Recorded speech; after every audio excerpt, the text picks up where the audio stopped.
Mkona national anthem. Ndio sote. Kwa ime.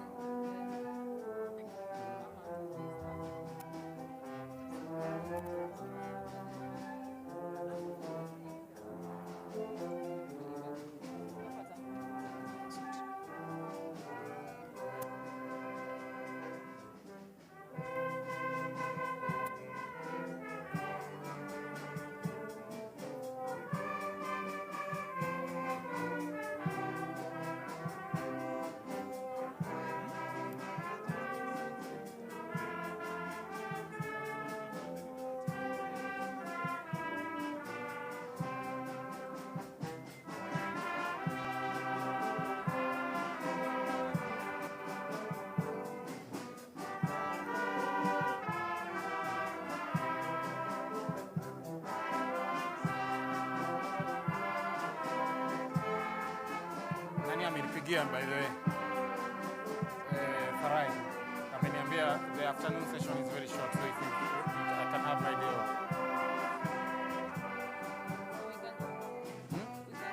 Yeah.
Asante sana bendi yetu ya Presidential Escort Band.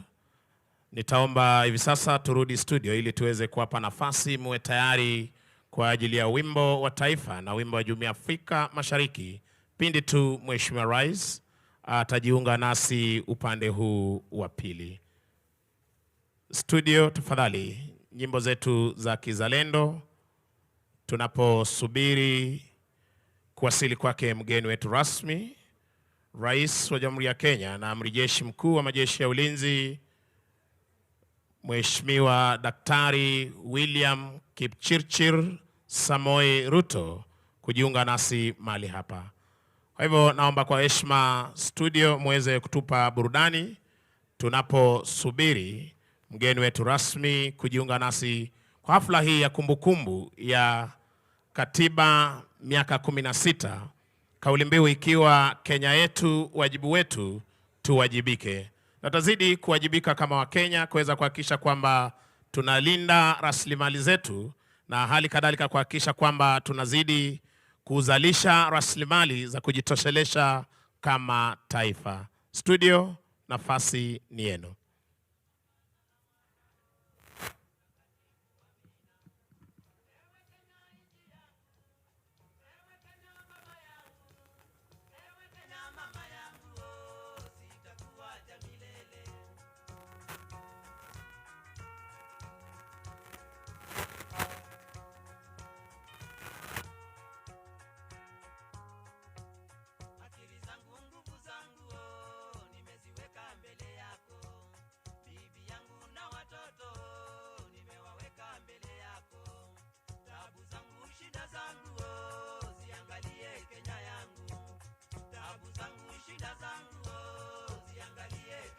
Studio wanapoendelea kutuletea burudani, nakumbushwa na mwelekezi wangu wa masuala ya muziki kwamba pindi tu Mheshimiwa Rais atakapojiunga nasi mahali hapa, tutaweza kuwa na wimbo wa taifa utakaochezwa beti 3 mtawalia.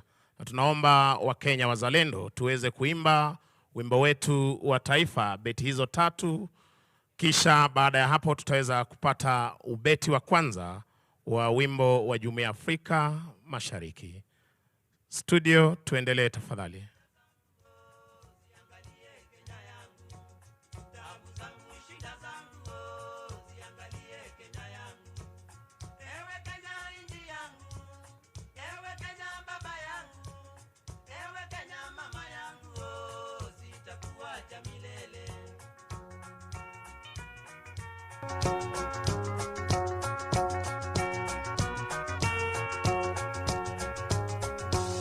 Matajiri masikini yo, sisi zote binadamu.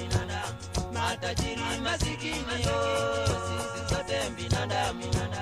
Tusahau majivuno na tuache kupayuka. Tusahau majivuno na tuache kupayuka. Utajiri majivuno sio tikiti ya mbinguni.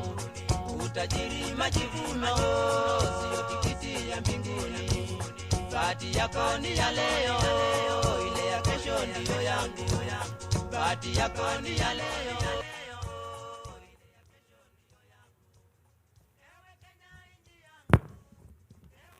Let us all rise.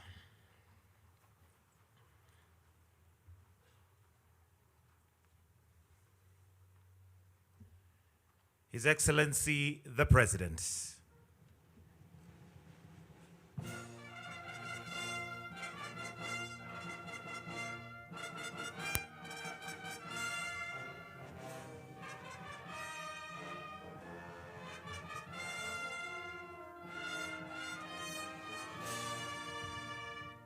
While we'll remain standing, we'll start with the Kenyan National Anthem. And today, Your Excellency, with your permission, would like to sing the 3 stanzas of the Kenyan National Anthem, followed by the East African Anthem. The anthems.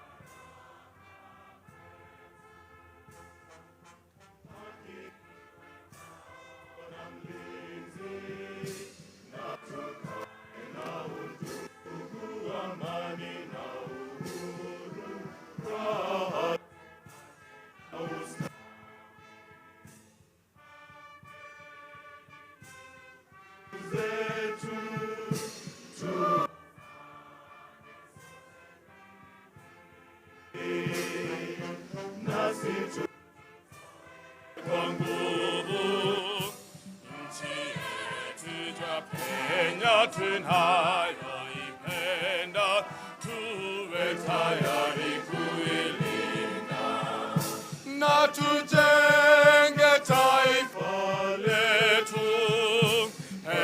Ndio wajibu wetu.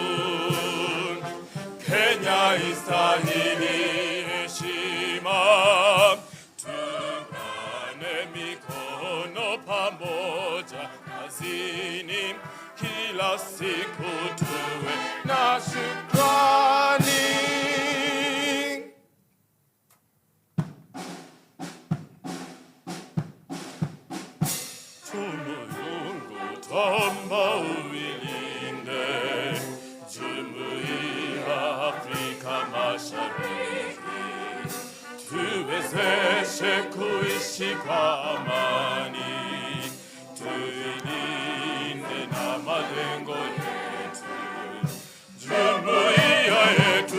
sote tuilinde, tuwajibike, tuimarike. Umoja wetu ni nguzo yetu, idumu jumuiya yetu.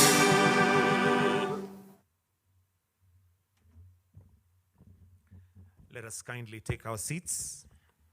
With your permission, Your Excellency, allow me to invite Colonel Father Moses Karanja from the KDF, who will give us some brief reflection, after which we'll be led into prayer, and we'll have a Muslim prayer, we'll have one from the Anglican Church, and a traditional prayer. For now, let me invite Colonel Father Moses Karanja for reflections. Welcome, sir.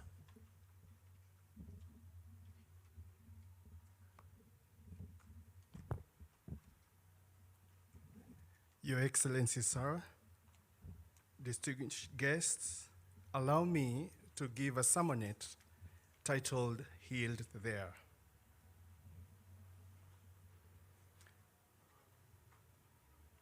This story is worth telling precisely because the archives cannot confirm every detail. In 1898, the world's first urban conference was held in New York City. On the agenda was the problem of what could be done about all the horse manure building up in the cities of the world. New York City had 300,000 horses, making 1 ton of manure and 40 liters of urine every single day. There were entire city blocks dedicated to nothing but piles of horse manure, hills rising up to 100 meters, right next door to apartments. When it rained, it turned to mud that flowed through the city. The New York Times estimated that 3 billion flies were being hatched every single day. The stench was so horrific that New York published a stench map that showed where the stench would flow with every prevailing winds. A London paper is remembered to have warned that within 50 years, the streets would lie 9 feet deep. And at the conference, the assembled geniuses of the world, of the industrial world, adjourned early. The problem was declared unsolvable. It was unsolvable. Philosophically, that is the lesson. Some problems are not solved. They are simply outgrown. The answer was not better manure policy. It was already rattling in Detroit workshop where 2 years earlier, a young mechanic named Henry Ford had knocked together the quadricycle. And within 15 years, the automobile did not fix the manure, it simply obsoleted it. So here, the first proposition of this Katiba Day. The future rarely arrives wearing the clothes of policy. It arrives dressed in overalls, in a garage. We should never be ashamed to dream through the manure. But philosophy without movement is memory. The dream must be walked. And listen to how the Gospel of Matthew puts it. It is the brevity that should unsettle us. It is Matthew chapter 19, verses 1 to 2. And I quote, "When Jesus had finished saying these things, he left Galilee and went into the region of Judea, beyond the Jordan. Large crowds followed him, and he healed them there." Here, 3 locational facts we must not ignore. The first one, the Greek does not say Jesus left. It says metoron. He struck camp pulled up his tent pegs, and left the shore of his applause. Second, he went beyond the Jordan, the borderland, on the far side. And third, he healed them there, not in Galilee, not at home. Healing dwells where comfort ends. Our healing was never delivered in Galilee. It was the road. And the road and a summit that we climbed on the 27th of August 2010 at Uhuru Park. Promulgation was a summit, and every mountaineer knows a summit can be false. Implementation is the long ascent still before us. So the first questions are questions of location. Where are we standing? Which Galilee have we refused to strike camp from? And three, are we a people who cross or well-wishers who waved from the far shore? Sir, permit me an indulgence, a brief loan from the scientists, because the brain has a doctrine we should borrow for the journey ahead. Neuroscientists have photographed what practice does. Uber drivers, after years of memorizing the city roads, show physically enlarged hippocampi. The brain's law. Cells that fire together, wire together. And its consequence is also ruthless. You use it or you lose it. The brain is not destiny. It's a habit of the flesh. But that neuroplasticity is morally blind. It wires what we repeat, including what we should not. So for the final point to ponder, what have we as a people been rehearsing? Which synapses has Kenya fired most since 2010? And what are we wiring this very hour into our children? I submit there is constitutional neuroplasticity. The nation brain rewires by repetition. The executive that acts, the legislature that checks, the judiciary that reviews, the constitutional bodies that report, the counties that deliver, and the citizenry that questions. Each act a synapse of implementation.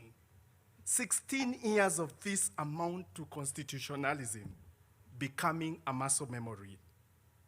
Because when the history of this great nation is written, let it not be said that we were the generation which organized the manure. It must be written that we were the generation which dreamed of the automobile and followed through. We are the people who left Galilee in pursuit of healing beyond Judea and across the Jordan. Your Excellency, sir, I request that we be upstanding for a word of prayer.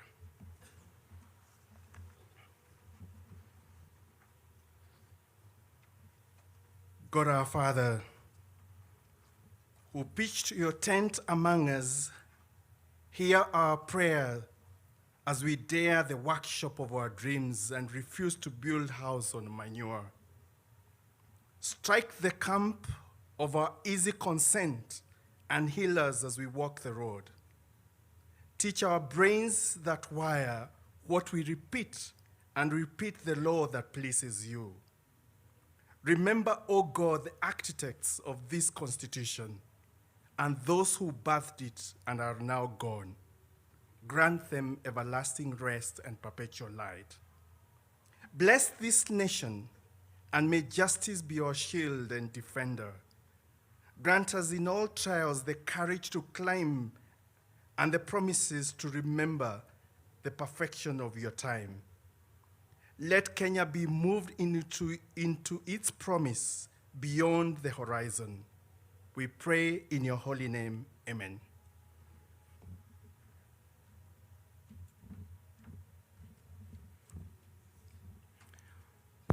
Almighty God, we thank you for the gifts of our nation, Kenya. We thank you for the constitution that guides and guards our people. We ask that you may renew in us the vision of justice, unity, and peace. Bless our citizens with the hearts to obey the law and love for one another. In your name we pray. Amen.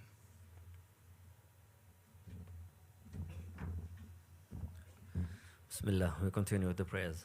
In the name of Allah, the most gracious, the most merciful, praise be to you, our Lord, as we gather today to offer our prayers on this Constitution Day. We thank you for blessing us with a nation, citizens, and laws that bring us together in harmony and order. Ya Allah, just as you revealed divine laws to guide humanity through your prophets, we ask you to bless our Constitution, that it may always serve justice, equity, and the welfare of all citizens. Let it be a source of unity, a shield for the weak, and a guide for the leaders. Ya Allah, may you answer our prayers. Amen.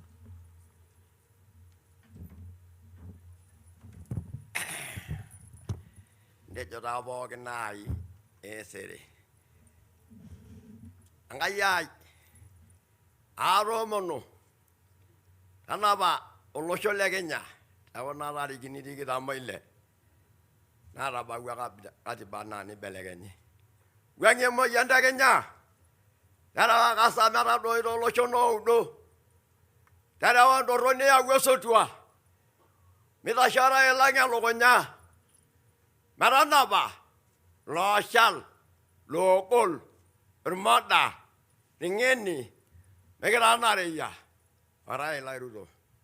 Ngera mayana. Angai. Mira dogu angai yengishon. Aguanjan. Na ombesai.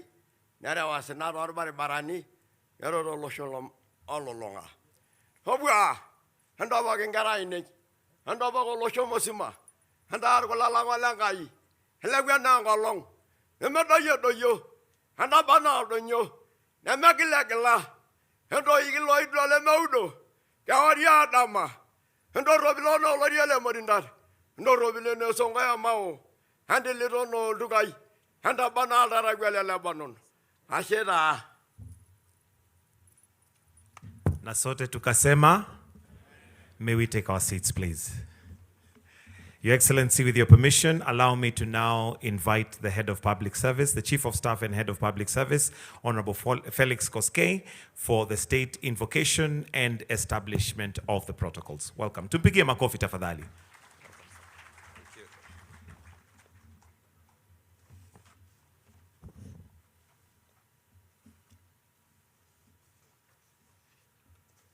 Your Excellency, the President, Your Excellency, the Deputy President, Your Excellency, the Prime Cabinet Secretary, the Honorable Speaker of the Senate, the Honorable Chief Justice and the President of the Supreme Court, judges of the Supreme Court present, the Honorable Attorney General and Cabinet Secretaries, Chief Registrar of Judiciary, County Governors, Members of Parliament present, chairpersons of constitutional commissions and holders of independent offices, principal secretaries, service commanders, and heads of our national security organs, members of the diplomatic corps, members of the clergy, our masuja wa Katiba, honored guests, distinguished ladies and gentlemen.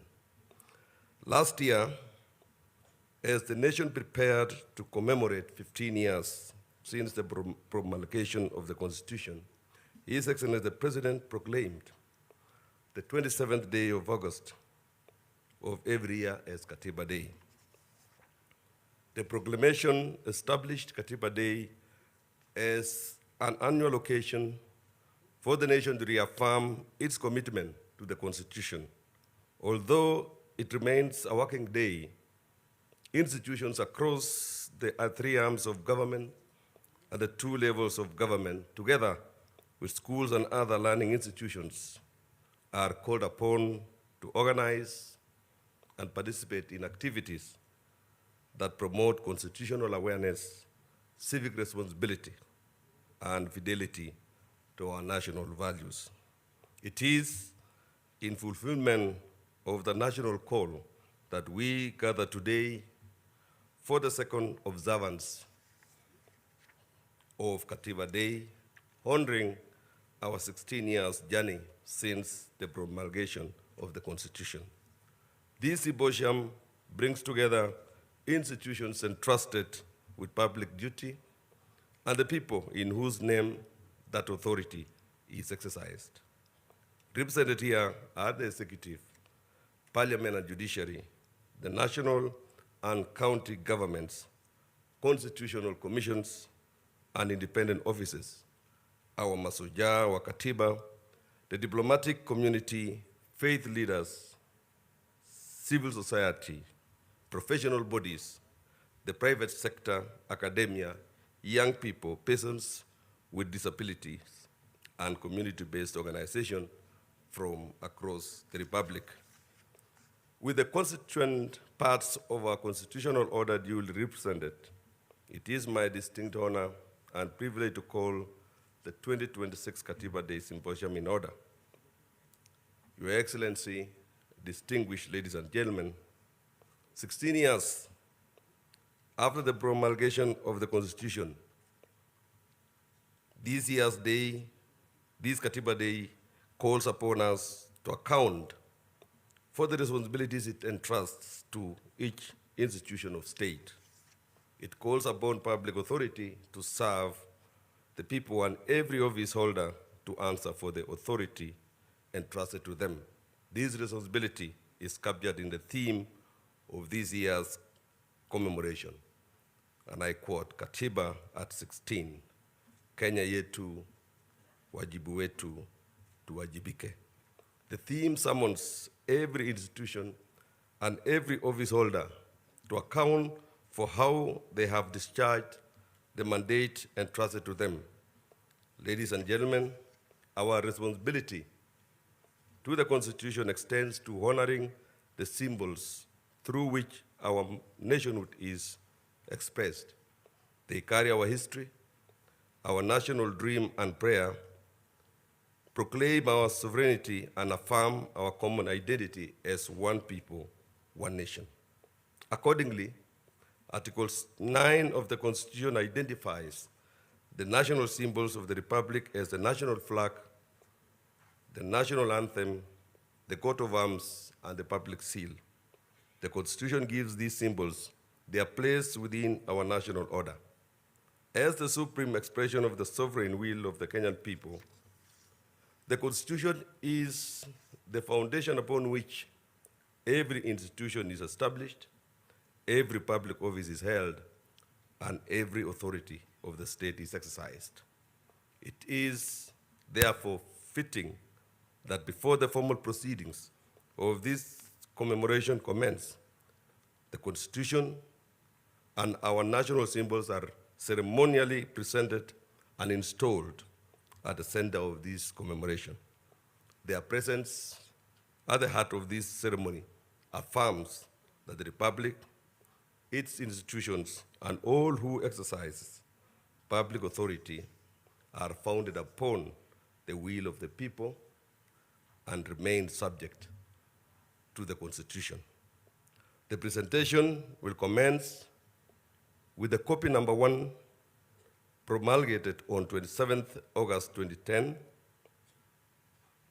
The Constitution will be presented by the Honorable Attorney General, whose office is constitutionally entrusted with promoting the rule of law and defending the public interest. Thereafter, the national symbols will be presented within due honor by the Kenya Defense Forces, guardians of the sovereignty and territorial integrity of the Republic. Your Excellency, honored guests, may I now request that we all rise for the conveyance and ceremonial installation of the copy number 1 of the Constitution of Kenya and the other national emblems of the Republic. Kenya Defence Forces, you may proceed. Thank you. Mheshimiwa Rais, katiba hii ya Kenya ilipitishwa mwaka wa 2010 tarehe 4 Agosti na kuanza kutumika rasmi tarehe 27 Agosti mwaka wa 2010. Mwanasheria mkuu Mheshimiwa Dorcas Oduor, Senior Counsel, akituletea nakala ya kwanza ya katiba hii hivi sasa. Na katiba hii Mheshimiwa Rais ikiwa imeweka misingi ifuatayo: ukuu wa wananchi, ikipeana mamlaka kwa wananchi wenyewe ili waweze kujitawala; haki na uhuru wa msingi, haki ya kuishi kwa usawa, uhuru na kujieleza; elimu, afya na utu. Mheshimiwa Rais, katiba hii imeweza pia kuweka mgawanyo wa mamlaka, ikiwemo ile ya executive, mamlaka ya utendaji, bunge inayotunga sheria, na hali kadhalika mahakama ambapo tunakimbilia wakati wa kupata haki. Miongoni mwa sheria ambazo ziko ndani ya katiba hii, Mheshimiwa mwanasheria mkuu hivi sasa akiweza kuandaa katiba hii na kuiweka mahali panapostahiki. Katiba ya Kenya ikiwa ndiyo sheria kuu, ikiwa na sura 18.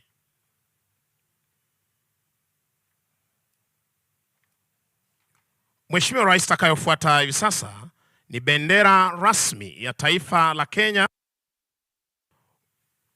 Bendera ni ishara ya utaifa, umoja, uhuru na utambulisho wa Kenya. Bendera ya Kenya ina rangi 4 pamoja na alama ya ngao utakavyoshuhudia Mheshimiwa Rais, na mikuki katikati yake. Watakapoweza kuandaa bendera hii, nitaweza kukujuza rangi hizi zinaashiria nini. Wakija kwa ustadi Mheshimiwa Rais, bendera ikiwa ni fahari yetu kama Wakenya, wakija kwa umaridadi kama wanajeshi kuweza kuchukua nafasi yao kuandaa bendera hii.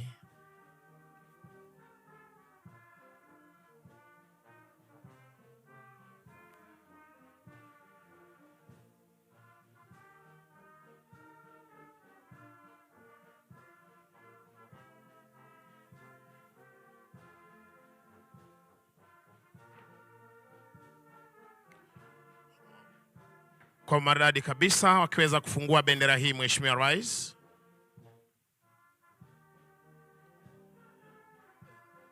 The jumbo flag.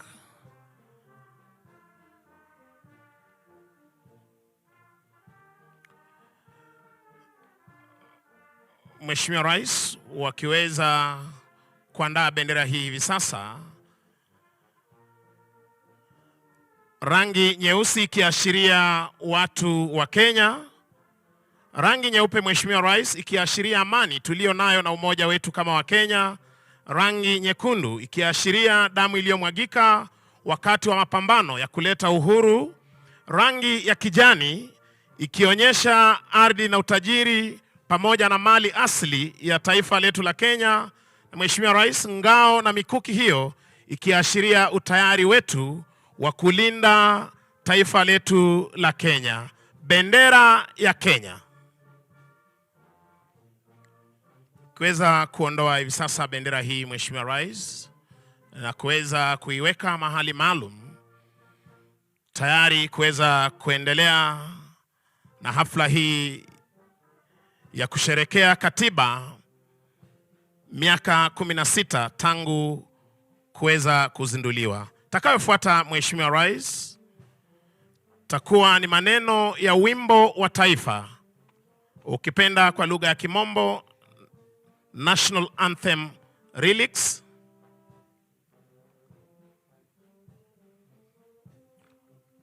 Mheshimiwa Rais, maneno ya wimbo wa taifa ya Jamhuri ya Kenya ina uzito, ikiweza kutuweka mbele zake Mwenyezi Mungu na kuomba dua. Neno la kwanza, Mheshimiwa Rais, tukiweza kufahamu kwamba Mwenyezi Mungu ndiye mwenye nguvu zote na kuweka imani yetu kwake Mwenyezi Mungu aweze kuibariki na kuilinda Kenya. Pia inaweza kutueleza kwamba umoja wetu ndio nguzo yetu, tuweze kushikamana kila wakati tukiomba amani iweze kuwa katika taifa letu la Kenya na utulivu, uhuru wa kuweza kulinda taifa letu na hali kadhalika Kenya kuweza kustawi na maendeleo. Upendo na umoja wa taifa, uzalendo wa kujitolea kwa ajili ya Kenya. Na kwa ujumla, Mheshimiwa Rais, wimbo wa taifa unaonyesha uzalendo, umoja, amani, uhuru na matumaini ya Kenya kustawi. Maneno ya wimbo wa taifa. Shukran. Mheshimiwa Rais, takayofuata ni nembo ya taifa la Kenya. Mheshimiwa Rais, nembo ya taifa la Kenya ni alama rasmi inayoonyesha ujumbe wa umoja, ulinzi, uhuru na utambulisho wa taifa la Kenya. Kwenye nembo hii, Mheshimiwa Rais, utaweza kuona ngao.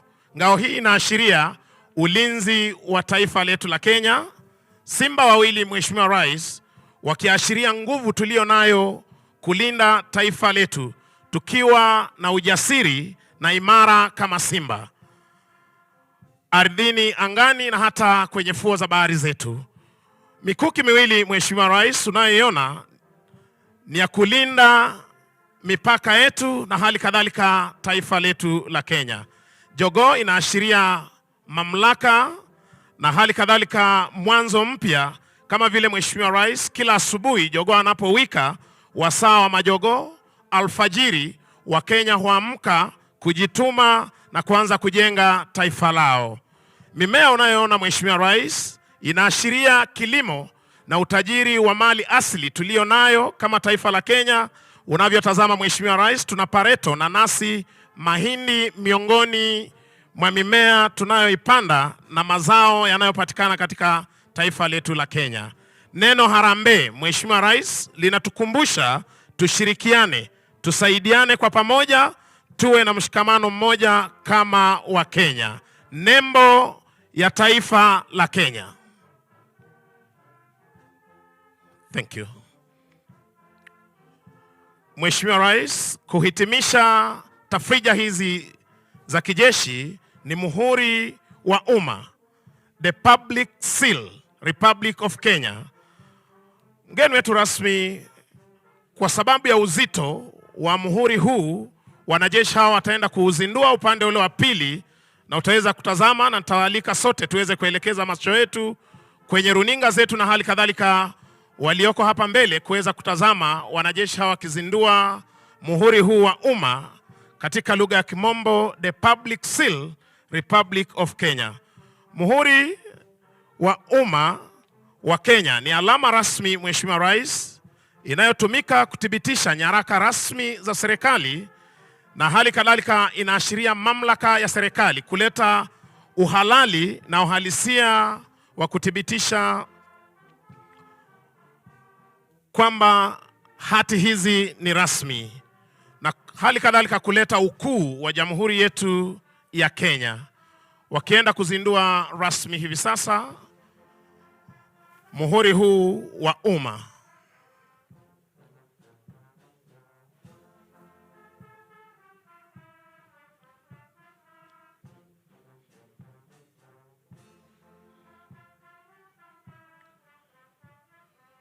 Mheshimiwa Rais, wakati wa kwanza mimi kujionea rasmi muhuri huu wa umma ni wakati ulipokuwa unapandisha mji wa Eldoret kuwa jiji na tukaweza kuona rasmi muhuri huu wa umma.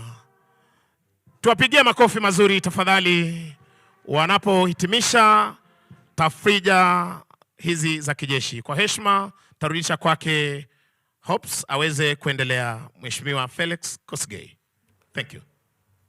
Your Excellency, distinguished ladies and gentlemen, you may kindly take your seats.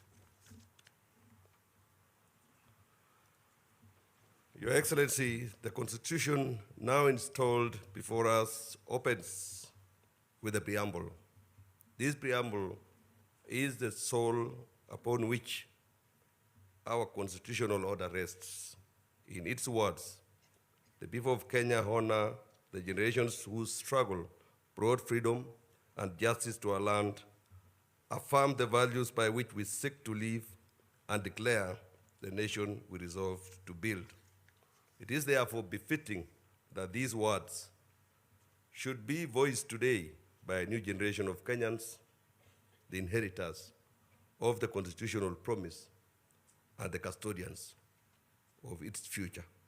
Sir, permit me now to invite the 16 pupils selected to lead us in the recital of the preamble to the Constitution.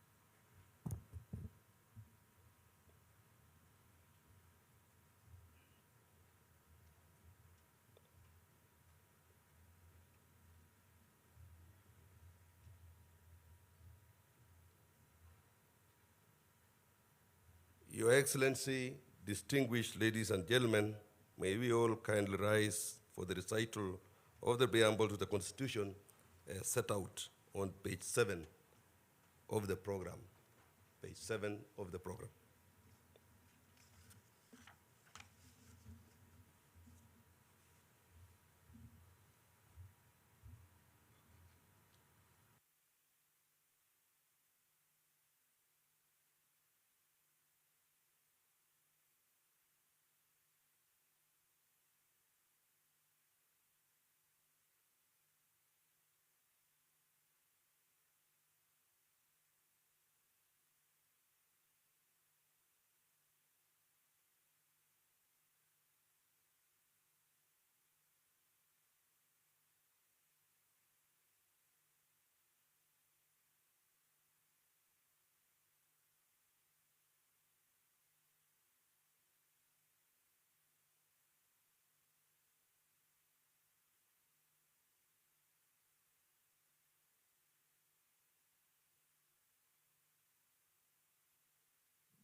Morning, Your Excellency, honorable gentlemen and women.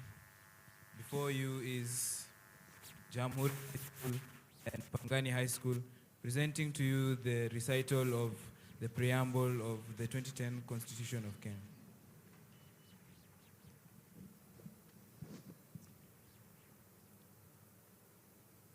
We, the people of Kenya, acknowledging the supremacy of the Almighty God of all creation, honoring those who heroically struggled to bring freedom and justice to our land, proud of our ethnic, cultural, and religious diversity, and determined to live in peace and unity as one indivisible sovereign nation.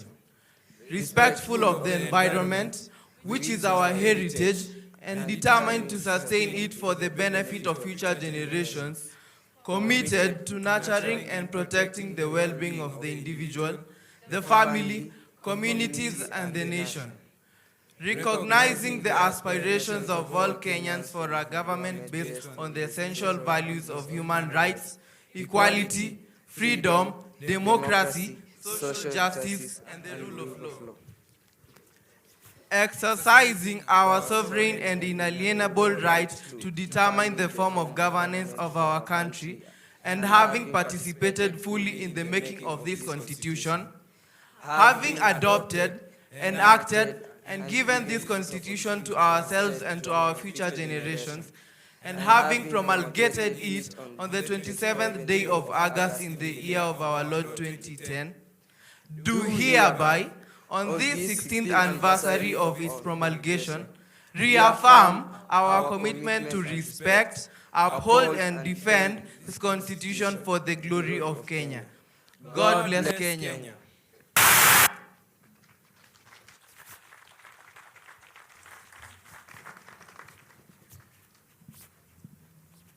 Your Excellency, distinguished ladies and gentlemen, you may kindly take your seats. Thank you. Your Excellency, the aspirations proclaimed in the preamble are marked throughout the contours of our Constitution. Among its most consequential reforms were devolution and the establishment of Constitutional Commission and independent offices. Devolution brought government resources and decision-making closer to the people. Constitutional commissions and independent offices were established to protect the sovereignty of the people, secure observance by all state organs of democratic values and principles, and promote constitutionalism. Through these institutions, the Constitution was intended to take root across the Republic and find expressions in the daily lives of Kenyans. 16 years on, this Katiba Day provides an occasion to account for how faithfully these institutions have discharged their mandates and how meaningfully their work has advanced the constitutional promise. Are our institutions protecting rights and serving citizens? Are they strengthening accountability?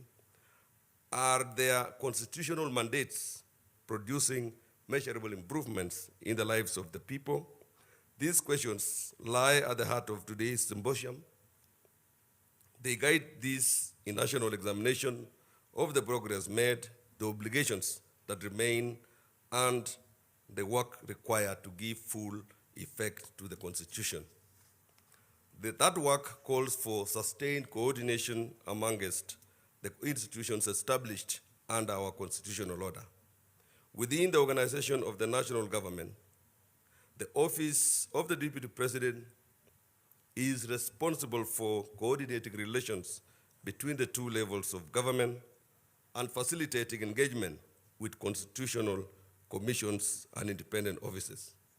It is pursuant to that mandate that His Excellency, the Deputy President, has provided leadership in convening the 2026 Katiba Day Symposium and shaping its constitutional accountability agenda. To set the context for the proceedings and frame the constitutional responsibilities that will guide our deliberations, it is now my singular honor and privilege to invite the Deputy President to address this symposium and thereafter invite His Excellency the President to make his remarks. Sir, distinguished ladies and gentlemen, His Excellency the Deputy President.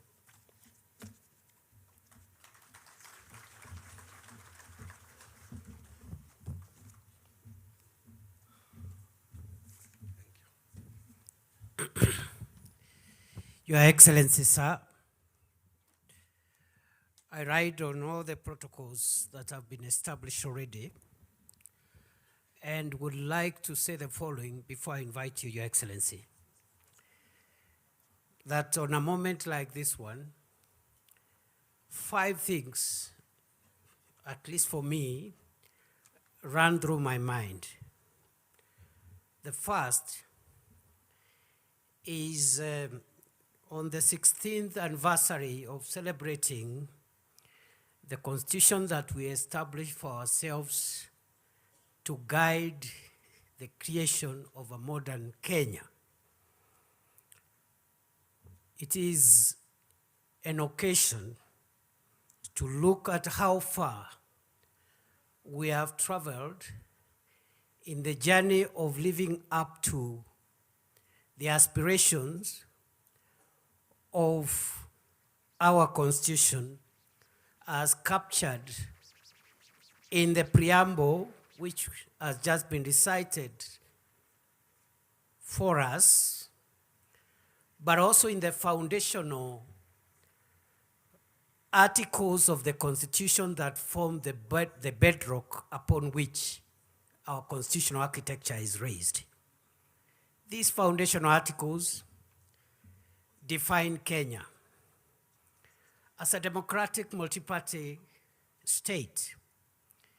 It defines the territory of Kenya in Article 5, where it stretches from, and the subnational units that constitute Kenya, the 47 counties of our republic.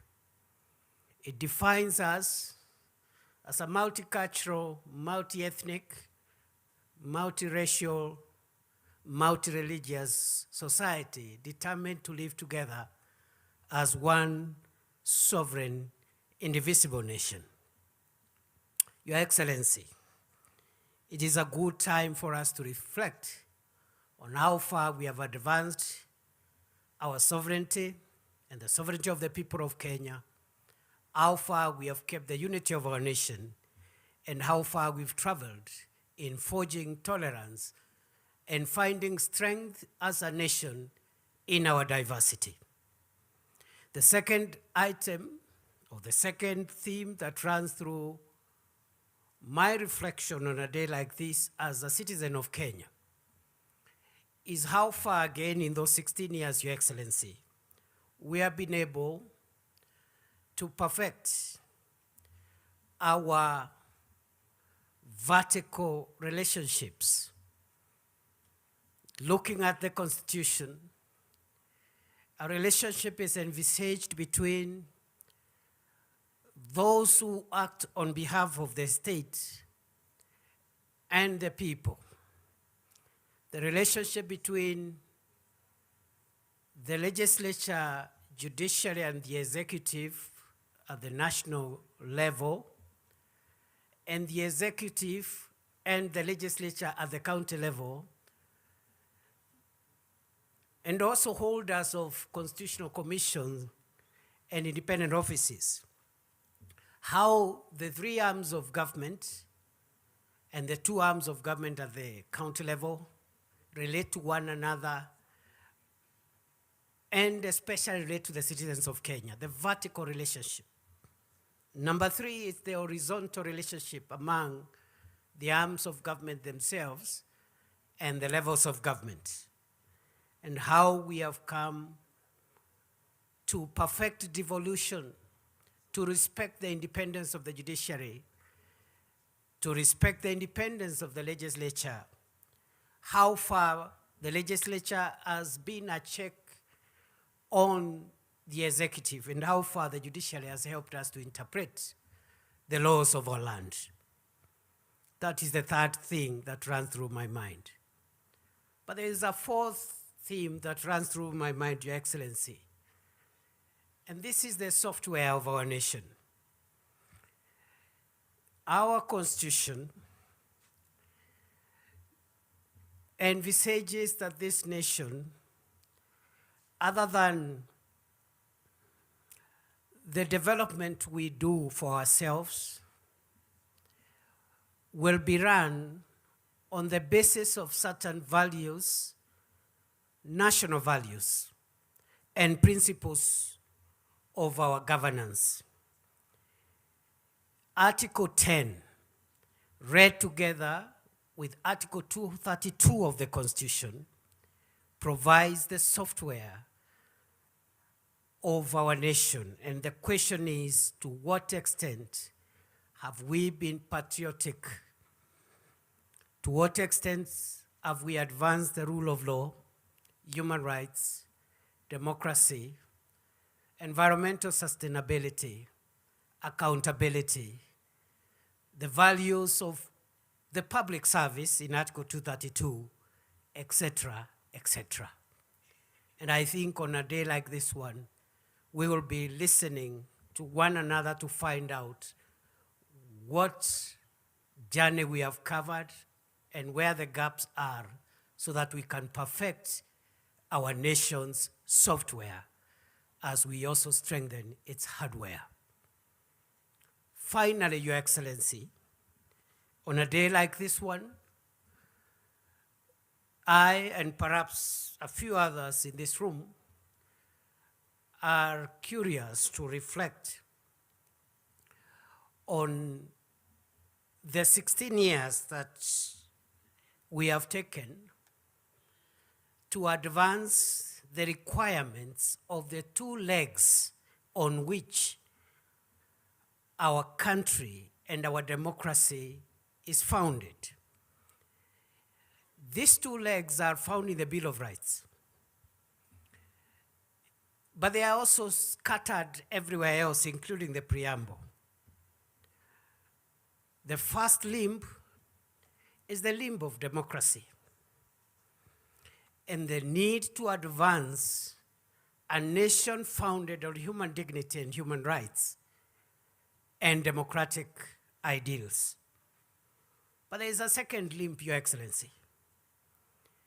And this is the limb that you invited us to begin a conversation on as we look towards a Kenya beyond 2030. And this is the limb of prosperity. I dare say, Your Excellency, before I invite you, that as you reminded us when you were launching this conversation, that the aspiration of our constitutional order is very much about democracy, but it's also very much about creating wealth for the citizens of Kenya, empowering the citizens, and realizing the aspects of the Bill of Rights that give dignity and empowerment to the citizen, creating a wealthy, healthy Kenya. Rights that have been ignored for some time now around decent housing, their right to health, the right to access the things that make life convenient and comfortable. And I dare say, Africa, Kenya, the developing world must not shy away from pursuing wealth and talking about wealth creation as much as we advance democracy. And therefore, mine, Your Excellency, is to listen to you and to the many other people that I see gathered here. I see the fathers of our Constitution present here. I see the children of our Constitution right here.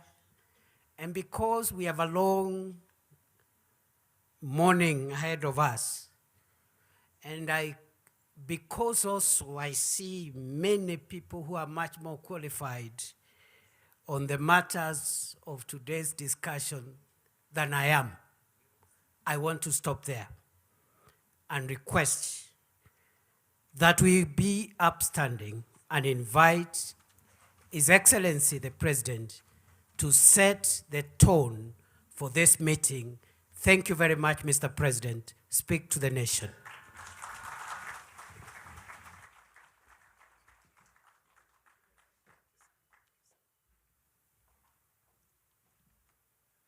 Thank you very much. Please, let's take our seats. Asante sana.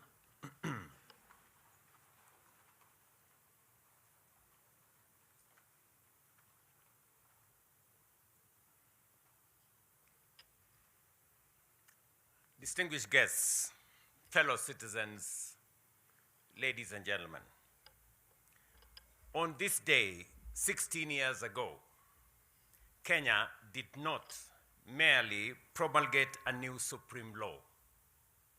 We entered a new constitutional order and renewed the covenant upon which our republic is established. Generations of Kenyans had struggled and sacrificed for this moment. They wanted a nation governed not by the whims of the mighty and powerful, but by the sovereign will of the people. A nation in which authority would be restrained by law. Public office exercised as a trust, and every institution held accountable to the citizens it serves. With that in mind, Katiba Day, 16 years later, must be more than an annual anniversary. It must be a day of national accounting. We must take a collective pause and reflect on a few critical questions. Have we faithfully implemented the Constitution? Have we exercised the authority it confers upon us responsibly? Have we effectively delivered the rights that the Constitution guarantees? And have our institutions fully honored the purposes for which they were established? These questions apply to the executive, to Parliament, to the judiciary, to the national and county governments, to constitutional commissions and independent offices, and to every state and public officer. Ladies and gentlemen, our Constitution performs two equally important principles. First, it restrains power. It shares authority, establishes checks and balances, protects fundamental freedoms, and provides remedies against abuse. Second, it manages power. It commands the state to govern, protect, and provide and progressively realize the social and economic rights of the people. Our responsibility is to uphold both obligations. Power must be managed and rights must be assured. That is why Article 43 is central to any honest assessment of constitutional implementation. It guarantees every person the right to the highest attainable standards of health, accessible and adequate housing, and reasonable standards of sanitation, freedom from hunger, and adequate food of acceptable quality, clean and safe water in adequate quantities, social security, and education.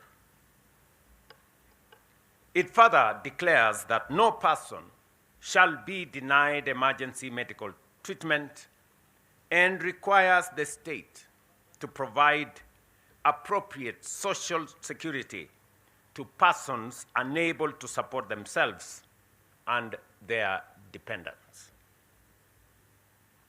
These are not ornamental provisions placed in our Constitution. They are fundamental rights. Article 21 requires the state to take legislative, policy, and other measures, including the setting of standards, to achieve the progressive realization of what I have stated. But progressive realization does not mean indefinite postponement. It recognizes that resources are finite, but requires every government to take reasonable, deliberate, concrete, and measurable steps towards fulfilling these rights. Progress must therefore be visible in whether a mother can obtain health care, whenever and whether an emergency patient is treated before being asked for pay, whether a family has clean water, whether a child can attend school, and whether a citizen can afford a decent home, and whether a vulnerable person can live in dignity. To my mind, therefore, the ultimate test of the constitutional implementation is not how often we quote the Constitution or invoke constitutionalism. It is how closely the daily experience of the citizens reflect the promise of the Constitution. Ladies and gentlemen, when this administration sought the mandate of the people in 2022, it was not merely on the basis of campaign rhetoric or political sloganeering. We placed a concrete proposal on the delivery of Article 43 at the center of our national transformation agenda.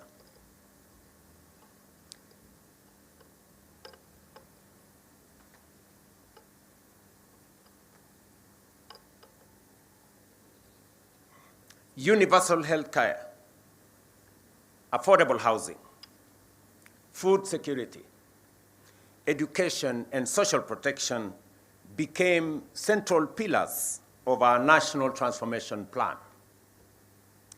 The bottom-up economic transformation agenda was, from the outset, designed as an instrument for the implementation of the Constitution.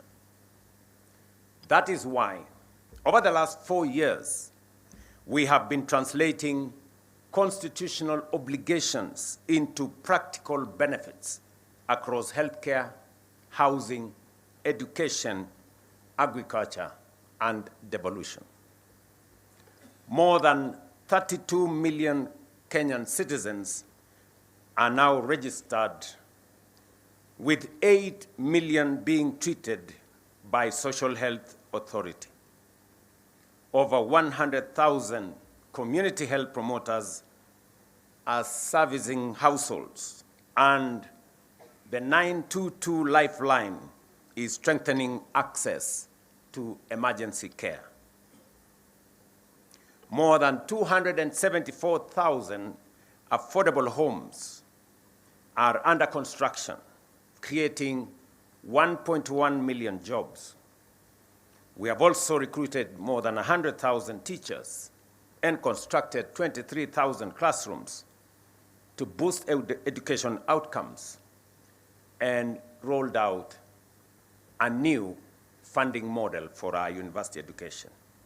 At the same time, agricultural reforms are increasing food production, reducing agricultural inputs, putting more income into farmers' pockets, and strengthening service delivery through county governments.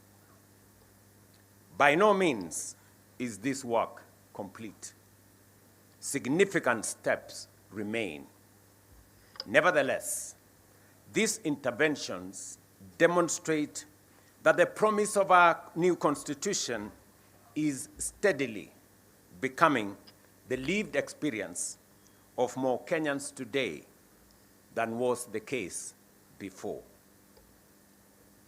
This same constitutional obligation must now guide the national conversation on Kenya beyond 2030. As we consider the country we want to build beyond the present development horizon, we must not begin, and we will not be beginning, from a barren place. The Constitution has already defined our destination, and that is a democratic, prosperous, equitable, and inclusive republic founded on human dignity, social justice, sustainable development, and the sovereignty of the people. The task before us is to translate that constitutional destination into a coherent national development charter. we must determine how the next generation of growth will deliver the rights guaranteed in the Constitution, how devolution will unlock the potential of every part of Kenya, how innovation, technology, and enterprise will expand opportunity, how economic progress will be reconciled with environmental stewardship, and how Kenya's choices will protect rather than mortgage the future of generations yet to come. Kenya beyond 2030 must therefore be more than a new economic blueprint or a catalogue of projects. It must be a compact between the state and the citizen, between the present and the future, and between our national ambition and our collective responsibility. Let me repeat that. Kenya beyond 2030 must therefore be more than a new economic blueprint or a catalogue of projects. It must be a compact between the state and the citizens, between the present and the future, and between our national ambition and our collective responsibility. Its success will not only be measured by the size of our economy, the height of our buildings, or the reach of our infrastructure. It will be measured by the dignity, opportunity, security, and quality of life enjoyed by every citizen. Ladies and gentlemen, this brings me and us to another consequential question of accountability in our constitutional democracy. What is the place of an electoral mandate within a constitutional order? Political parties present manifestos to the people. Citizens consider competing visions and elect a government. That mandate carries democratic legitimacy and imposes a responsibility on leaders to keep their word and deliver on their promise. The ballot gives the mandate. The Constitution establishes the boundaries. The public institutions ensure that both are respected. How much constitutional space must an elected government have to implement the program upon which it was elected? When that program is challenged, how should courts distinguish between reviewing constitutionality and making policy choices constitutionally entrusted to elected institutions? When a court finds that a policy violates the Constitution, how should the executive and parliament respond promptly and constructively? How should courts protect rights while remaining attentive to institutional roles, public resources, and practical consequences of their decisions? How do we preserve constitutional review without unnecessarily paralyzing legitimate government action?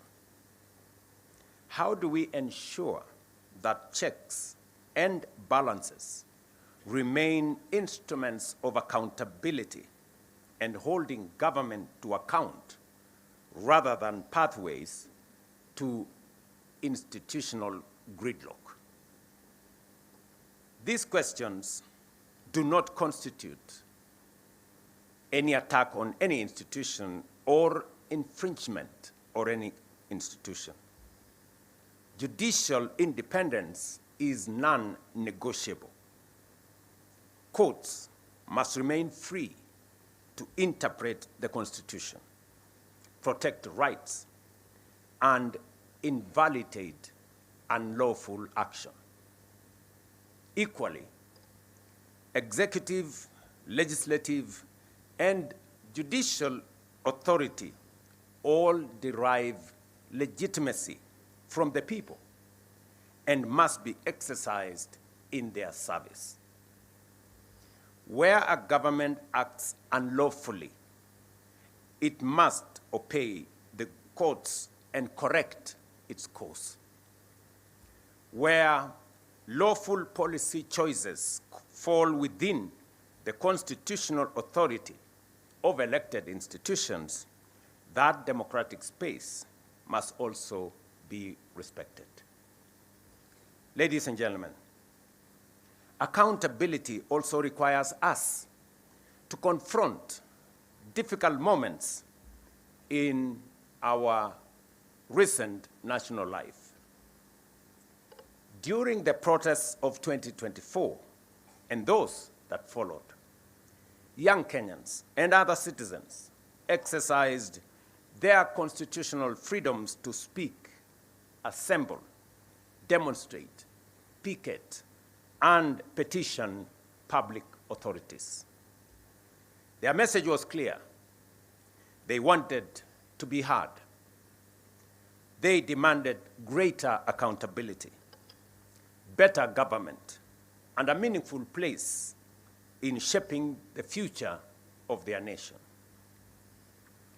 Those demands were not an assault on democracy. Peaceful protest, criticism, and dissent are essential to democracy. Yet, those protests also presented our republic with a profound constitutional question. How do we protect the citizens' right to protest while at the same time fulfilling the state's obligation to preserve constitutional order? The Constitution itself provides the starting point. Article 37 protects the right of every person peaceably and unarmed to assemble, demonstrate, picket, and present petitions to public authorities. That protection must be real. No Kenyan should lose their life, liberty, or dignity merely for criticizing government, expressing an unpopular opinion, or participating in peaceful demonstration. I recognize the pain that remains from the events of that period. Some families lost loved ones.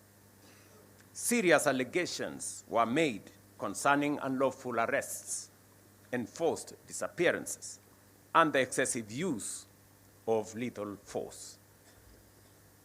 We cannot honor the Constitution by looking away from such allegations. Every credible allegation of a human rights violation must be investigated independently, thoroughly, and transparently. Where wrongdoing is established, those responsible must be held accountable in accordance with the law. At the same time, defending the rights of peaceful protesters does not require us to excuse crime committed under the cover of protest. The Constitution protects peaceful and unarmed assembly. It does not protect arson, looting, lawlessness, violence, intimidation, attacks on citizens, or the destruction of public and private property.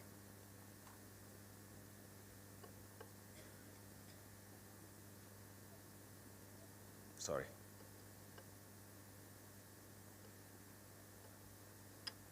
We must therefore distinguish carefully between a citizen exercising a constitutional right and an individual committing criminal offenses. We must neither criminalize protest because of the actions of a few, nor legitimize criminal conduct merely because it occurs in the course of a protest. Rights and responsibilities are not enemies. Responsibility protects the conditions in which everyone's right can be enjoyed. The right to protest carries a responsibility to remain peaceful and unarmed. The duty to maintain order carries an obligation to respect life, dignity, and the law. The authority to govern carries a responsibility to listen. The authority and the freedom to disagree carries a responsibility to preserve the democratic institutions through which disagreement can be expressed and resolved. Government belongs to the people. Parliament belongs to the people. The courts belong to the people. The institutions of the republic belongs to the people.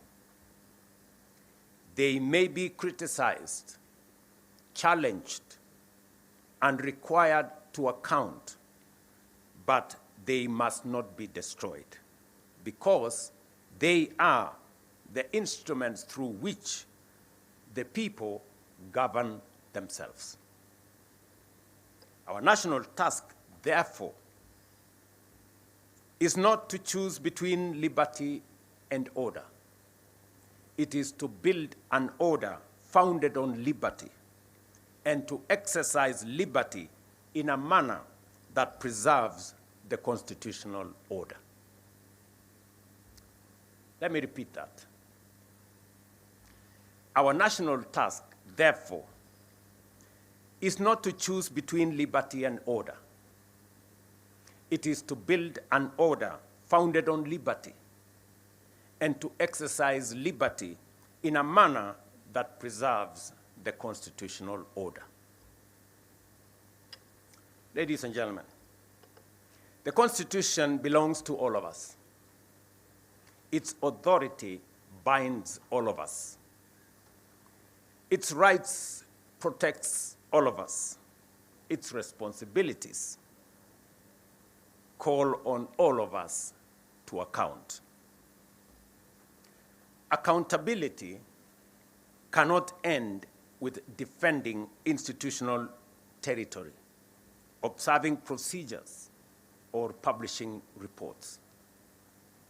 Ultimately, we must account for outcomes, whether we have protected the sovereignty of the people, upheld human dignity, preserved constitutional order, used public resources responsibly, and brought the rights guaranteed by our Constitution within the reach of more citizens. 16 years ago, we gave ourselves a transformative Constitution. Our responsibility today is to fulfill its promise and build a democratic, prosperous, and transformed republic. That is the meaning of Katiba at 16. What we now say, Kenya yetu, wajibu wetu. I know there will be a robust conversation after this. I just thought of provoking us to have a conversation in this context as we celebrate our Constitution. And it is a moment for us to reflect collectively as a nation, not pointing fingers, not avoiding responsibility, not trying to excuse what is not right, but to honestly talk not at, but with each other.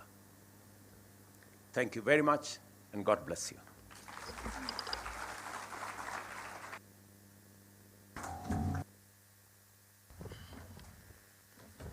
Another round of applause for His Excellency as we take our seats. Thank you, Your Excellency. As mentioned by His Excellency, we are going to have a number of discussions. Our first panel discussion is going to be on the state of accountability. And I'll request that the choir, you take your position as we now set up the stage for that discussion. It is going to be discussion basically on the state of accountability by constitutional commissions and independent offices.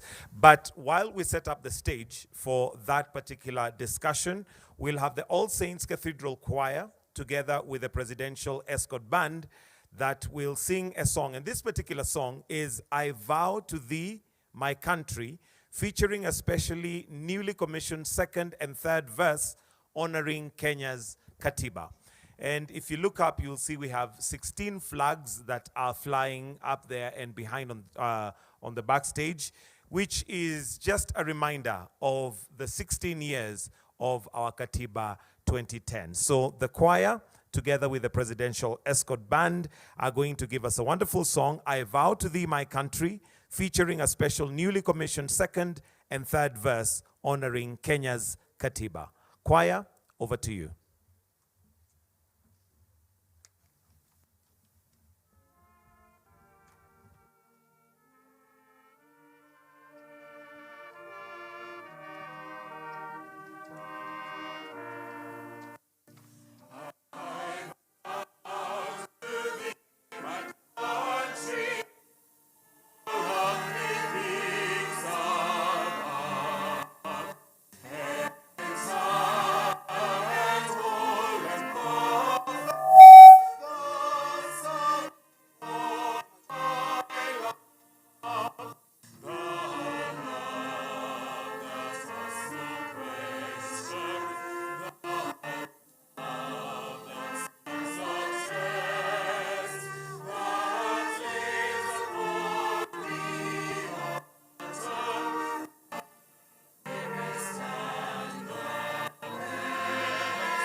Thank you very much for that wonderful presentation.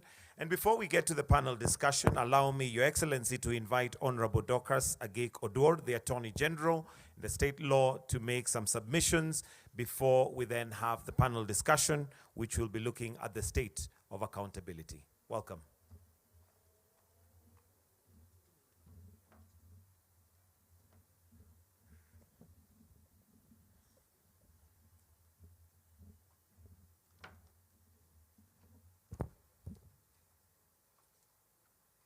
Your Excellency, the President of the Republic of Kenya, Your Excellency, the Deputy President, Your Excellency, the Prime Cabinet Secretary, the Chief Justice and the President of the Supreme Court of Kenya, the Speakers of the National Assembly and the Senate, distinguished ladies and gentlemen. It is my privilege to introduce this important conversation on the state of accountability by constitutional commissions and independent offices. Some experts say that constitutionalism divides power among government branches, institutions, for purposes of checks and balances in a political system. As evidence of that division, Your Excellency, on behalf of the women in leadership, I wish to express our gratitude because out of the 12, chapter 15, institutions that are the subject of today's symposium, 6 of them are led by women. And that is an example of constitutionalism. The Honorable the Chief Justice and the President of the Supreme Court is the chair of the Judicial Service Commission. Margaret Nyakango is the controller of budget. Nancy Gadungu is the Auditor General. Honorable Jaldesa Rehema is the chair of MGEC. Clarice Oganga is the chair of Kenya National Commission on Human Rights. And Mary Chebukati is the chair of the Revenue Allocation. Not forgetting the Chief Registrar of the Court and myself. We found favor before God and before you, and we are grateful for having been given that opportunity to assist you in nurturing constitutionalism in this country. We have been supported by all branches of government. As we commemorate 16 years of our Constitution, we are invited to do more than celebrate the existence of the constitutional order that we created in 2010. We are called to examine whether our institutions are living up to the expectations of the Katiba and ultimately to the expectations of the Kenyan people. It is in this sense that the theme of today's symposium, Katiba at 16, Kenya yetu, wajibu wetu, tuajibike, is particularly appropriate. Our Constitution is ours. Our institutions are ours. And the responsibility for making the Constitution work is equally ours. The great constitutional transformation of 2010 was not simply the redistribution of the institutional functions. It was the redefinition of the relationship between power and responsibility. It deliberately created institutions with distinct mandates, checks and balances, safeguards for independence and clear responsibilities to the people. In particular, constitutional commissions and independent offices occupy a very important place in that architecture. They exist to protect the sovereignty of the people, secure observance by state organs of democratic values and principles, and to promote constitutionalism. Their independence is therefore not incidental.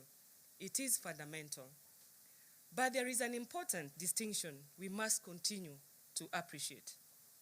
Our institutions are independent, but they are not isolated. Indeed, one of the enduring lessons of 16 years of constitutional implementation is that independence and interdependence must coexist. The Constitution does not contemplate institutions operating as a separate island or separate islands. It gives institutions distinct mandates, but places all of them within one constitutional operative framework, serving one sovereign, the people of Kenya. A commission may be independent in the exercise of its mandate, but the fulfillment of that mandate will often require engagement with Parliament, the executive, the judiciary, other commissions and independent officers, county governments, and citizens. The Auditor General may identify questions concerning the use of public resources. The Ethics and Anti-Corruption Commission may confront questions of integrity and corruption. The Commission Administrative of Justice may address maladministration. The Kenya National Commission on Human Rights may raise questions touching on the protection of rights and freedoms. The Salaries and Remuneration Commission has its own constitutional responsibilities within the management of public resources. In fact, sometimes Kenyans wonder that if all these things are well spelled in the Constitution, how come some institutions are still going to the judiciary to interpret their mandate? How come some independent officers and constitutional commissions still think that their powers are not properly being exercised when the Constitution has given them the power and the legislations that create them give them the operative atmosphere? These mandates are distinct, but the constitutional objectives they serve are interconnected. The challenge, therefore, is not to weaken institutional independence in the name of cooperation. Neither should we use independence as a reason for institutional isolation. We must always endeavor to build a culture in which institutions are sufficiently independent to dispense and discharge their mandates fearlessly, while being sufficiently interconnected to make the constitutional system work effectively. That requires mutual respect. It requires consultation. It requires information sharing where the law permits. It requires coordination action where mandates intersect. And importantly, it requires each institution to recognize that constitutional effectiveness is ultimately measured not by institutional visibility, but by outcomes for citizens. Your Excellency, sir, distinguished ladies and gentlemen, this brings us to another important question for Katiba 16. Are our institutions as strong as the Constitution requires them to be? Institution building is not an event. It is a continuous constitutional responsibility. 16 years after promulgation, we must continue to strengthen the institutions entrusted with safeguarding our democracy. That includes strengthening their legal frameworks. It means ensuring they have the institutional capacity, professional competence, and resources necessary to discharge their mandates. It means safeguarding their independence. It also means strengthening their internal systems of governance, accountability, transparency, and performance. Strong institutions are not simply institutions that possess power. Strong institutions are institutions that exercise their power lawfully, consistently, fairly, and effectively. They must be capable of resisting improper pressure, but they must equally be capable of accepting legitimate scrutiny. They must demand accountability from others while demonstrating accountability themselves. Because independence without accountability can undermine public confidence, just as surely as interference can undermine institutional independence. As we reflect on 16 years of implementation, the deeper question is accountability for constitutional purpose. We should therefore be willing to ask ourselves difficult questions, and I want to add on to the questions that His Excellency the President added. Are our constitutional commissions and independent offices fulfilling the purposes for which they were created? Are they accessible to ordinary citizens? Are they sufficiently responsive? Are their recommendations and decisions translated into meaningful action? Do our institutions collaborate effectively when mandates intersect? Are there legal, financial, or administrative weaknesses that are preventing some institutions from fully performing their constitutional functions? And perhaps, most importantly, can the ordinary Kenyan see the difference that the Constitution has made in his or her life? These are difficult questions, but a mature constitutional democracy must be willing to ask difficult questions of itself. Just like at the beginning, the provost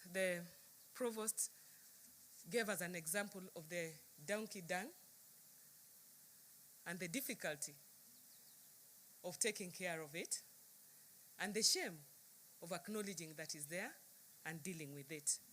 And I think that is a reflection, or we can juxtapose the questions that we are asking today to that. Because constitutionalism must ultimately be felt. It must be felt by a citizen who seeks accountability for the misuse of public resources. It must be felt by a Kenyan who encounters maladministration.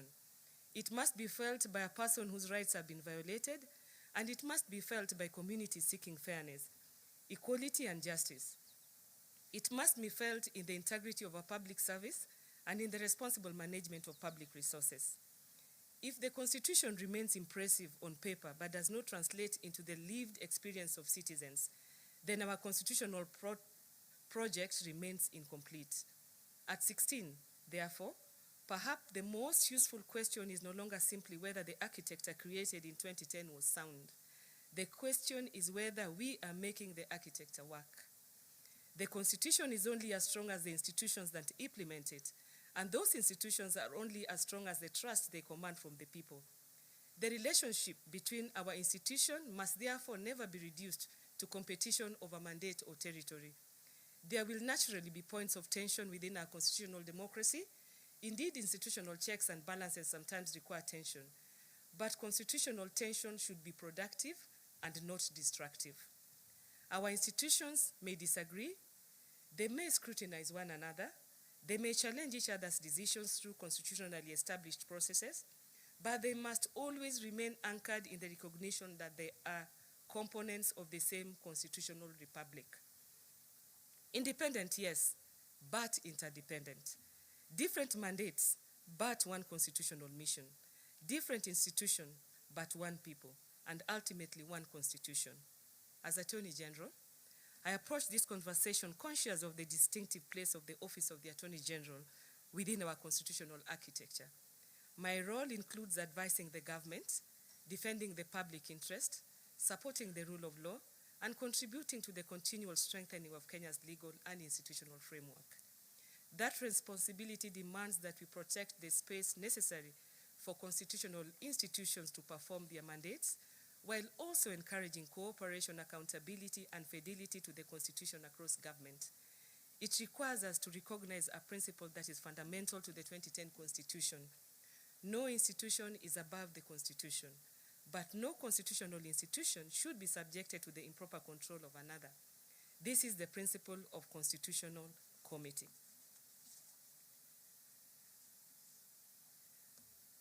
The session, therefore, provides an important opportunity for honest institutional reflection. We should celebrate what has worked over the 16 years, but we must also have the courage to identify where institutional practice has fallen short of constitutional expectation. Katiba 16 should not merely be an anniversary. It should be a checkpoint, a moment at which we ask, what have we built? What must we strengthen? What must we change? And what must we do differently over the next 16 years to ensure that the constitutional promise is more fully realized? This morning, we are privileged to hear from the institutions that occupy some of the most consequential spaces in this constitutional accountability and architecture. And as the Office of the Attorney General, I want to confirm that we have gotten the greatest cooperation and coordination with all the branches of government, all the independent offices, and all the constitutional offices under Chapter 15. We are honored this morning to have with us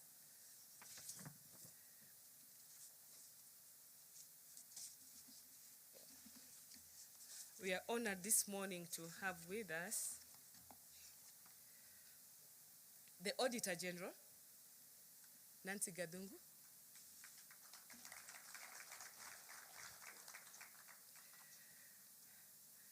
Bishop Oginde of the Ethics and Anti-Corruption Commission, Charles Orinda, Commissioner on Administrative of Justice, Clarissa Woro Ganga of the Kenya National Commission on Human Rights, Sami Chepkoin, Salaries and Remuneration Commission,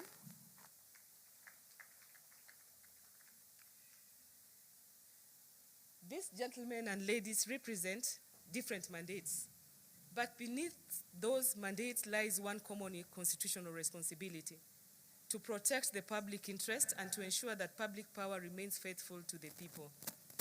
I therefore invite them to speak candidly, tell us what is working, tell us where the gaps remain, tell us what threatens institutional effectiveness, tell us where greater interagency cooperation is required, tell us how we can strengthen our institutions without compromising their independence, and tell us what must be done to ensure that 16 years after promulgation, Kenya continues moving closer to the constitutional republic envisioned by its people in 2010. I would therefore invite the panelists to reflect candidly on the progress made over the last 16 years, the lessons learned that have emerged, the challenges that remain, and the opportunities for strengthening accountability and institutional effectiveness going forward. Because ultimately, the test of our Constitution will not simply be the beauty of its text, it will be the strength of the institutions it created, the integrity of those entrusted with public power, the accountability of those institutions to the people, and the extent to which every Kenyan can say that promise of the Constitution is becoming a lived reality. With those few remarks, it is now my pleasure to invite our moderator, Eric Latif, to lead us into this discussion.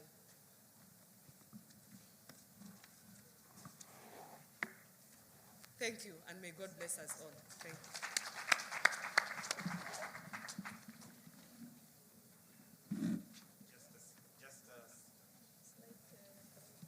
A slight change on the moderator. We'll have Ibrahim Karanja, who's a senior reporter from Nation Media Group, who's going to moderate this session. So Ibrahim, karibu. Please, let's go straight to the Q&A. And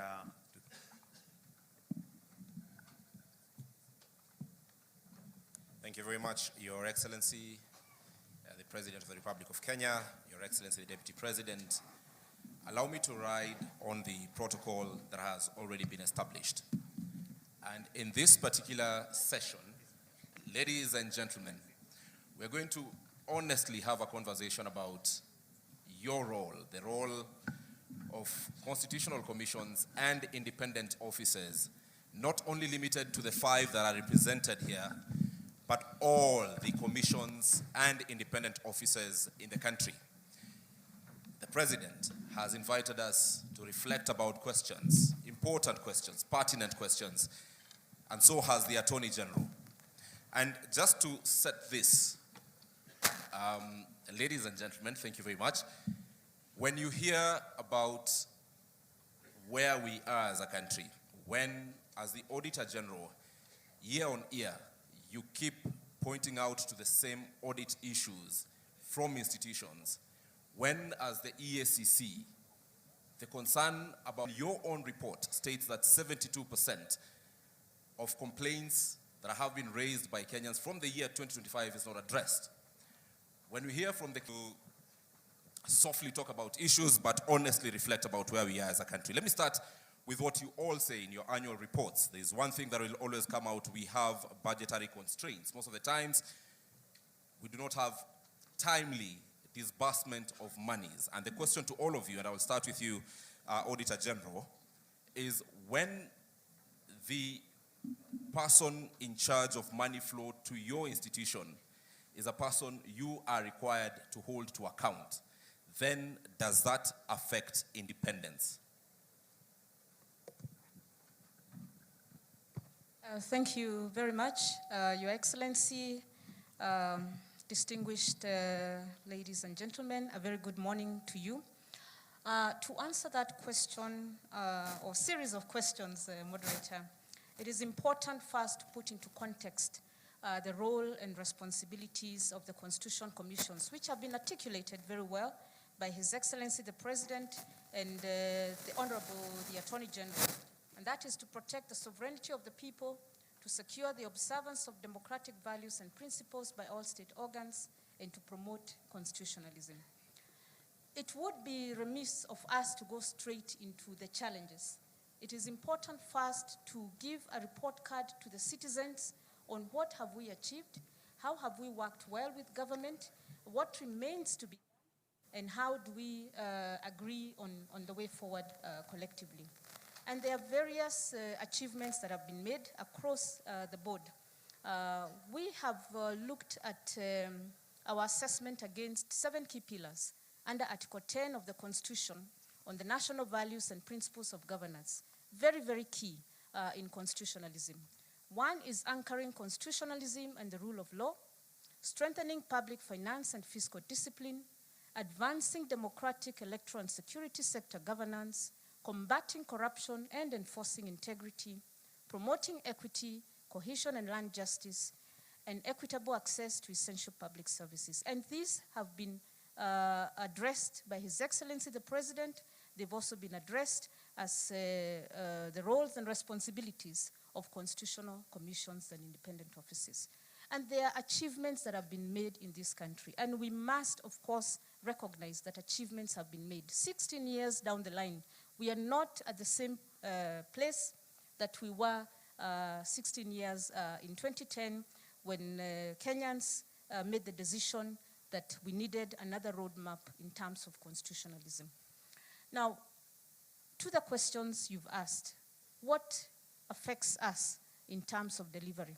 Despite the progress that we've made, despite the outcomes on citizens, because under those pillars, there are real felt outcomes on citizens.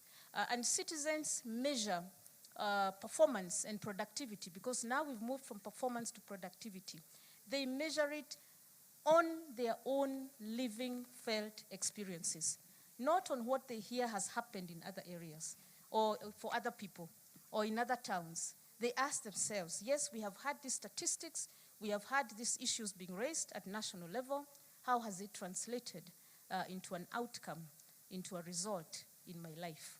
So we've seen issues when we raise audit reports in terms of improvements. We've seen changes in policies. We've seen amendments to laws. We've seen directives even from the National Treasury on accountability.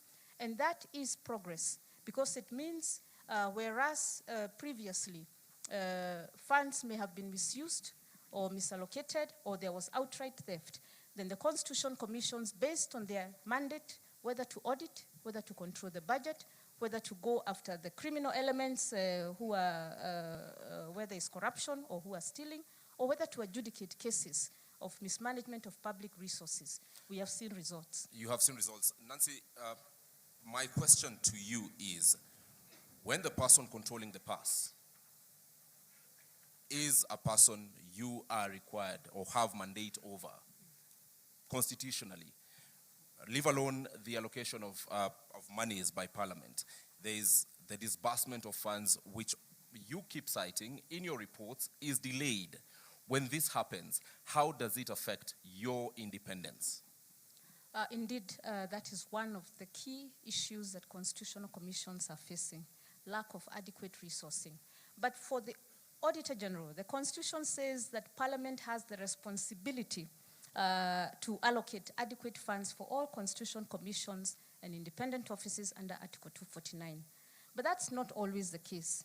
And of course, we are alive to the fact that we are still growing as an economy, that we cannot always get the resources that we need, that cash flow is affected by revenue collections, and this affects entities across the board. Right. But we must ask ourselves, which entities need to actually do the work on the ground so that they provide the advice on how we can grow, have economic growth, right, economic empowerment, and ensure that cash flows are predictable and the targets are met. Thank That you. is the Constitution Commissions. Bishop Oginde, and thank you, Nancy, because you're also speaking as the chairperson of the caucus of chairpersons of independent officers and holders of independent officers and constitution commissions. Bishop Oginde, the issue of corruption continues to frustrate many Kenyans. You give us reports every year that we've done so much. We have recovered this much asset. However, we are still talking about corruption. We are still seeing the Auditor General flag what are corrupt activities from various entities.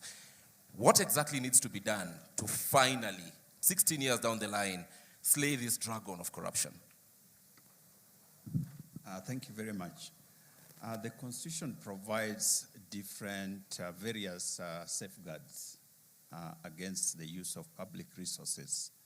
I think the greatest and most important thing we need to do as a nation, in line with the Constitution that we have given to ourselves, is for all of us to appreciate that the resources that have been allocated and given sacrificially by Kenyans need to be used for the purposes for which it has been allocated. That when any of us takes any of that and uses it for their own private gain, it affects every individual. So there's a need for a change of mindset. All of us who have been given responsibilities in any public office, that office is held in trust for Kenyans. And the resources that come to us are not for us to use. Unless and until we have that change of mind, we will continue to talk about corruption. And I can say authoritatively, laws alone will not give us the results that we are looking for. It will take our personal responsibility as individuals in every office where we find ourselves to recognize that the money that I have is not for me to use for myself. It is for the public good. When that is done, then our work will be more of a monitor. You know, a few people who may be making noise in class, we will try and help them not to make that noise. But when that responsibility is not there, then we'll continue chasing each other around the compound. We always talk about the ideal situation, Bishop Oginde. Today, it's 16 years after the 2010 Constitution.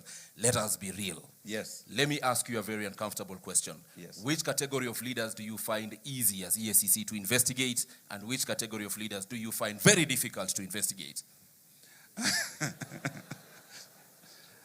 I don't think there is any category that is easy or difficult, because corruption is a very personal thing. Now, to answer your question more directly, any person who is in office and is being investigated within the same office where they are leaders, it becomes very difficult, because those people can interfere with the evidence that we need. Those people can make sure that we don't get the documents that we need. That person can deal with any person who wants to be a witness to what has happened. So any person who is in office that we are at the same time investigating, it becomes very difficult. Whether they are at the lower level or at the highest level. At that point, those persons holding office are seated here today. Yes. His Excellency the President, the Deputy President, Cabinet Secretaries, Governors are seated here today. Right. What would you tell them that we need, or they need to stop doing, so that it's easy for you? Very simple question. Speak to them directly. I think I have already said. The first thing to each and every one of us sitting here, including those who are here on the platform, we must recognize that the resources in our hands are not ours to use for personal gain. That's where it starts. If each one of us were to do that, our work will be very easy. All right. Now, secondly, our constitutional commissions are not just EACC. Our constitutional commissions are mandated by the Constitution to do the work that they're supposed to do.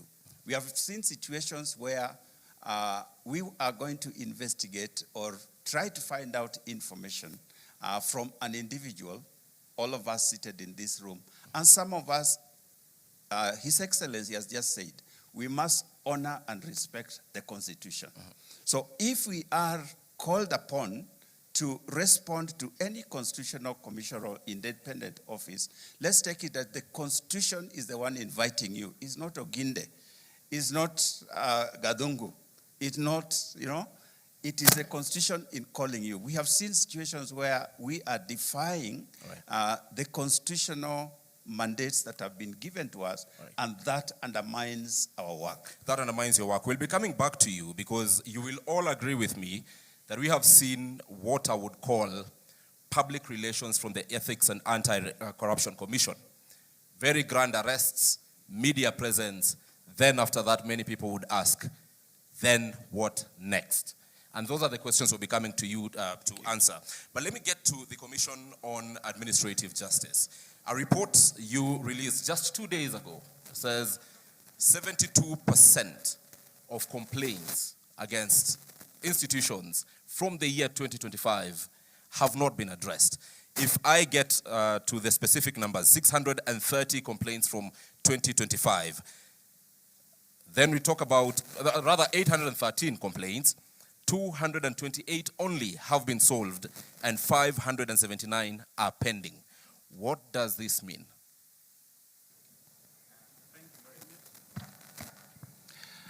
Thank you very much for that question. I think before I answer your question, perhaps what we need to do is to ask the people who we try to ask these questions, whether they really understand, one, what our mandates are.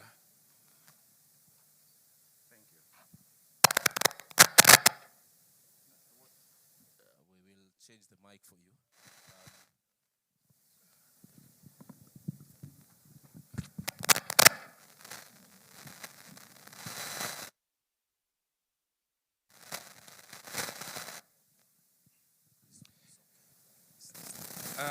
Yes, as I was saying, whether the people that we really are supposed to make accountable understands what it is that they are supposed to do.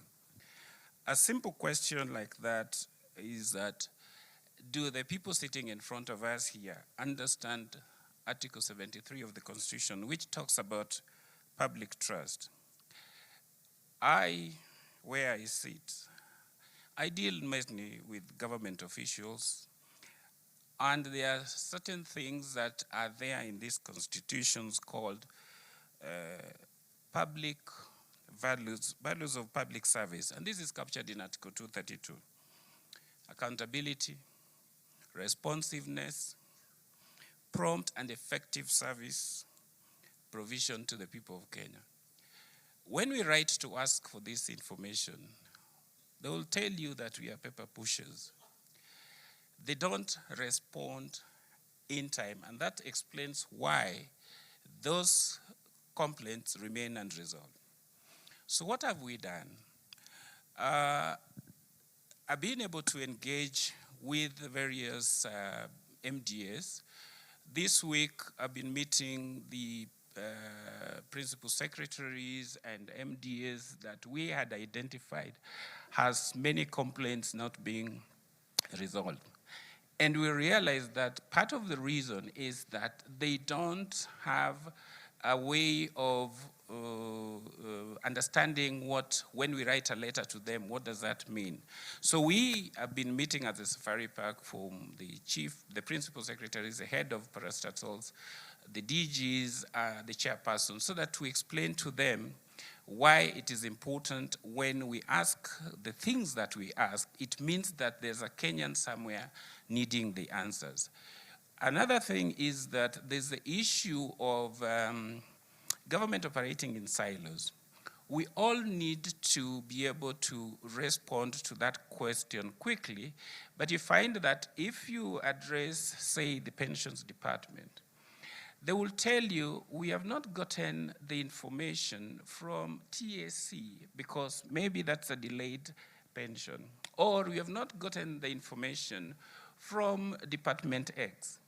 Now, they don't have a referral mechanism where if you make an inquiry and somebody sitting there should be able to refer it to the relevant department to be able to act on it. And so this is why we are starting by training them, and we want to start at the top level. Very soon we are going to ask the permanent secretaries, the heads of various parastatals to come down so that we take them through what it means to resolve a complaint within the time that we require. Secondly, we also want to have a coordinating mechanism where if the question is cross-cutting, for example, most of the time you'll get the issue of resources. Treasury should be at the center of all these discussions, because if pension has not been paid, these people will say we have not received exchequer. If National Land Commission has acquired land, they will tell you that the money has not been given to, say, Ministry of Roads to pay. And that person, that Kenyan, has come to us to complain that his land was acquired when we were building Thika Road. How many years was Thika Road built? More than 10 years ago. But you find that there is that problem that the ministry and the treasury and the authority are not speaking together. Let's speak to what the issue actually is. Again, lots of ideal situation, but the reality today. 579 complaints brought to your office for the year 2025 have not been addressed. Your mandate surely cannot just end at communicating to the respective entities. What happens to these 579 cases today? We are almost starting September of 2026. By end of this year, more complaints will be coming to you. So actionable things done or that you can do beyond telling this crowd what the ideal situation ought to be. Well, as I said, we have decided to engage the people concerned to tell them that this is what you need to do when you receive the the matter. Some of the things are actually just bureaucratic red tapes, which we need to cut down. So what we want is that a person resolving the complaint should be sitting in those ministries and be reporting. All right. Yeah. All right. Let's move to another issue that still touches on you, an increase in requests for access to information. 2016, 2017, 32 requests. 2025, 2026, 654 requests. What does this speak to? What does it say of the institutions that are mandated to serve? Well, the request for information is a new area which is growing, and we like it because it enhances public accountability. Unfortunately, people still, again, don't understand that when you request the information, you should not come to CAJ as the first point of call. You're supposed to send your request to that information, to the person holding the information. You're supposed to wait for 21 days. CAJ's jurisdiction kicks in after 21 days if you have not received the response. Now, when that happens, you now come to us and say, we requested this information and it's not been provided. And we will look at the information that you request. But first of all, not every information can be given. And so we'll look at it according to the law and see whether it falls under Section 6 of the Act, which are exempted. If it is information that should be given, then we will ask the institution why they're not giving that information and that they should be able to provide that information. All right. Yeah. Clarice, where are we 16 years later in terms of human rights and the rule of law? Let's speak to human rights. Let's speak about the very basic right to life.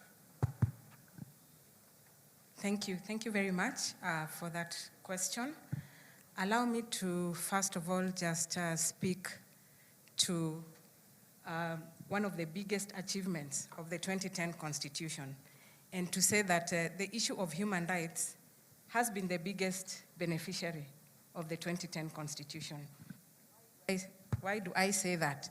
I say that because the language, you'll find that the language that has now been adopted, if you look at issues governance, issues development, human rights has become part and parcel of the language that we are using in Kenya. You'll also find that issues human rights are no longer, just an issue for human rights lawyers and for human rights activists. It's an issue that cuts across. And I'll just take you as an example. If you listened carefully to the speech by His Excellency, I think 90% of it spoke to issues human rights. And that has been the transformation of the new constitution. If there's any language that Kenyans now understand fully, is the issue of human rights. Everything is viewed from the lens of human rights. So we must give it to the 2010 Constitution that it has transformed even the relationship between citizens and the state, where now the state is required to look at everything that they do from a human rights perspective. Now, on to your question about the issues around right to life. You'll find that that's one of the rights that has been protected by the 2010 Constitution and provides that everyone has the right to life. And the right to life is not just about health issues, but it's also about who has the right to take away a life. And that's one of the issues that I think we've been grappling with here in Kenya. And I think it was acknowledged in the previous speeches that has been given, that sometimes life has been taken extrajudicially when it was not, legally taken away. So it's one of the biggest challenges that the Kenya National Commission continues to record. And unfortunately, the complaints that the Commission receives on this particular right has to do with complaints against the government, taking away life, illegally. And that's one of the rights that is really protected by the Constitution, and that as a country, we must ensure that we deal with that particular right, because the right to life is really fundamental, that once a life, as was stated by the President, once it's taken away, it's taken. You cannot bring it back. And yet, as a country, as a government, we are working towards improving the lives of citizens. It is true that the right to life is the most important, I must say. However, the question, and you have pointed out, that most of the times when KNCHR receives complaints about violation of this particular right, the blame falls squarely on the government. And we have seen actions by the government, for instance, on those people who were injured and those who died from previous protests. Compensation is currently ongoing.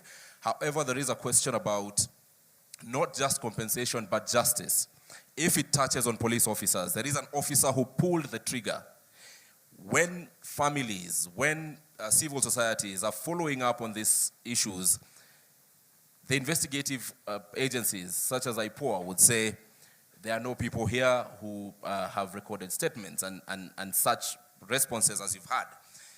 Then the question by many Kenyans becomes, beyond compensation, what is the KNCHR doing to ensure that we walk towards justice? Because the many killings that we've seen, a very negligible number is currently being prosecuted in court.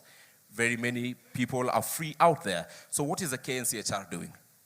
Thank you very much. I think back to your question about accountability and issues around redress for human rights violations. It's important to note that compensation and reparations is just one facet of accountability and redress.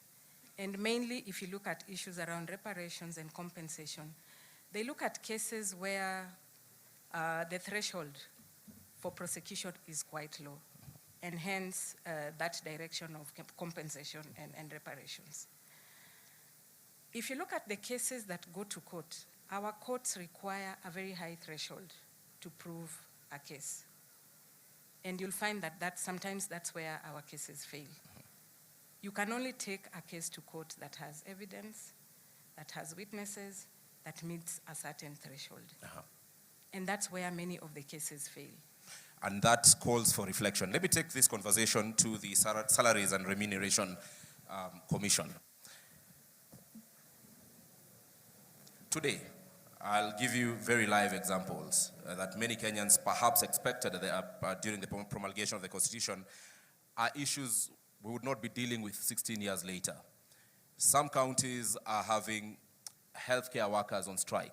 Why? Because of remuneration and because of related issues.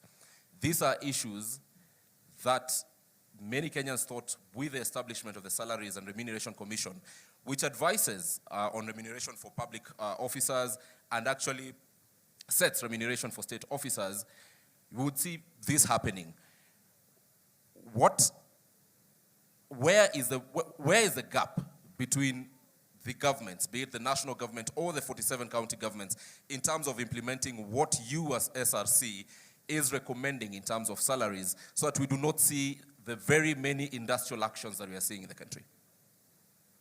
Thank you for that question. First of all, I think I want to clarify that all the policy advisories that SRC have issued, both at national, county levels, the small gap you see that is still causing a bit of industrial issues is there are some policy and legislative gaps around remuneration, especially around collective bargaining.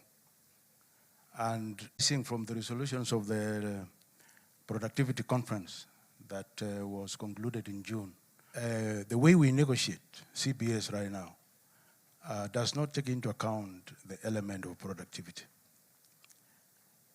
It assumes that the government always has all this money to pay people. But sometimes the fiscal space is tight. But we have already promised people that we are going to pay you like this, and like the industrial action that you are seeing now in the nurses, dates way back to 2017. You see? Once we tighten the policy and legislative framework around collective bargaining and generally how we compensate public officers and state officers, I think that will be a thing of the past, I assure you.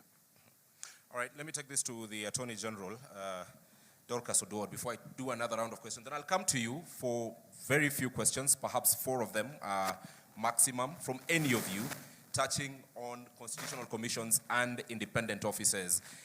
But, AG, let me talk to you about encroachment. Last year at a forum like this, when the then chairperson of the caucus of chairpersons of constitutional commissions and holders of independent officers spoke here, he mentioned of the various challenges they were undergoing. One was funding, which we've already addressed, and the second one was encroachment. This encroachment most of the times comes from the other arms of government, and particularly the executive. I will invite you to respectfully look at claims made in public just a couple of days ago about employment of teachers and it being done by political players, members of parliament. And these are allegations that came from a very high office, the office of the Speaker of the National Assembly. As Attorney General, where does this place constitutionalism in a government you advise? As far as I am concerned, all people employed by government, state officers and public officers are bound by law. And when we talk about the rule of law, it means that when you are exercising your power, you must identify the source of that power. Have we ever asked ourselves that how come sometimes there is no problem at all, but when there is change of leadership of an institution or an agency, all of a sudden there is a problem? Is it the problem of the people who are leading those institutions? When they come to us for advice, we go back to the Constitution because our client is actually the government, not an individual. And we protect policies and the laws, and we advise. Just as you saw it in the paper, we also saw it. Nobody has come to us, has complained to us, or has come to us for interpretation. Kenya is a country that is over-legislated. The problem is, how are we implementing the laws? Where does policy and law meet the ground? And when it meets the ground, it meets individuals with perspectives and attitudes. And it is how they exercise that power that causes confusion. Otherwise, at the top level, we are very clear. Our mandates are very clear. And we are always being asked, how does your core mandate meet the ordinary life? And everybody has been given an opportunity and a space to exercise their core mandate. So when individuals have their perspective and they want to be a bottleneck, that is a different story. So we wait for them when they come officially, and then we advise. All right, Nancy, as chair of this... And let me tell you, you will wonder that at the office of the Attorney General, we are registering almost 60 churches a month. 60. Tell us about it. You will also wonder that out of those churches, every time they have elections, they disagree. And elections in churches are more brutal, sometimes fatal. They are very violent, and they still come to us to advise. And these are the same people you meet in offices. Until now, we were asking ourselves if the Office of the Attorney General is now litigating between churches when it comes to elections. What about civic election where all these churches come together? Even among the Muslims now, they are fighting about offices and money. Some churches, not all of them. So this is to show the character of the people that we are leading. It is not only in civic elections. Thanks. All right, Nancy, how bad is this issue of encroachment by whatever power to the roles that are under your caucus? Thank you. I think we are all aware that there is encroachment and there is a bit of discomfort in people letting go of functions and authorities they had previously under old constitutions that have now been put in the, under the responsibility of different entities. When we were talking about the institutions, we have the three arms of government. We have the constitution commissions and independent offices, very critical for checks and balances. Now, the constitution commissions and independent offices have been given some critical roles and responsibilities and mandates by the constitution. However, because there is almost a similar or parallel structure within either the executive or the state, there is a bit of disagreements in who is responsible. And sometimes we have to end up in court under the judiciary to interpret, which should not be the case, because at the end of the day, we are serving the same citizens. But if the Constitution clearly indicates that the role and responsibility is for National Land Commission, is the control of budget, is ethics and anti-corruption, is the Human Rights Commission, then that should be respected. And then we can have under the coordination of His Excellency, the Deputy President, on how do we resolve this with mutual respect and with mutual understanding of what the Constitution set up. So that has been one of the issues that have been affecting delivery of services, delivery of development to the citizens. Again, there's a competition on who is accountable or who takes the credit. That now derails the focus that it's about a service that should be delivered to the citizen, and people are fighting over who is responsible and who takes the credit for delivering. So it is about interpreting the Constitution without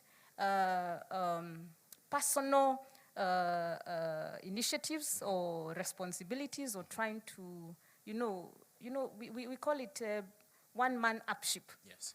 It's about us working together. And where there has been that mediation or meetings between constitution commissions and maybe State Department's leadership, under, if not the Deputy President, sometimes under His Excellency the President, then we have seen some change and some breakthrough in delivering to the citizens. Tell us how glaring this, I'll list for you what I think are forms of encroachment, and tell me how glaring they are for the constitutional commissions and independent offices.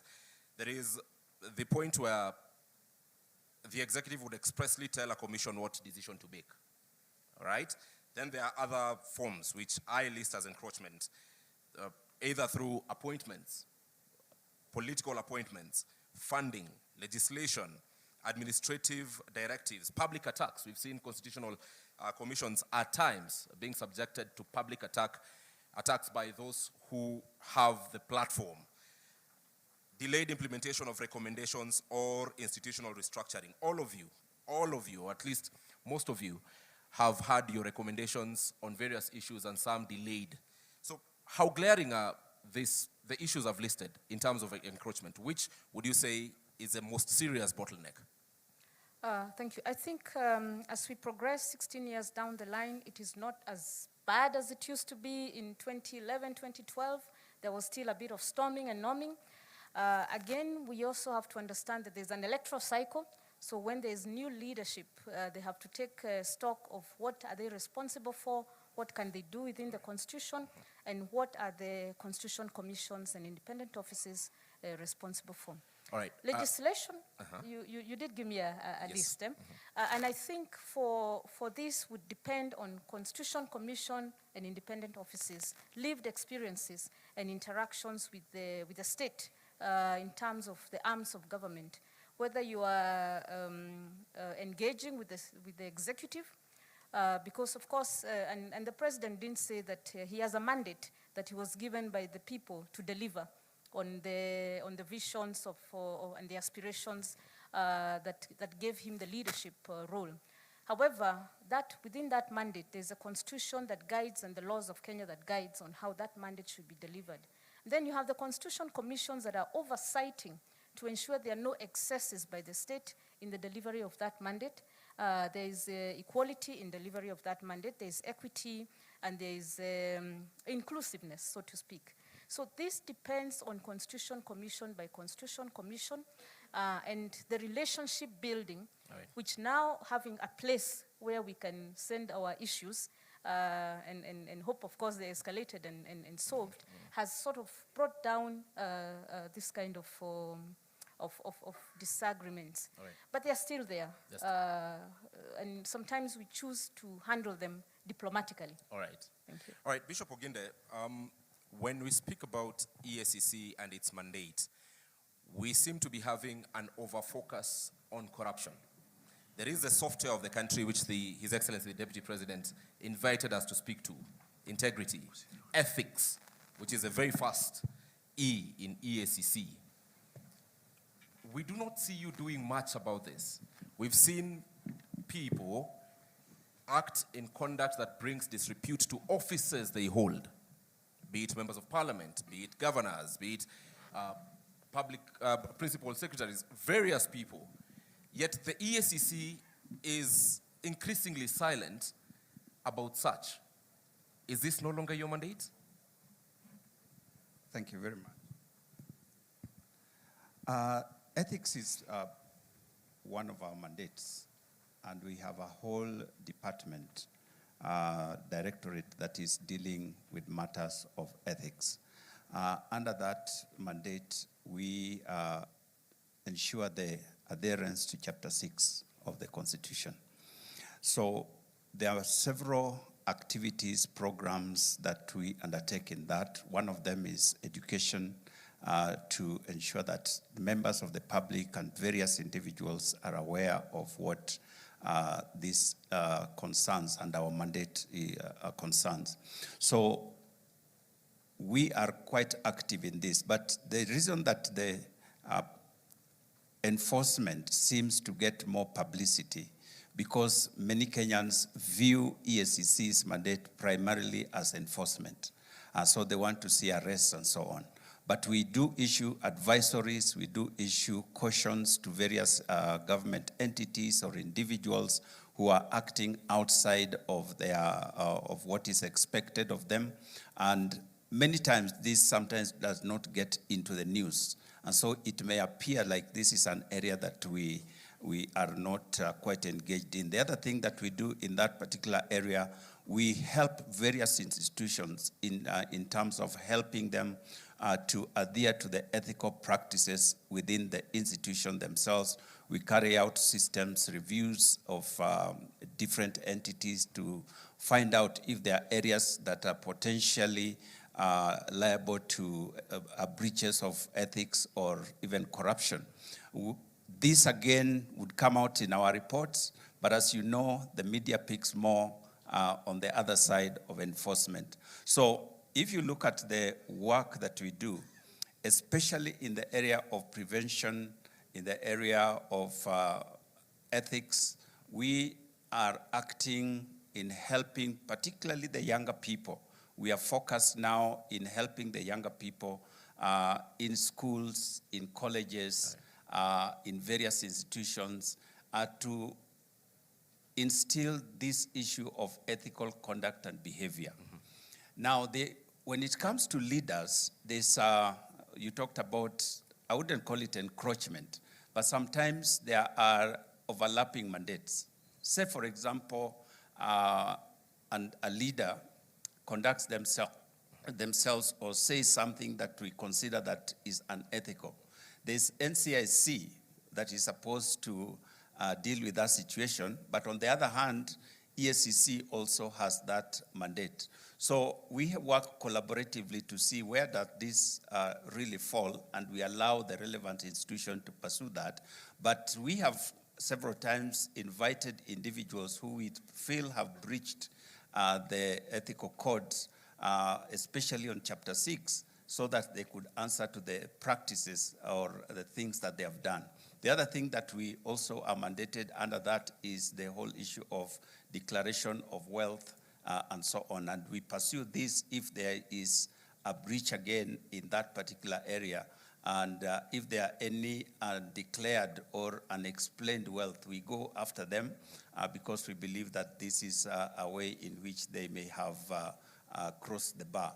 And so these are things that do happen, but many times they don't come to the front, as I said, because of the people expecting us more to arrest people than to enforce ethical conduct. But it surely must go beyond what media picks. It must be what really happens. Forget about what media picks. Yes. Because your mandate is not for the media, it is for the Republic of Kenya. But let me move to the SRC. And when I come back to all of you, because for closing comments, in the interest of time, you'll tell me about when your recommendations are not implemented. The EACC has previously written to the IEBC and given a list of shame of some sorts, but of people who the EACC thought ought not to be on the ballot. Yes. That was never followed. However, let me go to the SRC. You have spoken about the fiscal realities of the country and the always ever-rising demand by the various workers, especially employees of government, be it public officers, mostly public officers, to be fairly remunerated, at times not aligning with the fiscal realities the country is in. Then at that particular point, how do we make Kenyans appreciate that, look, this is the situation we are in, these are the fiscal realities that we are in currently, and not to dismiss the demands that you're having or the requests that you're having, but we have to strike a balance? First of all, I wanted to clarify one thing. I don't know whether the mic is working. Wanted to clarify that, you know, that first question you asked me, Kenyans might think SRC just helps public sector employers to resolve strikes. We do more than that. Actually, under Article 230 of the Constitution, that gives us the mandate to do what we do.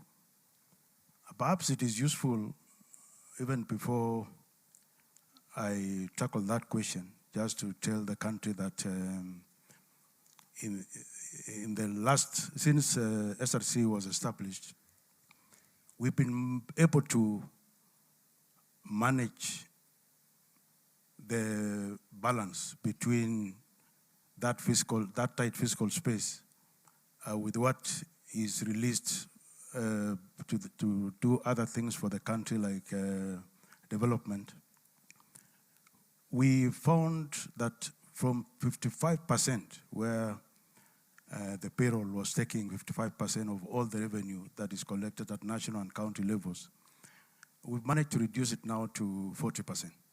So we've released 15% of revenue to other development priorities for the country.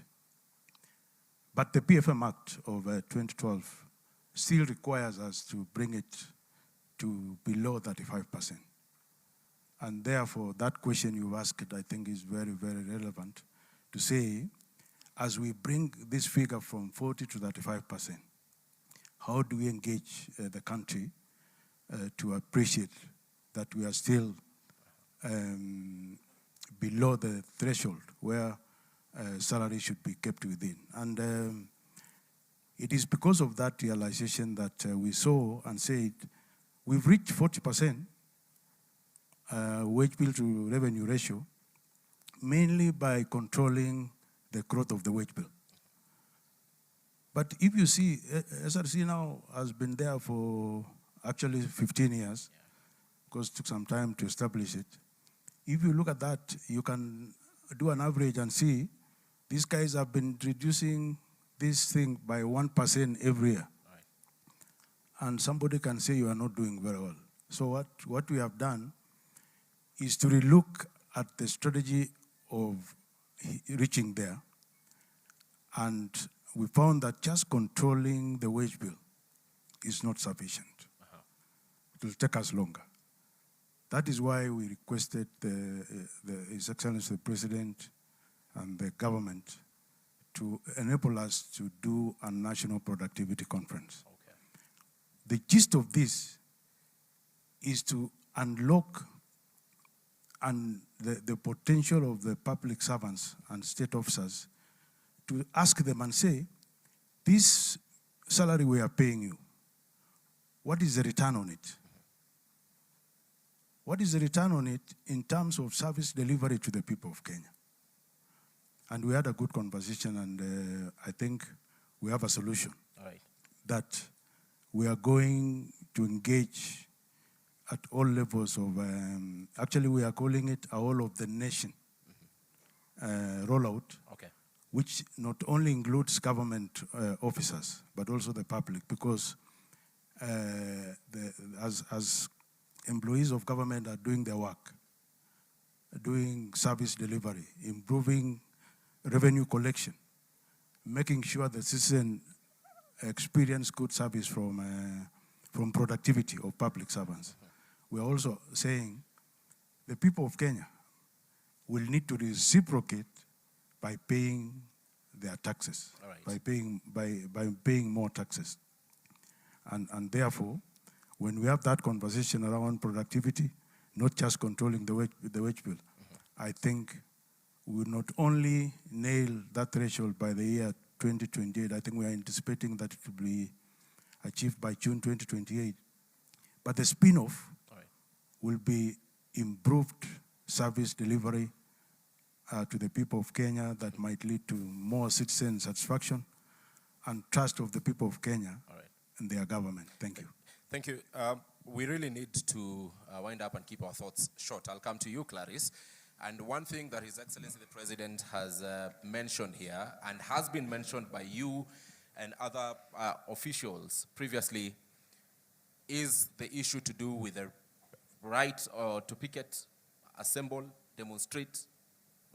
Let me use one word: protests. However, we have seen in this country, whereas this particular provision has been put to use by Kenyans, there is also that gray area of criminality happening. And there is a conversation about regulating this particular right. When many Kenyans hear regulating, Your Excellency, they would say perhaps the state wants to curtail this particular right. We need a better understanding of what do you mean, so that we are sure we are simply separating criminals from Kenyans exercising their right. Speak of June 2024. Genuine Kenyans were in the streets.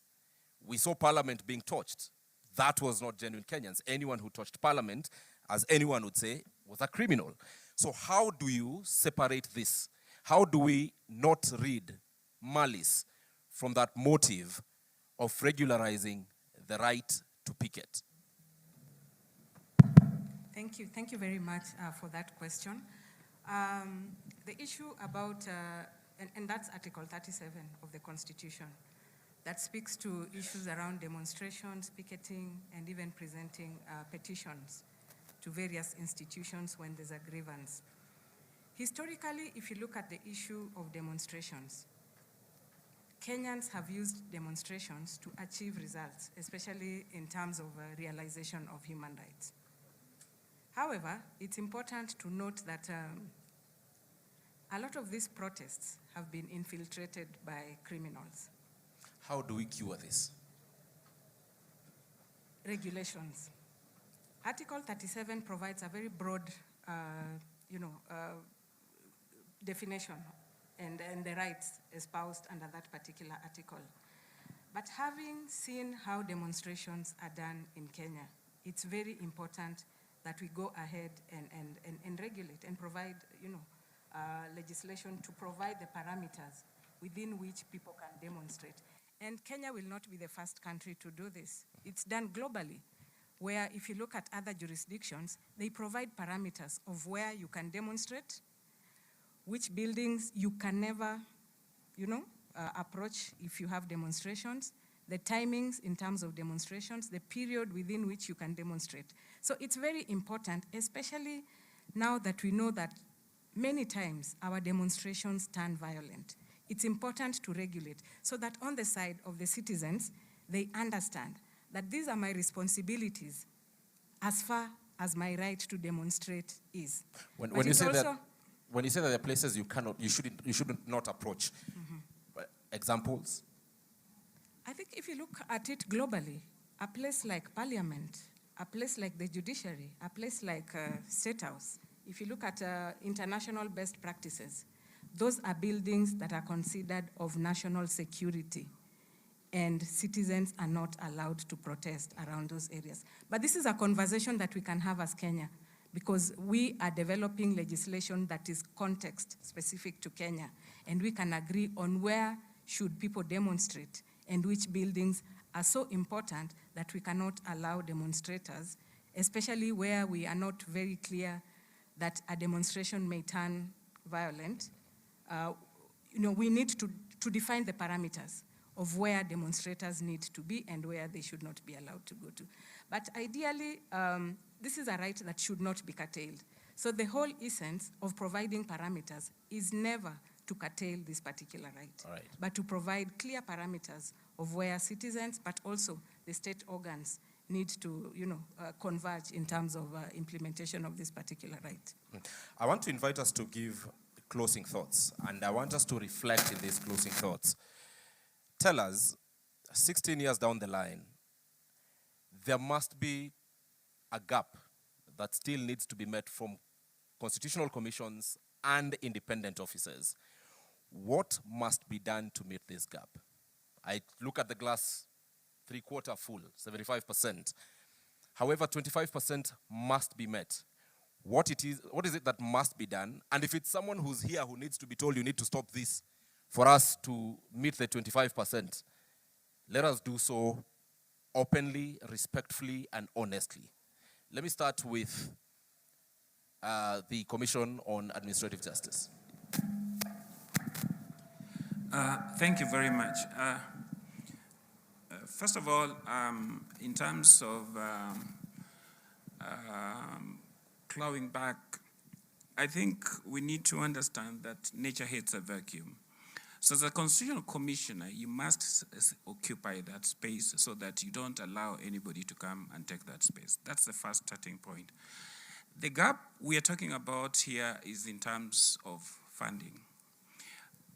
There can never be independence if we don't have enough money to do this.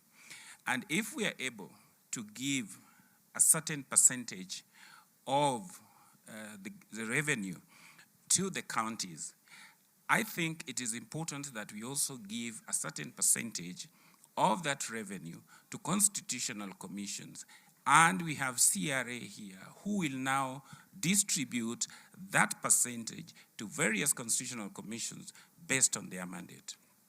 As I wind up, and this is what I undertake to the public, CAJ under our watch is simple. We say what we mean, and we mean what we say. And that is what we will give to the people of Kenya. If there's anything that we need to investigate, we will investigate it.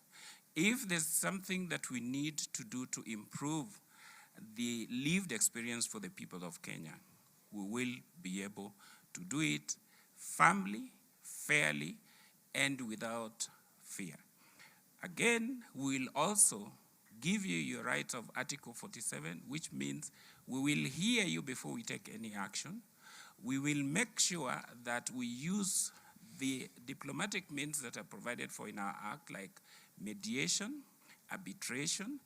But where you are obstinate and you're not doing what you need to do, then if it calls for summoning and fining, we will not be afraid to do so. Thank you. All right, let's go to the SRC.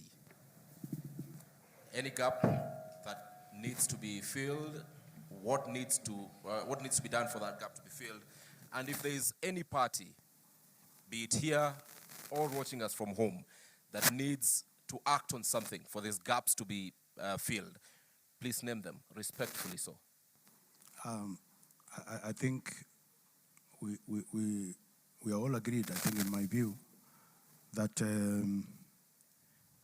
there are actually two gaps. One is we need to exercise this issue of independence very responsibly. Because you cannot be independent there as CCIOs and the people you serve are on this side. I think we need to manage that better so that we provide better service to the country. That's my honest opinion. Without the country feeling that now your independence has been compromised. The second... Do you want to cite any CCIO that you are describing this particular situation? We are being honest with each other. In the interest of time, let me go to the second one. Which is for CCIOs to function effectively, I think we need to find a way of resourcing them better than we are doing at the moment. All right. Thank you. All right, Bishop Oginde. Thank you very much.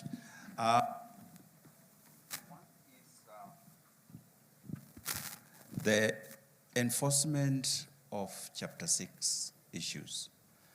You did mention, for example, EACC gives this list to IEBC. It's not that IEBC ignores. Our constitutional framework provides that unless you have exhausted the whole judicial process, even if you have a case, you cannot be barred from seeking an elective office. That in itself undermines the very values that we talk about. In our neighboring country, Tanzania, it is exactly the opposite. If you have been convicted of any corruption case, you stand guilty as you appeal. In our case, you are still innocent even after you have conviction. So we need to look at, if we are serious about enforcing the values that are given to us under Chapter 6, how do we legislate that so that those people who violate this ethical conduct that is provided for us are actually kept out? In the same line, we find, for example, we are investigating an individual. Like I said, the most difficult people to investigate are people who are in office. And we recommend that this person should step aside as the investigations are going on. In many cases, they are reinstalled in the office, and it becomes very difficult to do any investigations, to get documents, to get people to witness, rather to testify according to what is required. All right. The other area is the pace of prosecution. The process from investigation all the way to conviction, if there is, can take a very long period of time. That is because of the many stages that this has to go through. It is important that we look at that whole process. There are areas that we could reduce the amount of time that is required, or the number of steps that one needs to go through before a prosecution takes place. All right, at that particular point, allow me to interject, because it reminds me, and very briefly, of this incessant complaint that has been coming from the EACC about prosecution. In fact, you are on record asking members of parliament here to grant the EACC, and I think it also goes by extension to also the police, prosecutorial powers. You have done that, because we have seen blame being shifted from EACC to DPP and eventually to the judiciary. Now that today we are here with the political goodwill of the country, is this something that the EACC is still actively pursuing? And what are the possibilities of this happening? Thank you very much. The Constitution provides that Parliament can provide legislation that gives prosecutorial powers to other entity other than the Office of the Director of Public Prosecution. And so it is not something that we are asking outside of the law.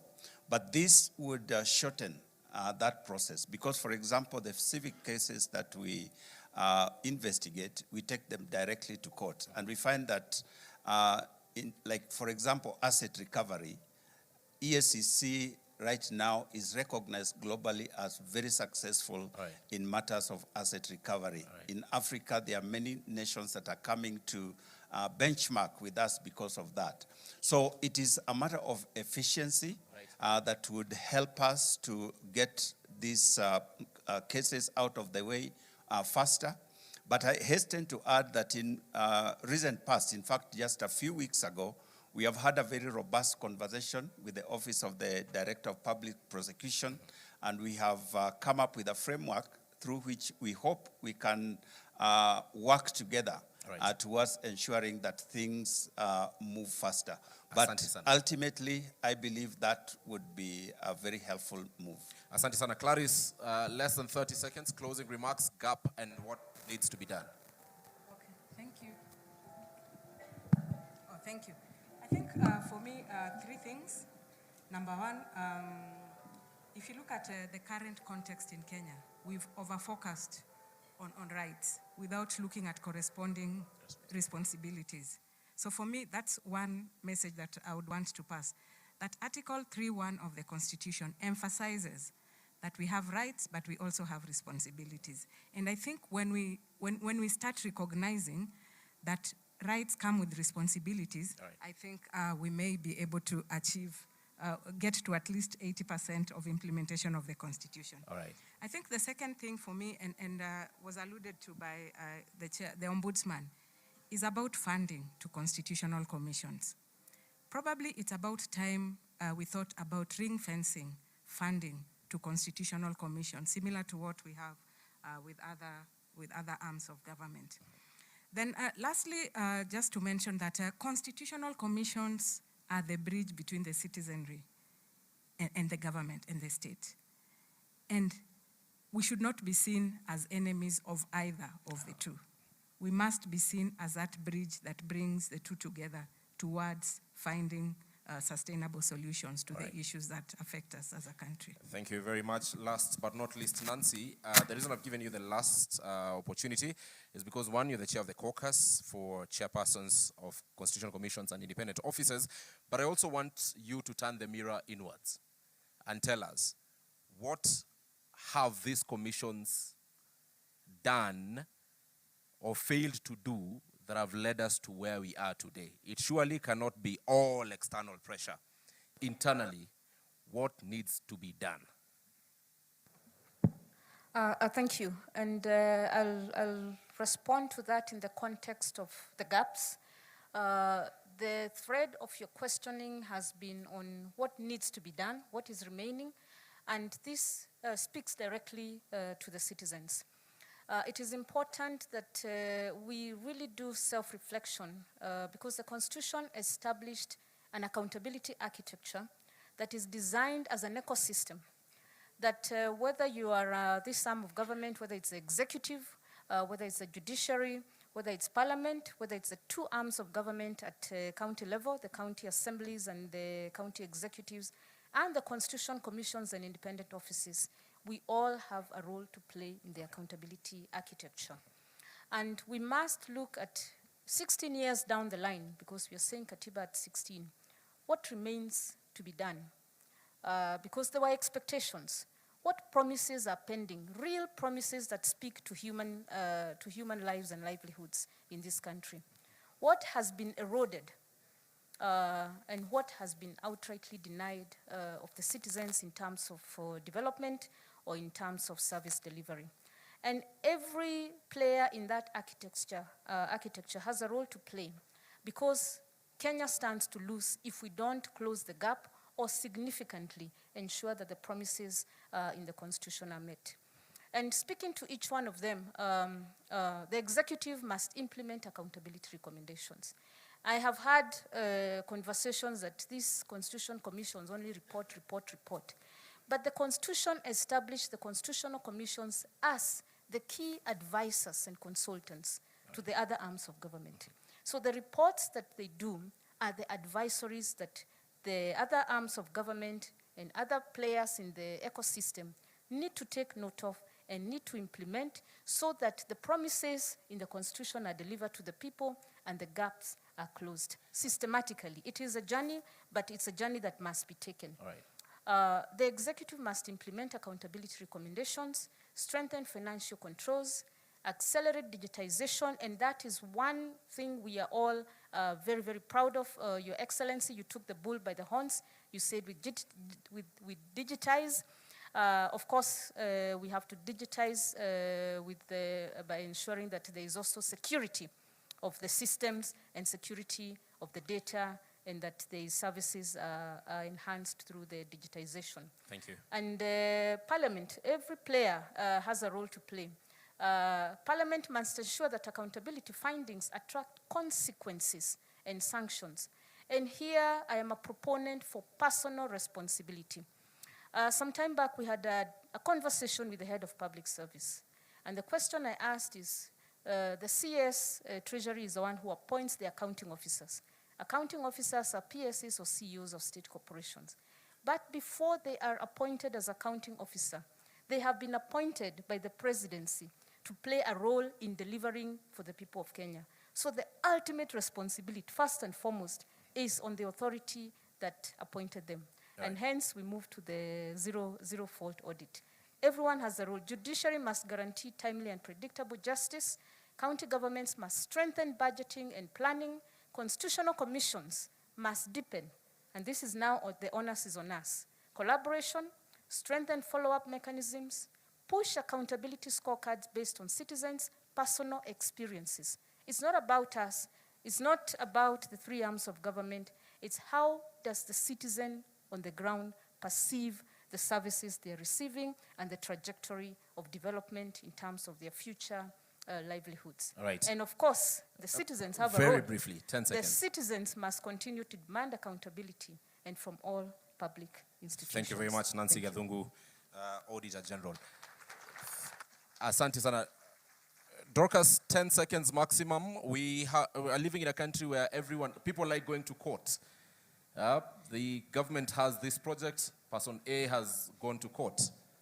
The president wants to do affordable housing. Someone goes to court to stop it.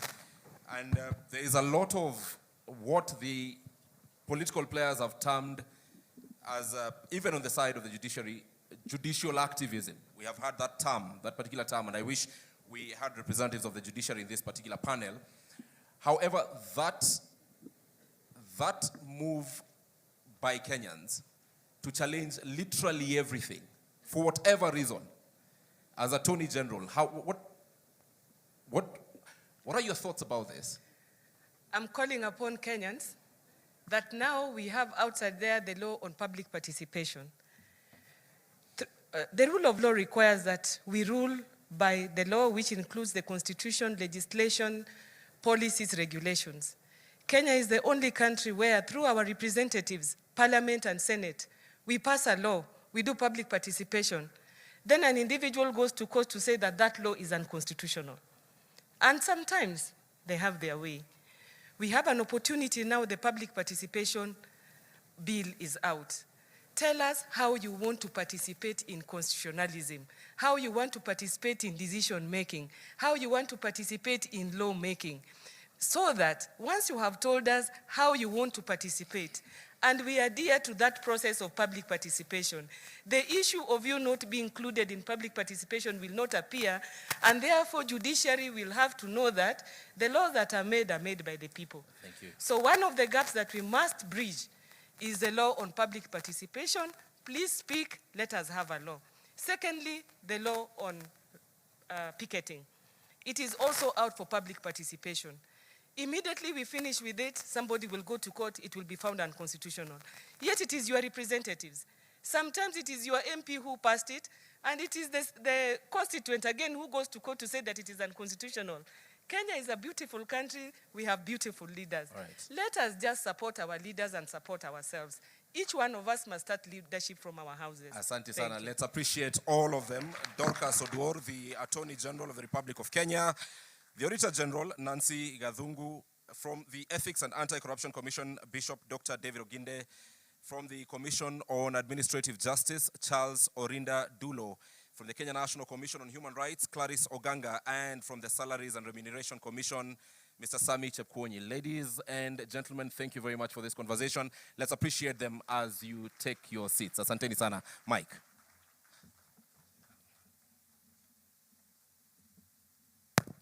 Another round of applause for the panel. Thank you very much for your submissions.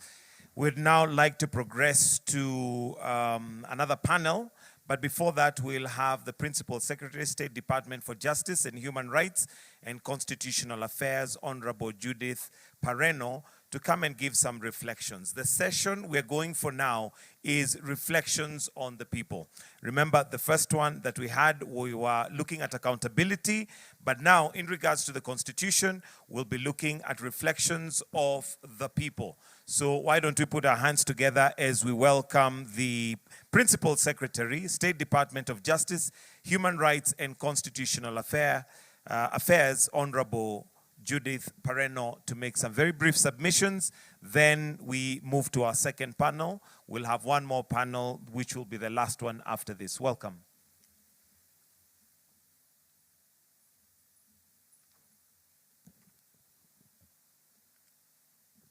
Your Excellency, the President of the Republic of Kenya, Your Excellency, the Deputy President, all protocols observed. This session is about reflection of the people of Kenya.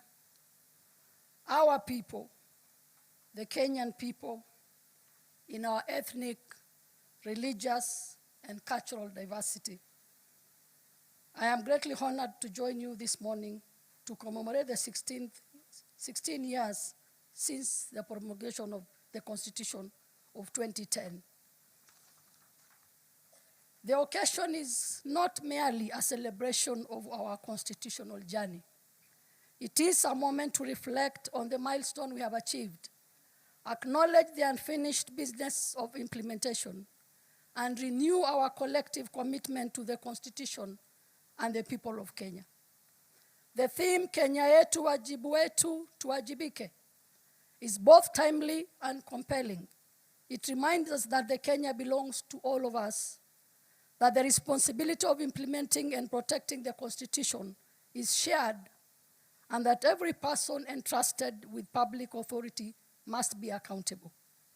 Your Excellency, ladies and gentlemen, 16 years ago, Kenyans overwhelmingly endorsed a transformative constitutional vision founded on human dignity, democracy, the rule of law, human rights, equality, inclusion, equity, accountability, and good governance. Since its promulgation, Kenya has made significant strides in giving effect to this vision. Among the most notable milestones in the establishment of devolved governments, strengthening of the Bill of Rights, strengthening independence of the judiciary, strengthening electoral and political governance framework, established public participation, advanced gender equality, inclusion and affirmative action, improved access to legal aid, alternative dispute resolution, human rights, protection, and people-centered justice. These milestones demonstrate that the Constitution has not remained merely a legal document. It has progressively shaped our institution, governance systems, and relationship with the people. Distinguished guests, as you celebrate this milestone, allow me to express our sincere appreciation to the Excellency, the President, for finding it fit to restore and strengthen the Office of the Attorney General by introducing a new State Department, the State Department for Justice, Human Rights, and Constitutional Affairs. This is an important step to provide a stronger platform through which government can coordinate constitutional implementation, promote human rights, strengthen access to justice, advance government reforms, and uphold the rule of law. On behalf of His Excellency the President, we shall continue to discharge this mandate with fidelity, the Constitution, professionalism, accountability, and unwavering commitment to the public service. Your Excellency, ladies and gentlemen, the Constitution has translated into tangible benefits for Kenyans. Through the government is closer to the people, through devolution and improved local services. We have greater access to justice through legal aid and alternative dispute resolutions. We also have stronger protection of rights, including for children, women, persons with disability and victims, minority and marginalized, and the vulnerable people. We have greater citizen participation in governance and public decision, more accountability in the exercise of public power and use of public resources. We also have greater equality, inclusion, and dignity, the access to opportunities and public service. Ultimately, the Constitution must be felt in the daily lives of every Kenyan, in access to justice, quality public service, protection of rights, participation, and accountable governance. While we celebrate the progress made, we must also acknowledge that the constitutional implementation remains a continuing journey. For many Kenyans, the full promise of the Constitution is yet to be lived. Challenges remains. Our task, therefore, is to bridge the gap between constitutional promise and the lived realities. The true measure of constitutional implementation is not just in the number of laws enacted or institutions established. It is whether a victim can access justice, whether a child is protected, whether a person with disability can access public services, whether public resources are used responsibly, whether citizens can participate meaningfully in the decisions affecting them, and whether those entrusted with public power can be accountable. As we begin the next chapter of our constitutional journey, our focus must be deepening implementation. We must strengthen devolution, deepen public participation, improve access to justice, protect human rights, strengthen accountability and integrity, promote inclusion, and ensure that constitutional institutions have the capacity and independence required to discharge their mandates. We must also ensure that emerging challenges, including digital governance, artificial intelligence, data protection, and digital rights, are addressed within the framework of our constitutional values. Above all, we must cultivate a culture where the Constitution is lived, respected, and implemented in practice. In conclusion, I conclude by saying that the responsibility therefore belongs to all of us. To you, our young people, your voice matters and your participation matters. To our public officers, public office is a trust. To our leaders, leadership is service, not a privilege. To our institutions, exercise your mandate with independence, integrity, and accountability. To our citizens, know your constitution, ensure your rights, exercise your rights responsibly, and demand accountability. To our citizens, know your constitution. To all of us as Kenyans, let us defend the constitutional order that generations before us struggled to establish. Your Excellency, ladies and gentlemen, 16 years ago, Kenya made a historic promise to itself, a promise of democracy, a promise of human rights, a promise of equality, a promise of justice, a promise of accountable government, a promise that sovereignty belongs to the people. 16 years later, we have traveled a considerable journey. We have built institutions. We have enacted laws. We have devolved powers. We have expanded rights. We have strengthened access to justice. We have deepened democratic participation. But the journey is not complete. The Constitution must remain a living national project, one that requires every generation to protect it, implement it, and improves its realization. As we commemorate Katiba Day, let us therefore renew our collective commitment to Constitution. Let us make constitutionalism the culture of our institutions. Let us make accountability the standards of public service. Let us make justice accessible to every Kenyan. Let us make human rights real in the every lives of our people. And let us remember that the Kenya we desire cannot be built by government alone, by parliament alone, by the judiciary alone, or by the constitutional commissions alone. It must be built by us. Kenya yetu ni wajibu wetu, tuwajibike. May God bless our constitution, may God bless the people of Kenya, and may God bless our great Republic of Kenya. Happy 16th Katiba Day. Thank you.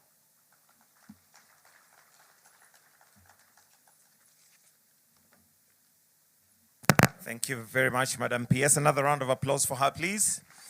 The next panel we have, Your Excellency, is on reflections of the people. Allow me to now invite the panelists, and we'll start with the Right Reverend Jonathan Kabiro Kariuki, the third Bishop of the ACK Diocese of Nairobi.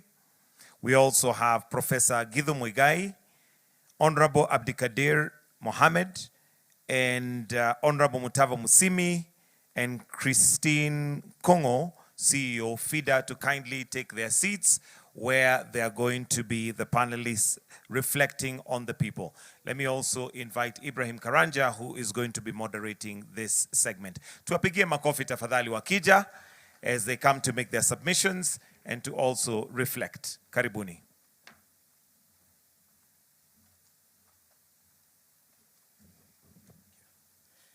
Thank you very much. This is going to be a very short session. Short but very deep. Short but very deep. Ladies and gentlemen, through your hands, the 2010 Constitution was bequeathed upon us as a country. Today I want us to reflect, and this one question will go to all of us. Have we met what we intended to with the 2010 Constitution? I'm asking this because literally, you're part of the midwives of the 2010 Constitution. What are the successes and how much have we met the target? I will start with Mutava Musimi. Thank you very much, Bwana Moderator, Your Excellency, and all of us. Have we met our goals? Is that what you're asking? Yes, sure. And you're asking me. As an observer, I think what I can say is we've come a long way. We are the better for it, for having a new constitution. I cannot imagine where we would be without a new constitution today. But we could do better. Number one, the poverty levels are worrying. The poverty levels are worrying. Number two, I am not sure, and I speak as former chair of the Budget and Appropriations Committee, I asked the question, can we afford the government we gave ourselves? If you look at the public wage bill, and all the public institutions we have to fund, can we honestly afford the government we give ourselves? Number three, when we were in Ufungamano and trying to make our modest contribution, we were very clear that devolution needed to be given more time than other areas that we were, other areas in which we wanted to see change. In fact, we recommended that once the new constitution is promulgated, the president appoints a devolution commission, gives them 3 years to deal with the issue of the size of the unit, their mandate, their character, viability. I was in Parliament when this constitution was when it was being promulgated. And I remember Abdikadir, who is here with us, who was our chair, took us to Kabete School of Government to deal with the issue of the number of units we needed. I think we had a day or two at the very best, and we knew it was just musical chairs. It was not really a serious meeting because the decisions had been made. Today, I asked the question, listening to Professor Anyang' Nyong and his team and Professor Hino, a lot of the issues that are coming up are actually issues that should be addressed by the county government. And that is why we recommended from Ufungamano, and we said every 25 years, we should look again at this, the sizes of these units, to do a review and see whether perhaps we need to adjust these boundaries. I'm being a bit provocative. As I finish, the issue of law enforcement, to try and create a culture of good, of decency. I think we are asking too much of law enforcement. I remember when President Kibaki asked me to chair a committee on the anti-corruption sort of education committee. I can't remember what it was called. But I tried to listen to him very carefully, and I noticed that he had faith in the need for law enforcement, but he was very keen that there is education. Of course, he was a teacher in his own right. And he understood if Kenyans can be helped to see that corruption is costly, then we might begin to move the dial on that issue. All right. And as I close, all of us here are mature people. There are things that families do that law enforcement does not do. There are things that religion does that law enforcement does not do. There are things that managers of education do that law enforcement does not do. There are things that media does that law enforcement does not do. The instruments of socialization, right, the place of culture, tradition, there are things they do. And I wish that we need to do a reset and begin to go back and ask, perhaps we are not giving enough emphasis to these other institutions. I thank you. All right, Prof. I don't know. Oh, yes, I can be heard. Your Excellency, all protocols observed. I am one of those people who are very proud of this Constitution. First, because we almost never had it. Although we had been working it for a very long time, at the end, we almost never had it. We had it because we went through the Kofi Annan peace process. And that helped us, many of us in this room, to reflect on what we had taken for granted in this country, which is that there would always be peace and there would always be stability. I look back at what we've gained. Let me start with the judiciary, where I spend a part of my life.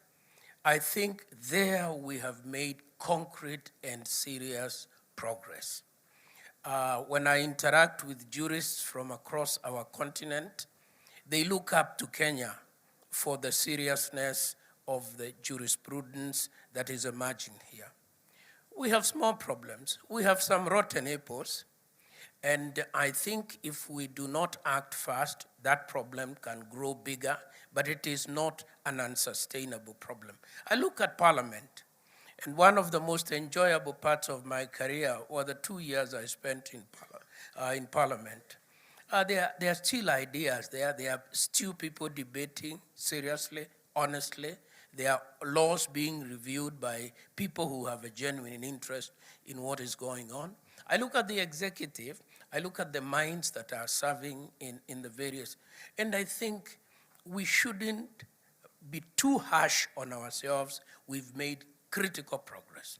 I like to single out, for example, the team that runs our treasury. As a layman, I look at it from outside, and I see the vagaries of whether that they have to to deal with. We come very close to defaulting on our foreign debt. And the team is able to pull us out in good time. So we have a capacity issue that this constitution has helped to bring that we should be proud of. I want to remind you, as a historian of that old one and the new one, by this time, by the 17th anniversary of the old one, we had amended it 17 times. So this is a more stable constitution in many ways. And I do hope, every so often I hear people open up a healthy discussion. Should we extend the presidential term limit to, or should we remove the term limit? Should we reduce the counties? Should we decrease the number of seats in parliament? And the debate goes on, and it is a healthy debate.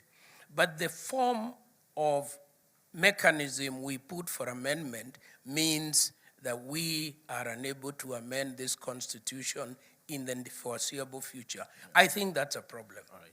I think that is a real problem because all of us recognize that some things are not working. BBI, we were not all united on it, but BBI was an expression of anxiety as to what all of us recognize was wrong, but we didn't have the political traction to move it forward. So to my own mind, as one man who made a very small contribution to this process, I think I can look my grandchildren in the eye and say, I'm proud of my work. All right. Thank you very much. Thank you very much to my old teacher and my padre. Your Excellency, thank you very much for holding this a second time. Last year is when you held it for the first time and you promulgated it should be held annually. Thank you so much. Baba is not with us, but he requested you to hold it from the morning, not just afternoon. I think you have accepted also that request. Asante sana. If I am a private citizen now, I can comment without any issues. If you look around, Mzee Moi used to say we were an island of peace. But if you look around constitutionally, last week or this week, a very senior officer in one of the neighboring countries resigned because, actually a vice president, because he asked for constitutional reforms and his president was not too happy. I don't think Professor will resign for making any comments in this country. Another neighboring country is in the midst of a constitutional crisis right now. The term for the government is over. They don't know what to do. They're struggling. In another one, they're trying to move from a federal to a unitary and a presidential. To the West, if you say so-so must go, they'll ask you go where? They have been there for 50 years almost right now. The first set of rights the first set of rights are called first generation rights, political rights. In this country, we have no issue with political rights. We have a lot of political rights. That is something we have banked. We are moving to second generation rights, which the president was talking about earlier, which is economic and socio-economic rights essentially. The rights to health, the rights to housing, the rights that make, the first rights are about keeping the government away, keeping the state away. The second rights are asking the state to do what it's supposed to do. That's where we are. The fact that we have moved from the first to the second is a major achievement.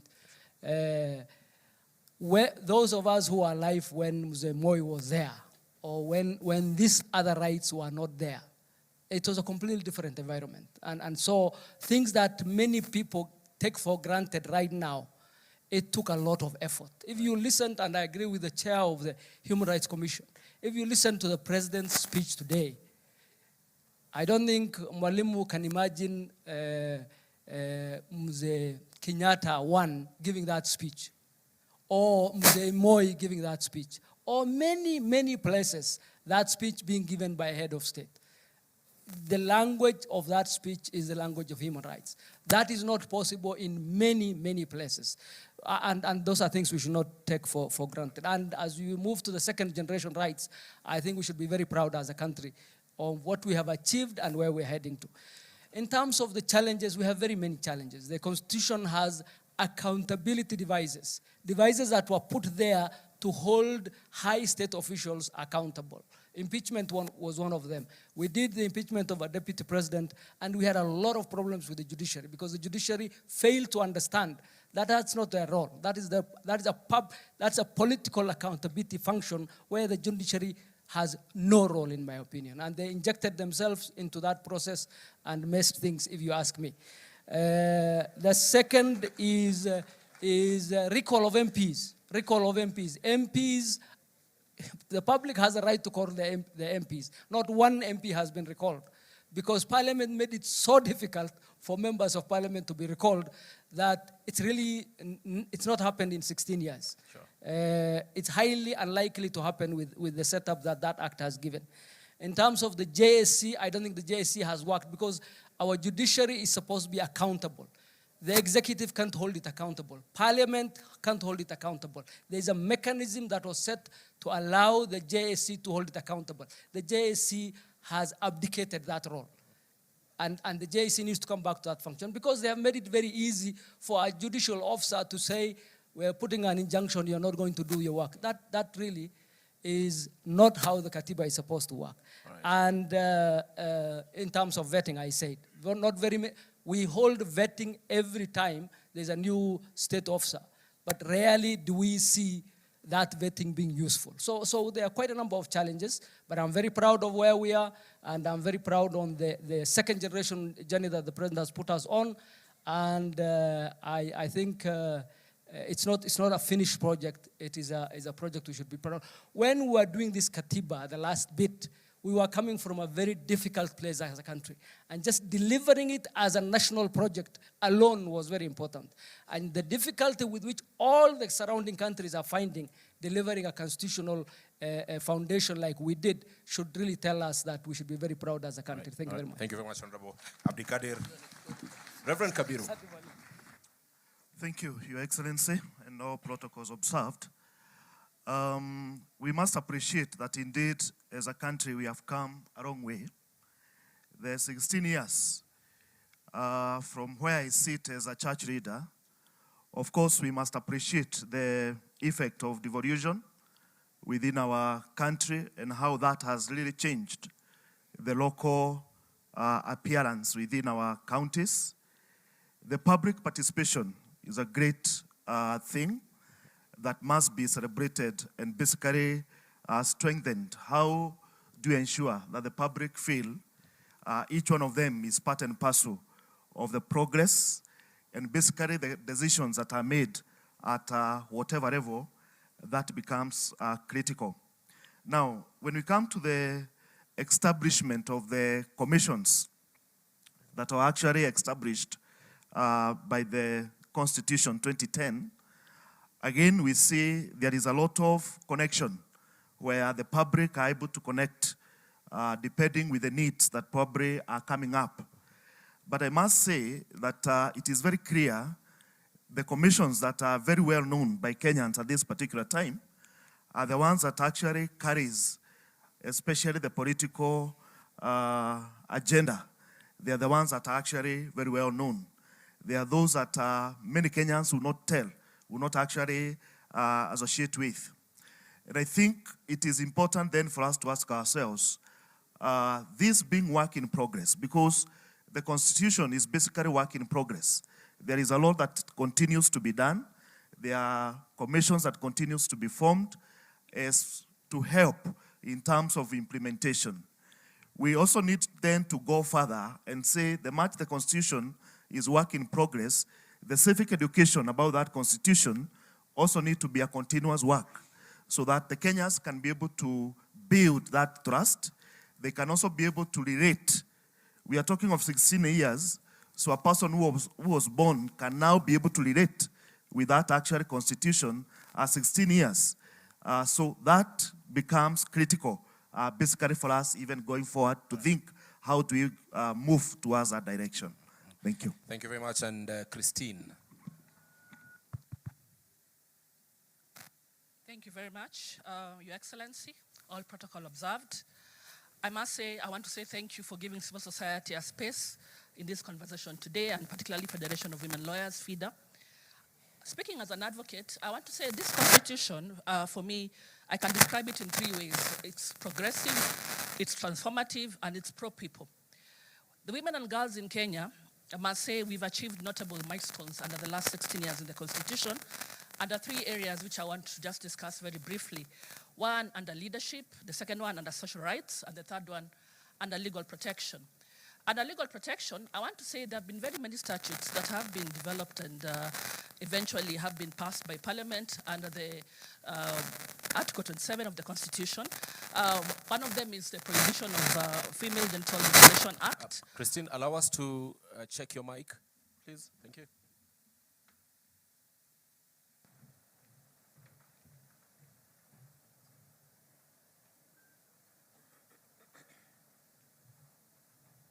Still not functioning.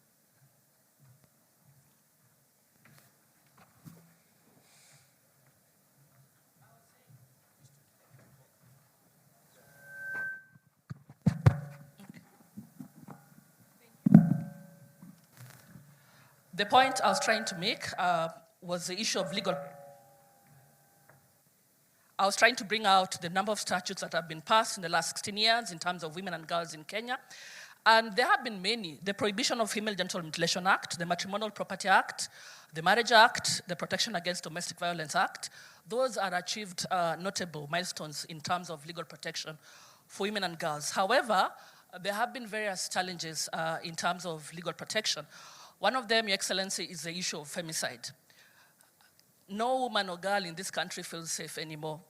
The femicide has increased to an issue where we are calling upon you, Your Excellency, to declare this a national crisis. We have seen there was the presidential task force that addressed it. A report was presented to you. We haven't seen any implementation being done, so we're kind of requesting if implementation can be done. In terms of celebrating Katiba Act 16, we know that there have been the issue of 2/3 gender rule, whereby we're saying that the lack of implementation of the not more than 2/3 gender rule in elective and appointive bodies has not yet been implemented, despite Article 27(8) being very clear on it. Because I may not get any more time, I want to just give my suggestions on way forward in terms of what perhaps we feel as advocates ought to be done. We feel that IEBC needs to come out strong and empower itself in terms of strict enforcement during party nominations. We are 1 year to elections. IEBC is empowered and directed by the courts to reject any political party that has not complied with the 2/3 gender rule. This alone will send a very loud message to political parties who are also here.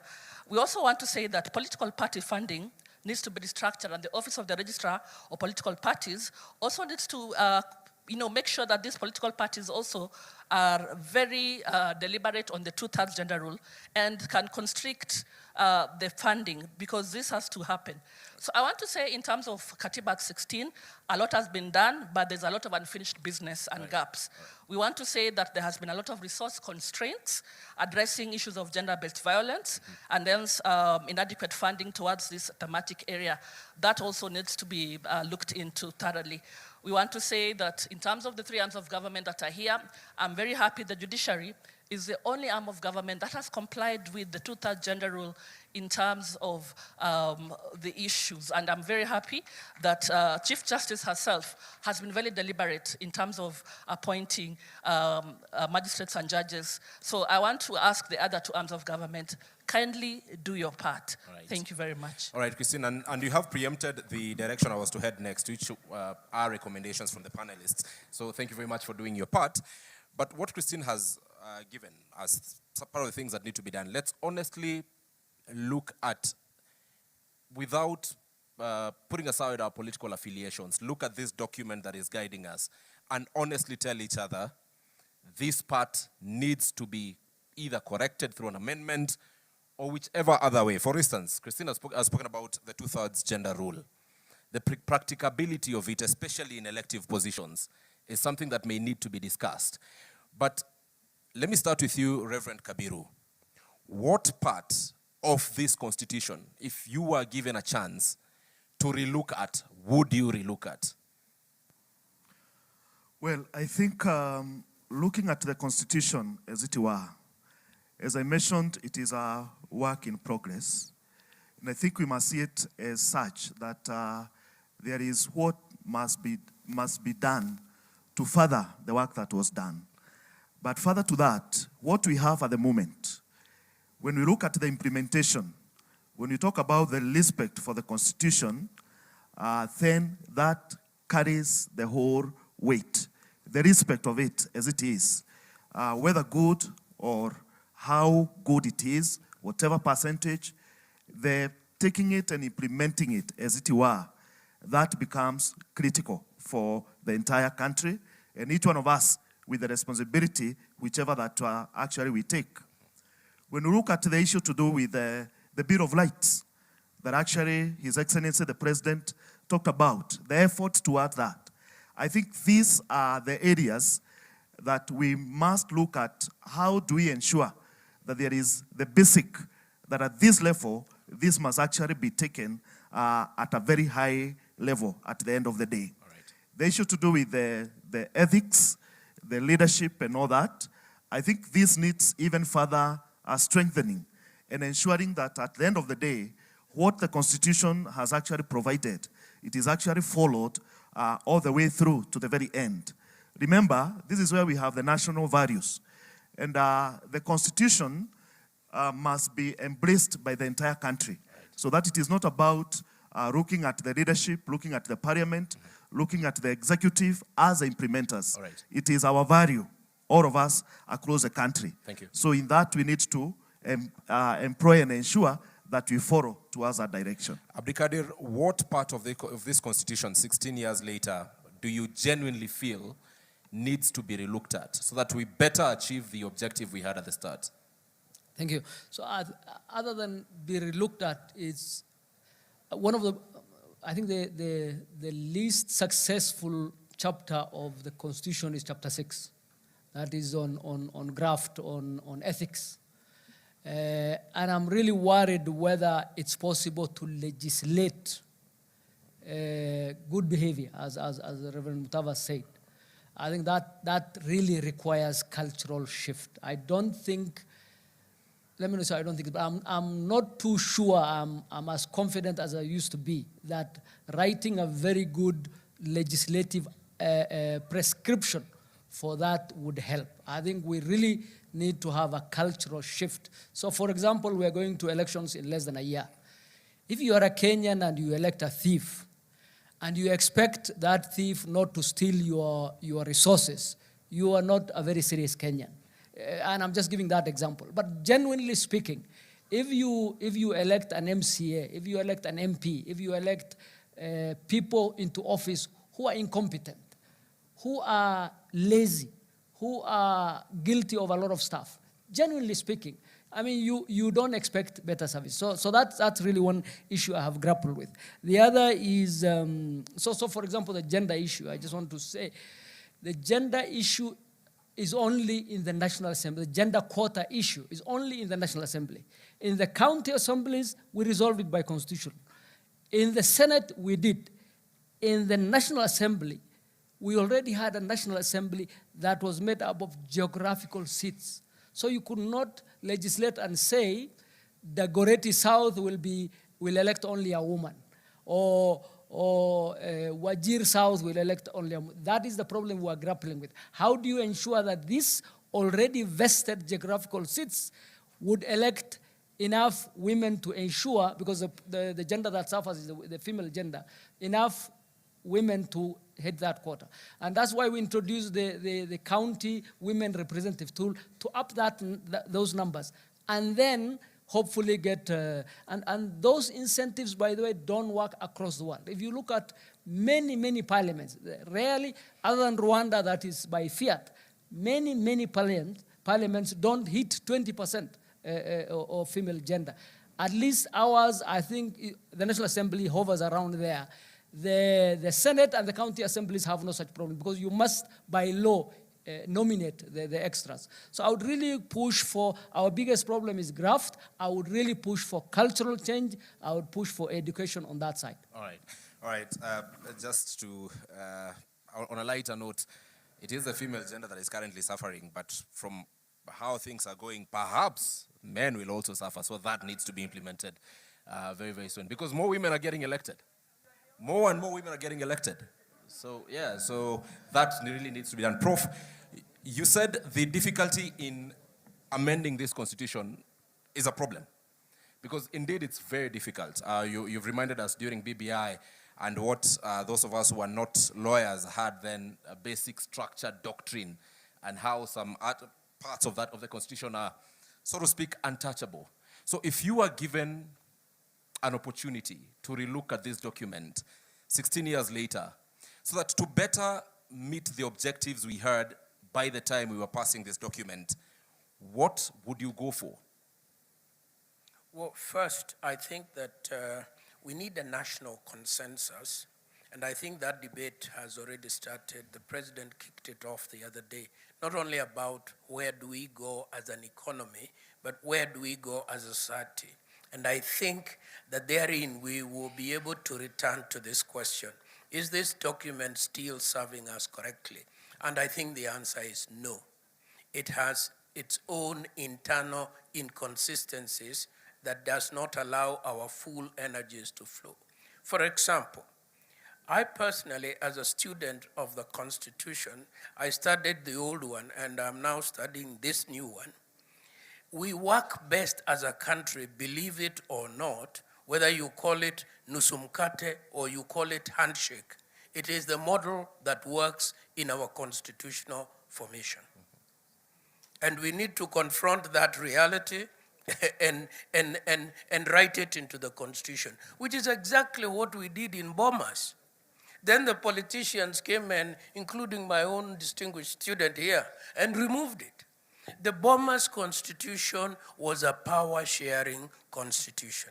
It had a prime minister, it had deputy prime ministers, and it had other perks to keep the nation together. We need to recheck that model. There is nothing wrong with it. Number two, we need to look at the House. The House is too large.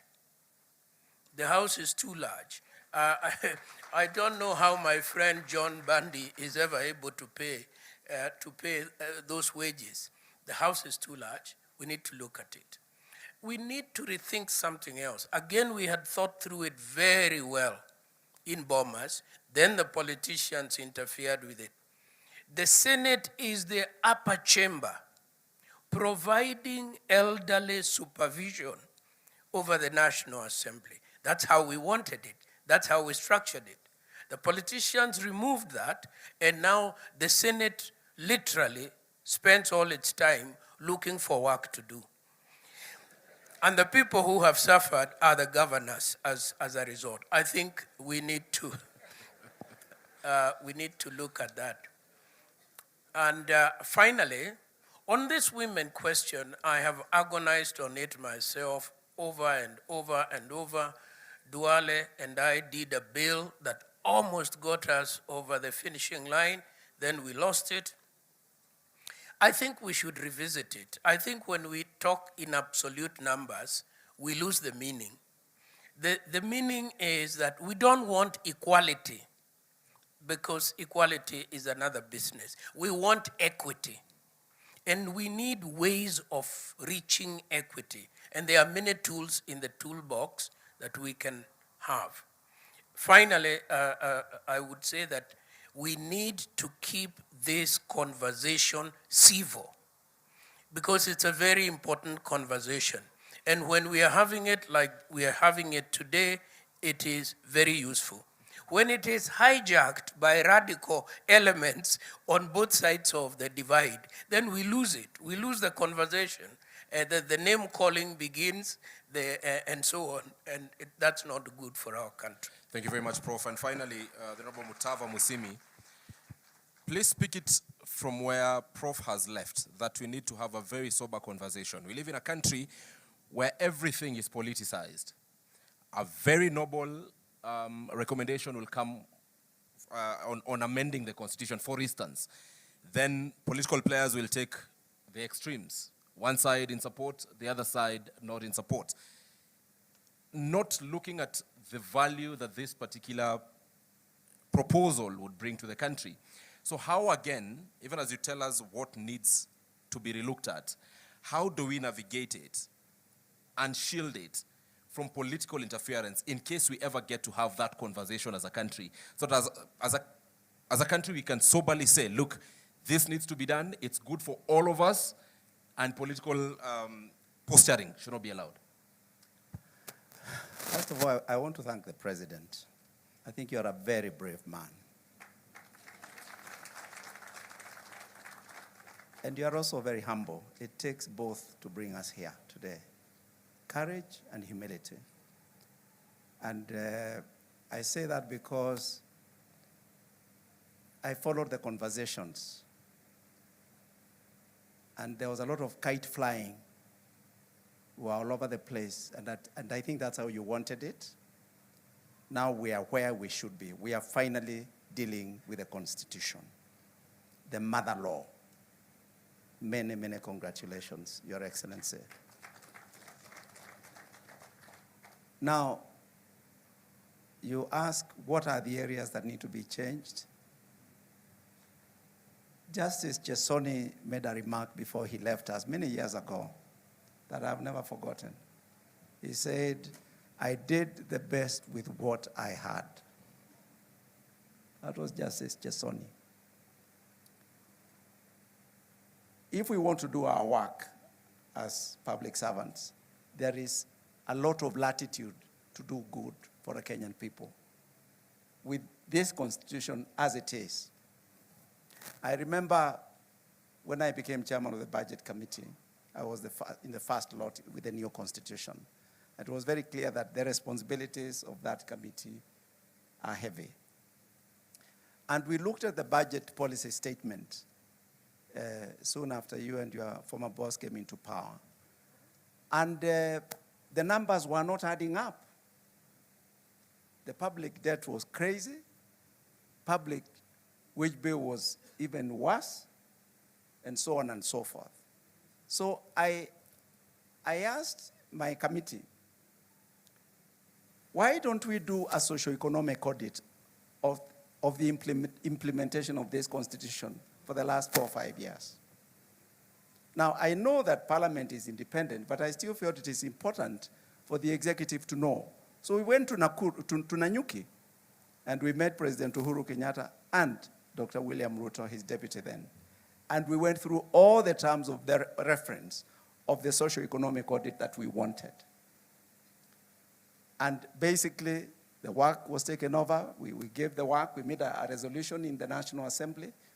It was bipartisan. We worked with Honorable Duale and the late Jacob Midiwo. And we got the numbers on the floor of the House. The only audit I know from the Office of the Auditor General on the implementation of the Constitution is one done by the former AG, Dr. Edward Ouko. And we made sure, once it was out, after 3-4 years or so, we gave copies to the leaders. I gave it to Honorable Raila Amolo Odinga, myself. I gave it to Prime Secretary, Cabinet Secretary is here, myself. And so that it can begin to get attention from people who matter. What point do I want to make? I don't think myself that Parliament is doing enough to oversight the executive. It can do a lot more. I do not think the county assemblies are doing enough to oversight the governors. I leave it at that. Right. Come now to the things that I think need changing. You can tell I have issues with the units that we have in the devolved governments and how they were created. It was a bit rushed in my view. Your Excellency, I've seen you struggle with the same problem that your predecessor struggled with respect to Nairobi City. I want to get it right, I saw it here. Nairobi City County Government. Sasa umeingilia kidogo kusaidia rafiki yetu Sakaja. Your predecessor aliingilia kusaidia Sonko. You know, as observers we are saying, he barabara tulijenga, now today we want bumps, maybe we need to redesign, maybe we need your carriageway. There may be a problem with the design of this road. Nairobi, and I would add Mombasa, probably need to be looked at differently from other counties. With respect to the other county governments, I think I've said enough. All right. 30 seconds, sir. Hiyo nitakurudishia. What were you asking me? What was that other question? How do we shield? Because you've identified what needs to be done. How do we shield it from political posturing? Shield what? Shield, in case we decide to have a conversation about relooking at the Constitution, we are likely to see political players take both extremes for political reasons, not looking at the bigger picture of whatever recommendations would come or would need to be done. So how do we shield this process? You know, I'm so glad I went into politics for 10 years. I'm glad to be out. But there are things I came to know about the Kenyan I didn't know. You don't know these things from the pulpit and from the church. Kenya is an amazing country. We go out there in the hustings, as the English call them. We do our politics. It's noisy. It's crazy. Then we are called here, and we kind of reset. And it is a genuine reset here. Now, by the time we leave here, we are not quite who we are before we came. Right. That ability for us to talk things out there and to still meet with our leaders here is what makes this Kenya unique. May God bless our country. Asante sana. Thank you very much. Let us appreciate our panelists this afternoon. The Right Reverend Jonathan Kabiru Karaoke, Professor Yedhu Muigai, the Honorable Abdikadir Mohammed, the Honorable Mutava Musimi, and last but not least, Christine Kungu. Thank you very much for joining us and making this conversation a success. Asanteni sana. At this point, Your Excellency, I will return it to Mike Gitonga. It has been an honor to help you in going through this program. Asante sana.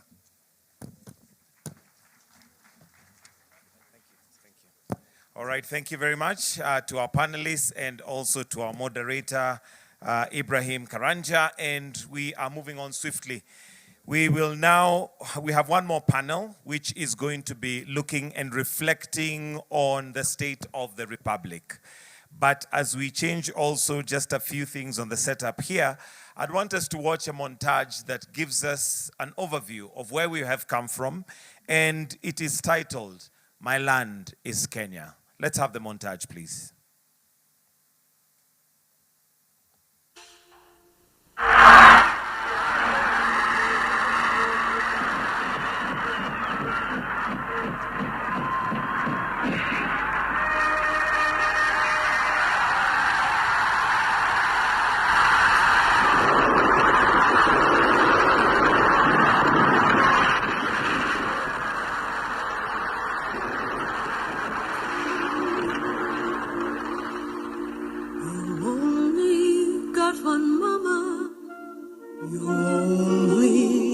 One path. You only got one life to live, no matter who you are. You can go the whole world over, every city has its dawn. But everybody living has one place where he was born.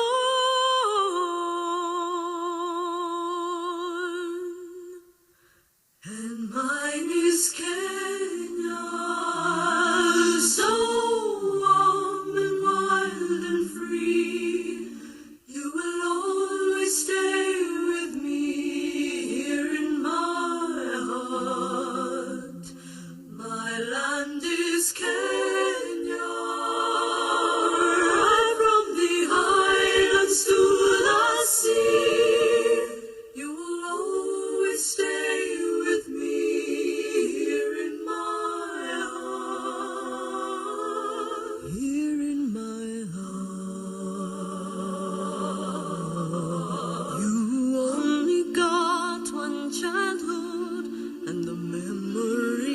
Spring, when you see your house, the tree you climbed, and all those precious things, the faces of the friends I have, the images that formed.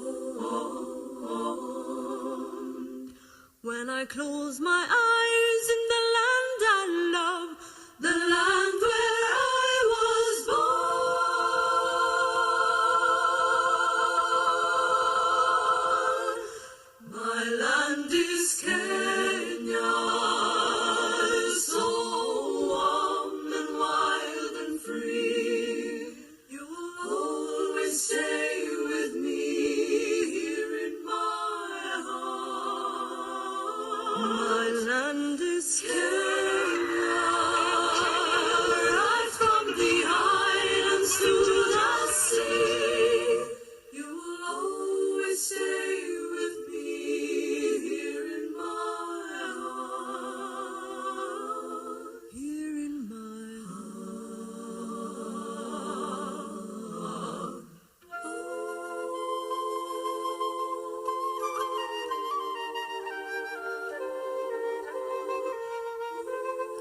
doesn't that just provoke some emotion within you to be a Kenyan?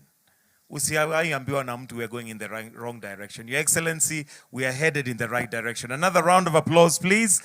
And that particular song, that version has been done by the Moipei sisters. I know some of us may be aware.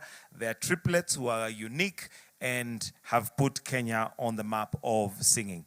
Your Excellency, sir, with your permission, allow me to now invite Professor Makau Mutua, who is going to give a brief reflection of the session and the panel that we are finally going to have as our last panel. And this is the State of the Republic. A round of applause for Professor as he comes to give some very brief reflections on the State of the Republic before we get to our final panel discussion. Welcome, sir.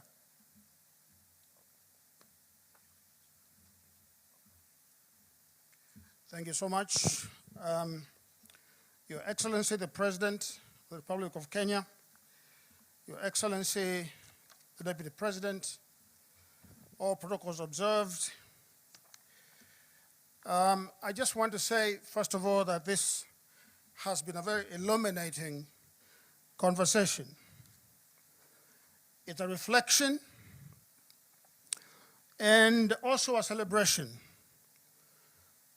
of our Constitution. But the discussion has also been very somber and very solemn. And it is on the second limb of that statement that I want to say that last year, Your Excellency, you fulcrumed this event with your partner, the late Honorable Raila Odinga. And of course, Mr. Odinga is not here today because he left us. But I want to say that before Mr. Odinga left us, Your Excellency, you and he worked extremely hard to restore sanity to our republic at a time when it was wobbling from both centripetal and centrifugal forces. But I just want to say, Your Excellency, today we can hold our heads high and celebrate that we have crossed that very difficult chapter, that river of turbulence. Mr. President, I just want to say that we cannot microwave the idea of a constitutional culture. It is not possible. Building a lasting and a rotund constitution is a very difficult process. We're here now in 16 years, because before then, Kenya was not a democracy. Kenya was not a democracy. Our democratic journey, in reality, started in 2010. And so today, we gather here on this historic day to perform one of the most important rituals of an open society. And that ritual is the reconsecration of the temple of democracy. But it is not simply a ritual, Your Excellency. It's a remembrance that is replete with not only virtuous symbolism about what it means to be free men and free women. It's a call to the fidelity of the norms, the processes, and the institutions that require the Kenyan state to give the most happiness to the largest majority of its people. But we meet here today not to express naive optimism about human nature. We do so knowing that freedom and liberty are not possible where large demographics of the people who are necessitous and live in a penurious existence are not free. No. The basic command of the Republican state, the condition sine qua non of democracy, is to protect people and their property and to lay the foundation for economic prosperity and social and cultural renaissance. Your Excellency, next year, we are going to perform another ritual of democracy, where every single eligible citizen will cast a ballot of conscience to elect those who will lead this great country. And let me remind Kenyans, especially the naysayers, that political competition among elites to determine who will govern Kenyans must never be a life and death or an existential contest. It must never. And I want to warn those who beat the drums of war because of an election that, and I think this may be true, perhaps there are these students in their history classes, but I want to note that to be given an opportunity to lead a nation as great as Kenya is a solemn and sacred obligation. And citizens, for it is they who hold the highest office in the land, must be allowed, as our Constitution demands, to cast their ballots next August, next year, without calumny, without intimidation, and without mayhem. 16 years into our democratic experiment, we must return a verdict of maturity as a society next year.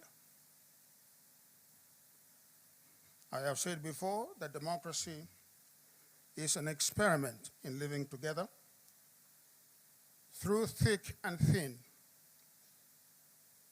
It is like most marriages. And you know most marriages are imperfect. And in fact, very imperfect. But this is the only marriage possible in a political society. The experiment of democracy, of living together, no matter how diverse and different we are. But unfortunately, unlike in a real marriage, divorce is almost never allowed, if at all. If you look at countries that have been decoupled from one another in history, the numbers are very few. The tendency is for the state to remain together. And so Kenyans must understand that we are bound together in this land, and as the Reverend Mutaba Mushimi would say, until death do us part. But finally, I want to beseech all of us to internalize what we are doing here with all the three arms of the state, and that we must never take this civil conversation for granted. We must never.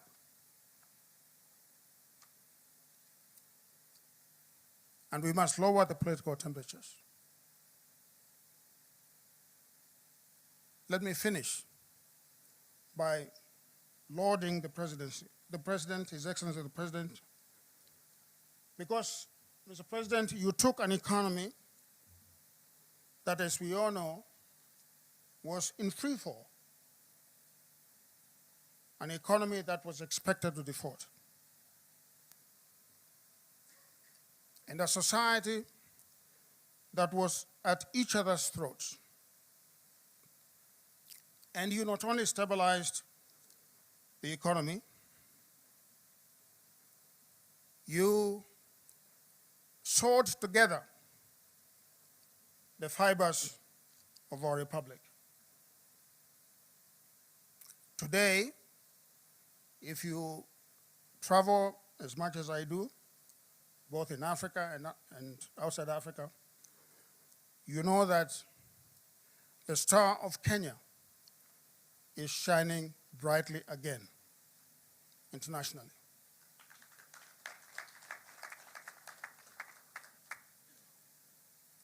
The work that the President has done is evident for all to see. And let those who have eyes see, and those who have ears hear. Your Excellency, you took the call of the people and you have delivered.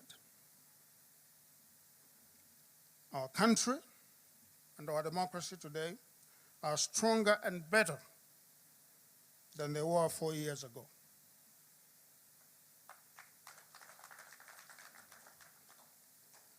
I want to say, Your Excellency, that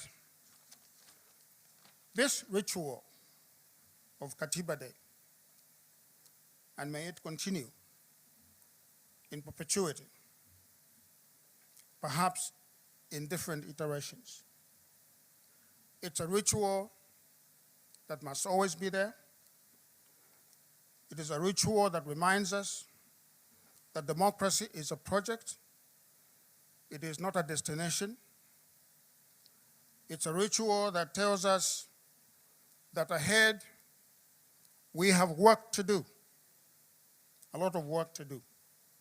You heard in a previous panel, which had some of the founding Kenyans of the 2010 Constitution there. You heard them talk about some of the deficits that we must face and that we must resolve.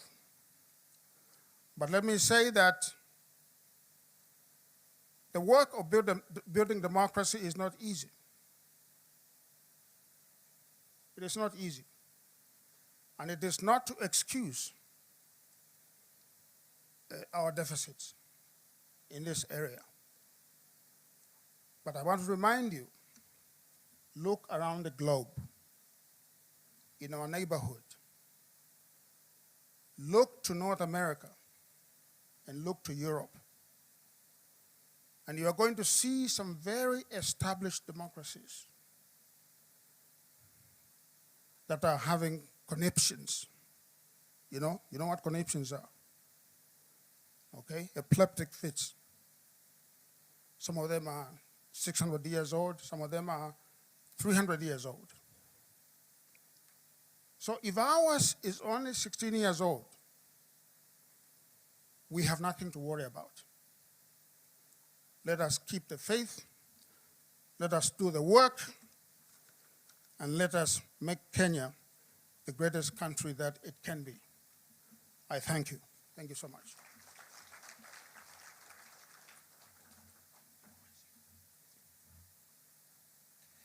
Thank you very much, Professor. Your Excellency, with your permission, allow me to now invite the Honorable Dr. Musalia Mudavadi, Prime Cabinet Secretary, and also Cabinet Secretary for Foreign and Diaspora Affairs, to make his submissions. Tumpatie makofi tafadhali akija.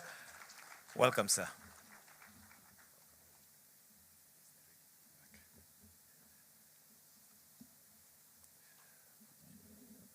Your Excellency, the President of the Republic of Kenya, Dr. William Samoei Ruto, Your Excellency, the Deputy President, fellow Kenyans, members of the Diplomatic Corps. Your Excellency, with your permission, let me just take a minute to request the ambassadors and high commissioners and members of the Diplomatic Corps present to just rise so that we can give them an applause and acknowledgement.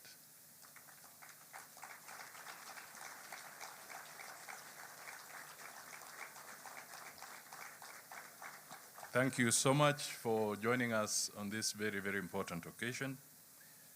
And as Professor Makau was speaking, he did mention that this was an item, a program that you sat with the late Raila Amolo Odinga so that you can actualize it. Let me, in that spirit, then acknowledge Mama Ida Odinga.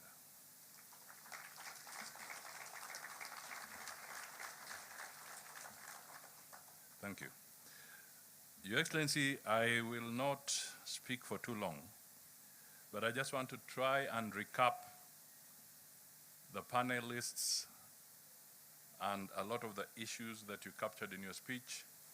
And I know that the next panel is being awaited for seriously because you will be one of the panelists. So I will seek the assistance of the technicians just to rush us through something which would summarize my remarks. Your Excellency, when I got the note from your office that there's this day, I just tried to work with our team so that we can quickly also capture the issues here. So on slide number 1, because I want to move away from too many speeches and also enlist the support of visuals, we want to take stock of 16 years of the new constitution. Our panelists have talked about the rights, devolution, accountability, participation, checks and balances, and therefore, when the panelists come, Kenyans may need to know what has worked, what did not, what needs to change. Shall we move to the second slide? That deals with the hardware, which the Deputy President referred to. We built the constitutional machinery, we have the institutions, Parliament has been spoken about, counties, commissions, the rights and safeguards through our courts. The question that we need to ask ourselves: can the hardware alone run the country? That's a fundamental question. Who is the software, or what is the software? The software is us, the people, the citizens, the institutions. Collectively, we are the software. We have to look at the issue of ethics, integrity, civic responsibility, and accountability. Those have been spoken to. And in the image that I had there, you will notice that I deliberately try to look at even the child that is born.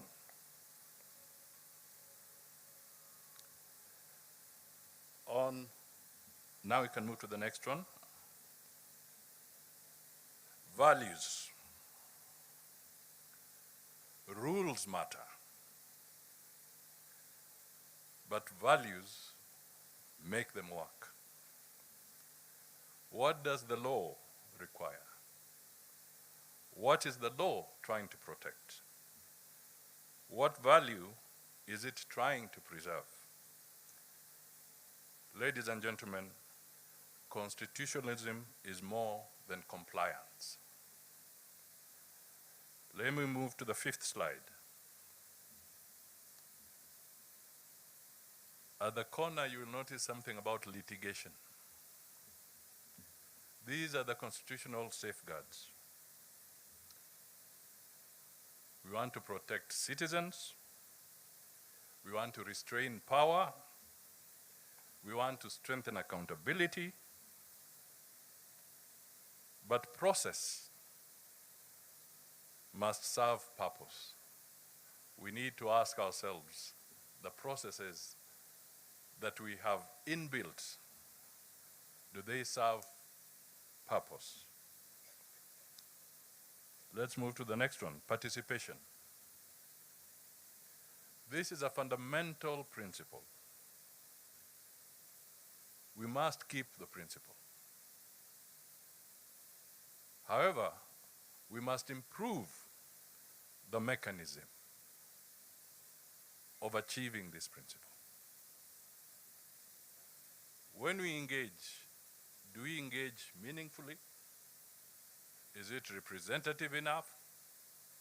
Is it proportionate? Is it technology enabled? I ask these questions because the AG mentioned the public participation bill, which has gone through Parliament. I think it's now with the Senate.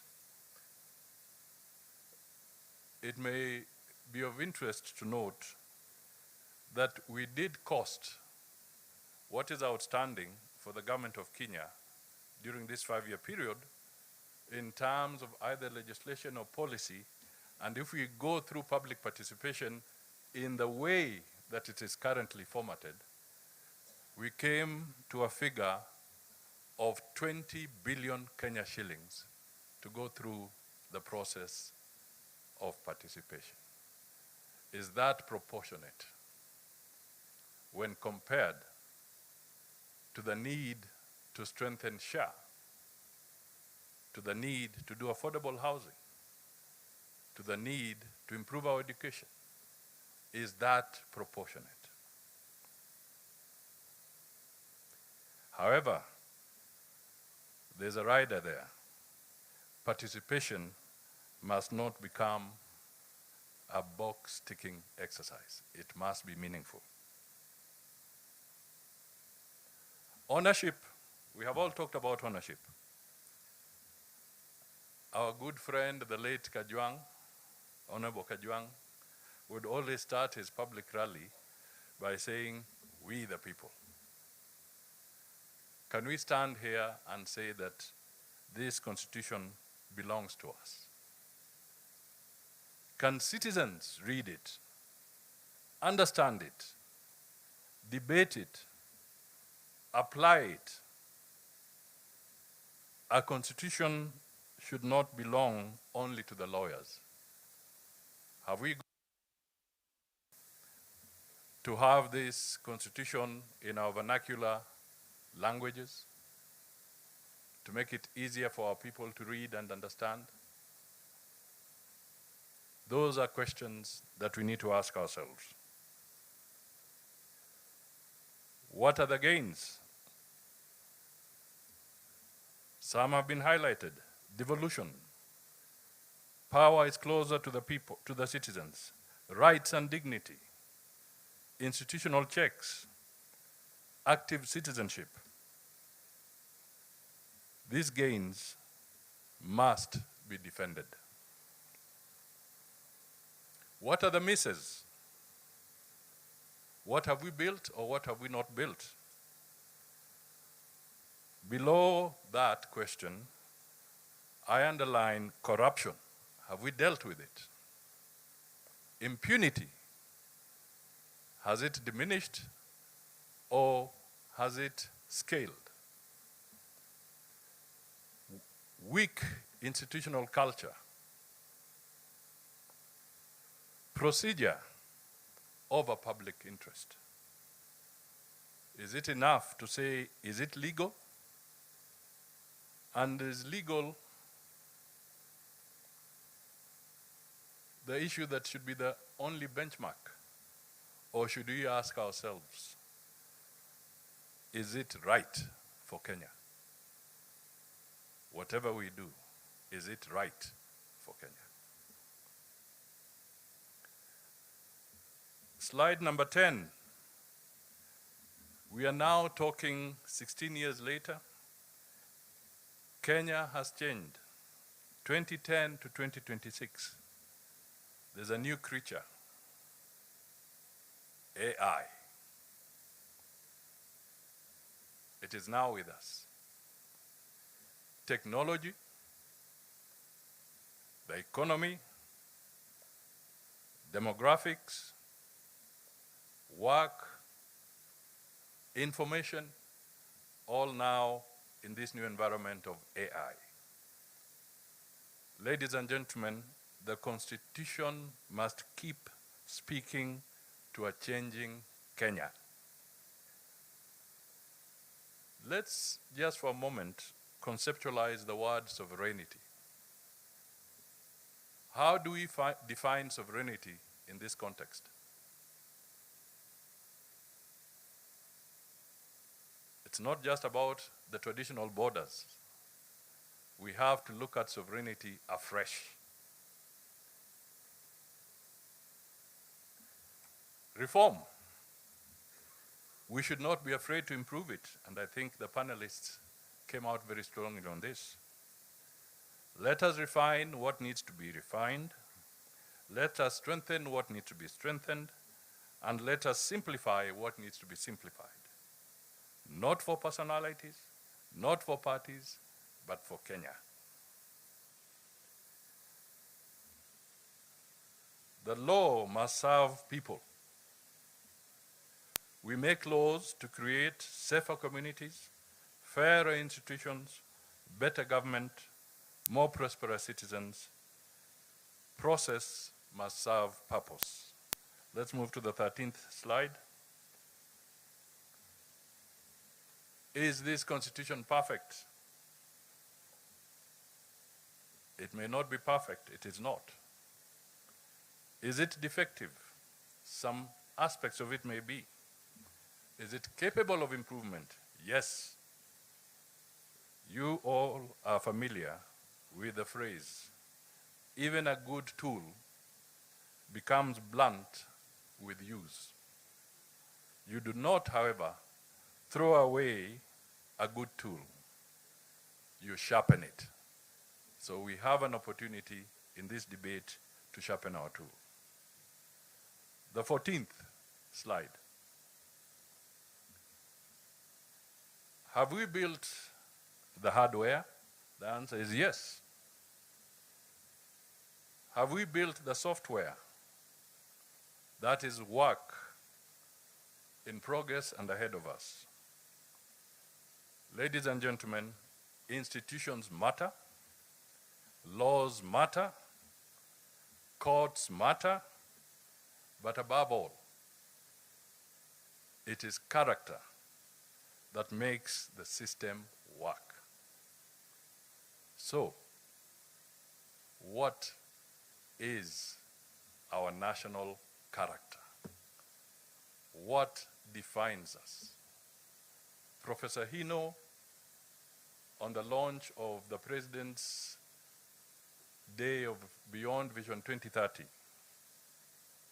said that a study had revealed that Kenyan young are very robust, very optimistic. But scientifically, they have established there is one major challenge, the challenge of self-regulation. That comes with character. Ladies and gentlemen, my remarks end there because the people who are coming for this panel, I believe I should now invite them. It's not easy to invite a president on a panel. Mr. President, you are the first panelist.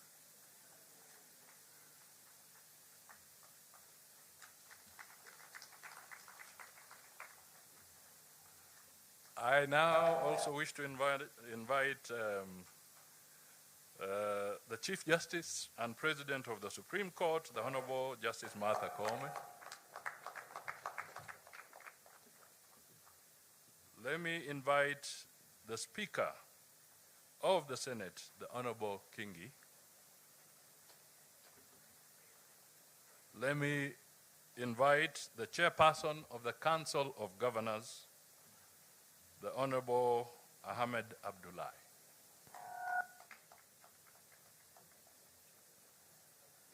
And to represent the National Assembly, the Honorable Gladys Cholet Boss. You most welcome. I think my tour of duty ends there. I believe there is a, I believe there's a, who was the person coming here to raise the questions?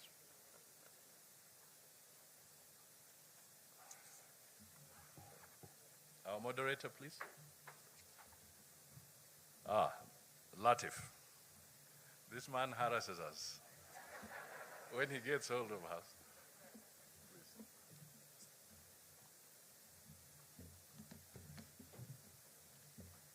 Your Excellency, the honorable panelists, ladies and gentlemen, good afternoon. Happy Katiba Day. I want to start on that note because it has to be a happy Katiba Day. On this day, 16 years ago, it was a bright morning when many people gathered at Uhuru Park. I was one of them. And there was renewed hope in this republic that we, the people, were giving ourselves a new constitution. And on that day, we witnessed the birth of the Second Republic. On that day, we hoisted a national flag at Uhuru Park. It's there to date. When you look at that flag, always remember that represents the constitution that we're talking about today. Your Excellency, as we mark this 16th anniversary of our Katiba, we also ought to actually recognize that it is now a national day. And a national day means that we may do whatever else we want to do with ourselves throughout the year, but on one day, we shall anchor ourselves to the supreme law of the land and to the sovereignty of the people of Kenya. And that day is today. Please, let's clap for that. When we say we the people give ourselves a new constitution, many people may take that for granted. But actually this morning on our show, Fixing the Nation on NTV, we actually asked ourselves the question, if you went around many African countries and asked the people just ordinarily, ndugu jirani, hapa kwenu mna katiba? Some will actually not be able to answer and tell you whether they have a constitution or not.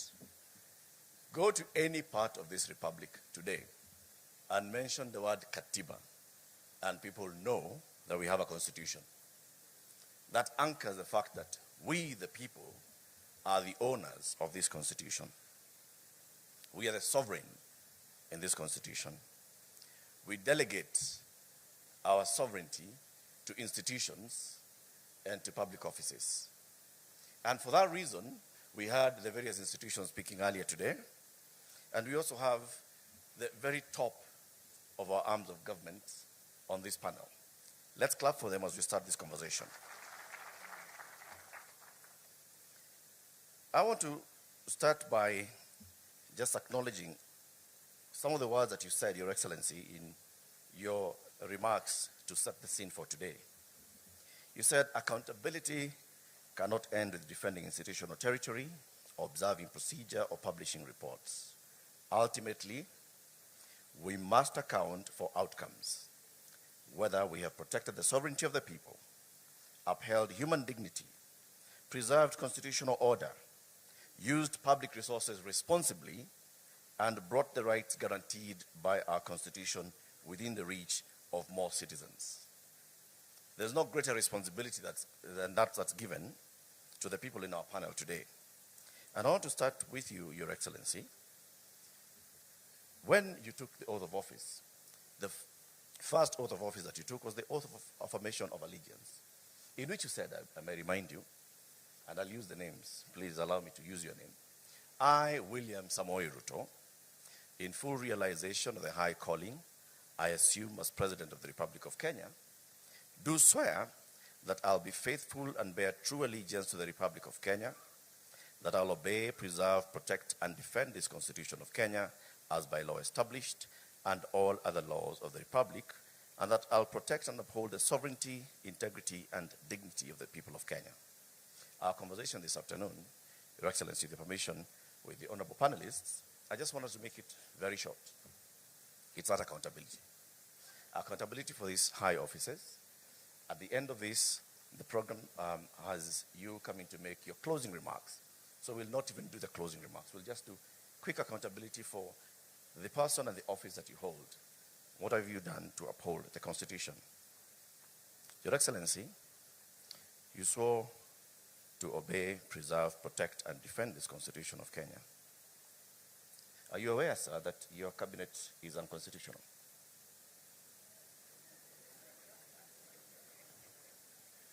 Thank you very much, Eric. I am fully aware that the court has made a determination and given me time to realizing that that is work in progress to be able to do what I need to do. But in that context, let me speak to my oath of office in a broader context, and to speak to this day, Katiba Day. And as I have said in my earlier statement, this is not just a ritual. This is a time for us to reflect and account for what we have done in 16 years with respect to the tenets, the principles, the mandate, and the requirement of our Constitution. And putting that in the context of my oath of office and being accountable for that oath of office, and putting it in the context of what, again, I said earlier in terms of how do we account for the authority that we exercise and whether that is making impact on the people of Kenya, especially on what you said, whether more and more citizens are closer to the rights that the Constitution envisaged. And I will say the following, that by way of accountability, when we seek a mandate like the way I did, I made commitments to the people of Kenya.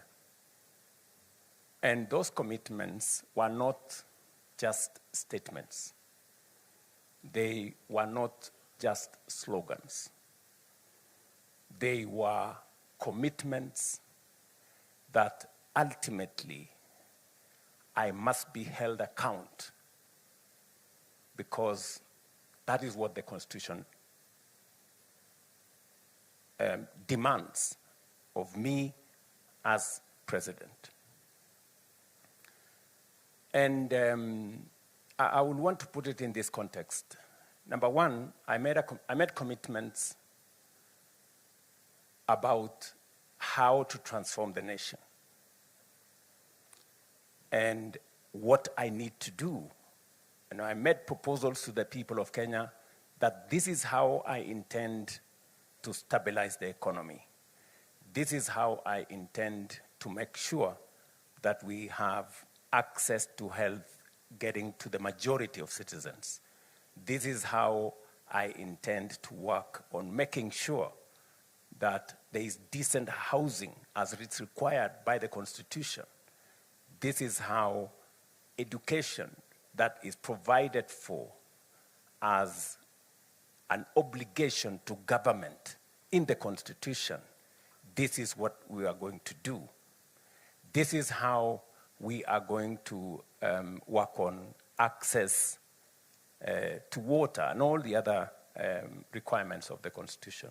And I can confidently tell the nation today that subsequent to my election,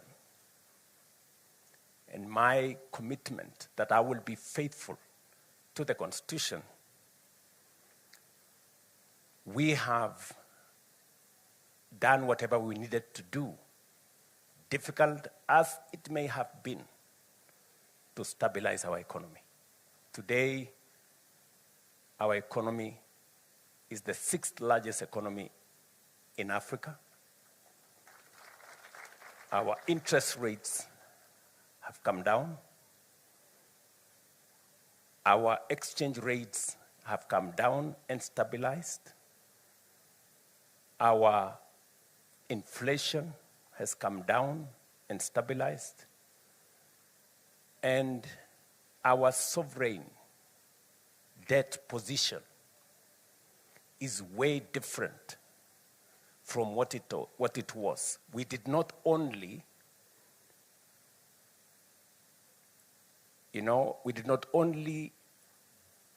avoid the default. We've gone ahead to create a much more stable economy. Allow me to bring you back to my question. Let me so that I don't lose my trend of thought. Okay. Let me say that often I have been asked, you committed yourself that you will reduce on debt and on borrowing.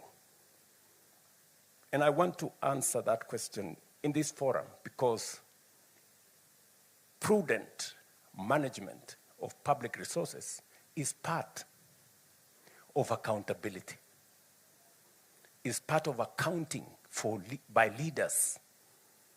Sometimes we reduce accountability to just be about, corruption and those other things, which are fundamental. But the worst form of corruption is to make a commitment that you have no intention of keeping. True. And so when I made a commitment that we are going to think of how to develop our country without burdening ourselves with too much borrowing or debt, and sometimes disproportionately disadvantaging generations that come after us. Right. I can say on this podium today, if you look at where we were in terms of debt and where we are today, we have significantly, by multiples, reduced the rate of acquisition of debt in our country. Let me give you an example. When Moi left office, we had a sovereign debt of 630 billion. That is what Kibaki inherited.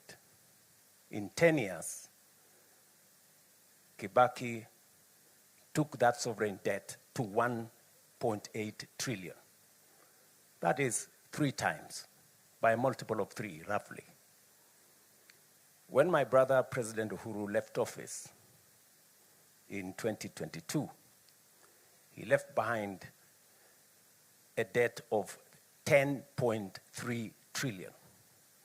It had grown by 5 times, 500% in 10 years.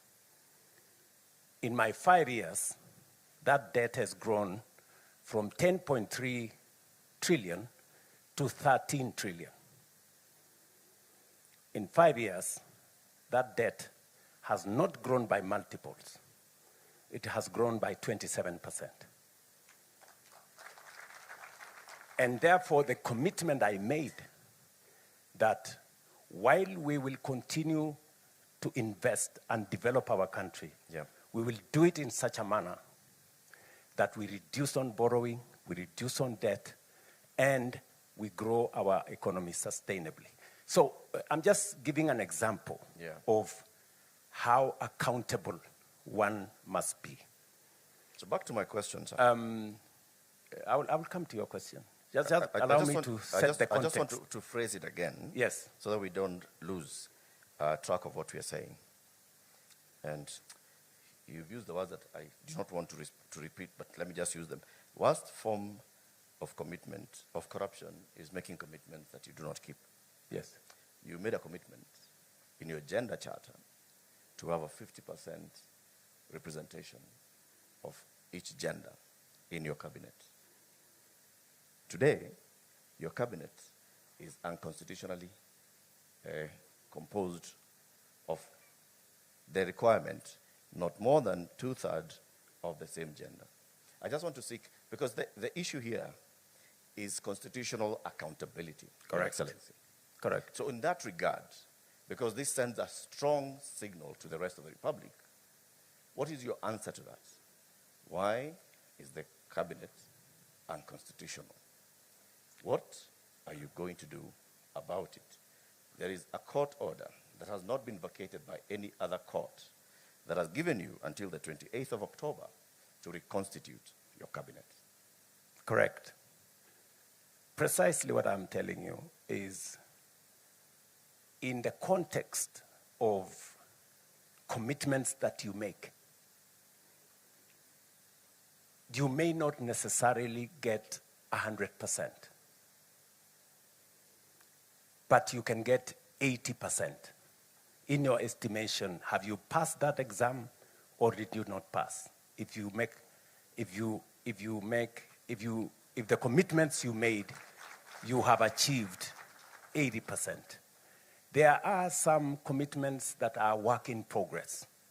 But what I was trying to point to you is that of the commitments I made to the people of Kenya, commitments on the economy, commitments on education, commitments on agriculture, commitments on housing, commitments on making sure we control our debt, commitments on making sure that we have universal health coverage, I can confidently say we are at 80%. That does not mean we have discharged every commitment. There are commitments that are outstanding. Among them is that one on making sure that we respect the 2/3 gender principle. Will you reconstitute the cabinet? It is, that's a much more simpler thing to say. Okay, let me just... But let me just, we are speaking in context. Yes. Don't make it simplistic. I am not, sir. Because, there are many people who are telling me, for example, I heard from exactly what you are saying, you must get 100% for you to have passed. I don't think that is fair to say, for you to have passed, you must get 100%. I think what we are saying is, have we, in the collective assessment of the people of Kenya, yes, have we kept our part of the bargain substantively? You remember I used the words progressively in my statement several times. Have we made progress progressively? Yes, we have done. Have we done 100%? No, we have not got 100%. Some of it, as was said here by leaders, is work in progress. And its attainment may not happen today. Just the same way, the court has ruled that Parliament is unconstitutional because of the 2/3 gender rule.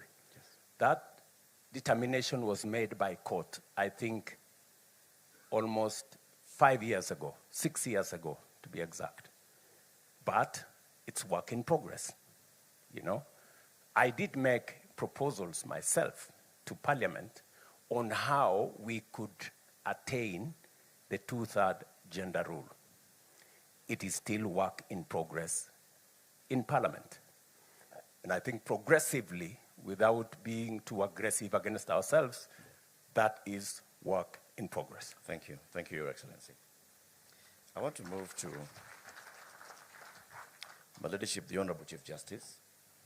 As head of the judicial arm of government, the judiciary, we the people, created the judiciary and wanted the judiciary to be the ultimate arbiter and the one that upholds constitutionalism and the rule of law in this country.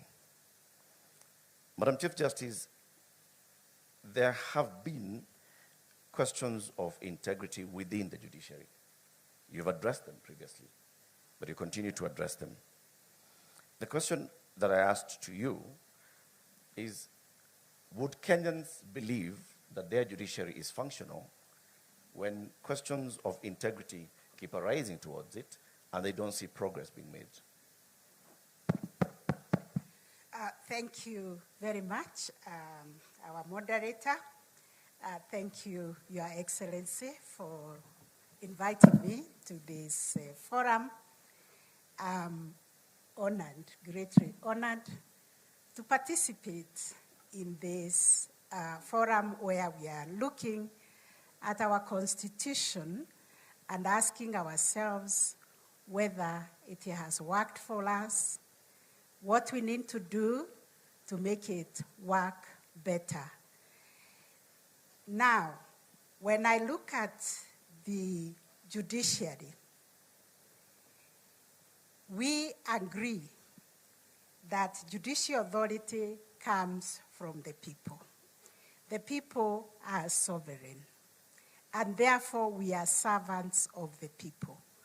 And whatever we do in serving them, we always ask whether we are meeting the expectations of the people, whether we are responding to their expectations, whether justice is truly a lived reality in Kenya. So this Constitution has really strengthened the judiciary, because now judicial independence is constitutionally entrenched. But we take it that judicial independence goes hand in hand with accountability. We ask ourselves whether in the way we deliver justice, are we reaching out to every Kenyan? Can every Kenyan access justice? And that is where we begin, Latif, to tell ourselves that delivery of justice services is like any other service. And therefore, we have a duty to reach to the very last mile with judicial services.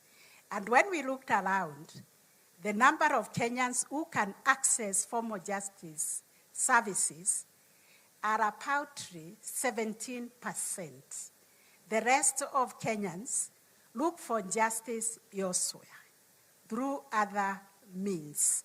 They go to the chiefs, they go to their religious leaders, they go to their community, to their elders to seek justice. And therefore we asked ourselves as judiciary, and especially me as the Chief Justice, am I only a Chief Justice of the 17%? No.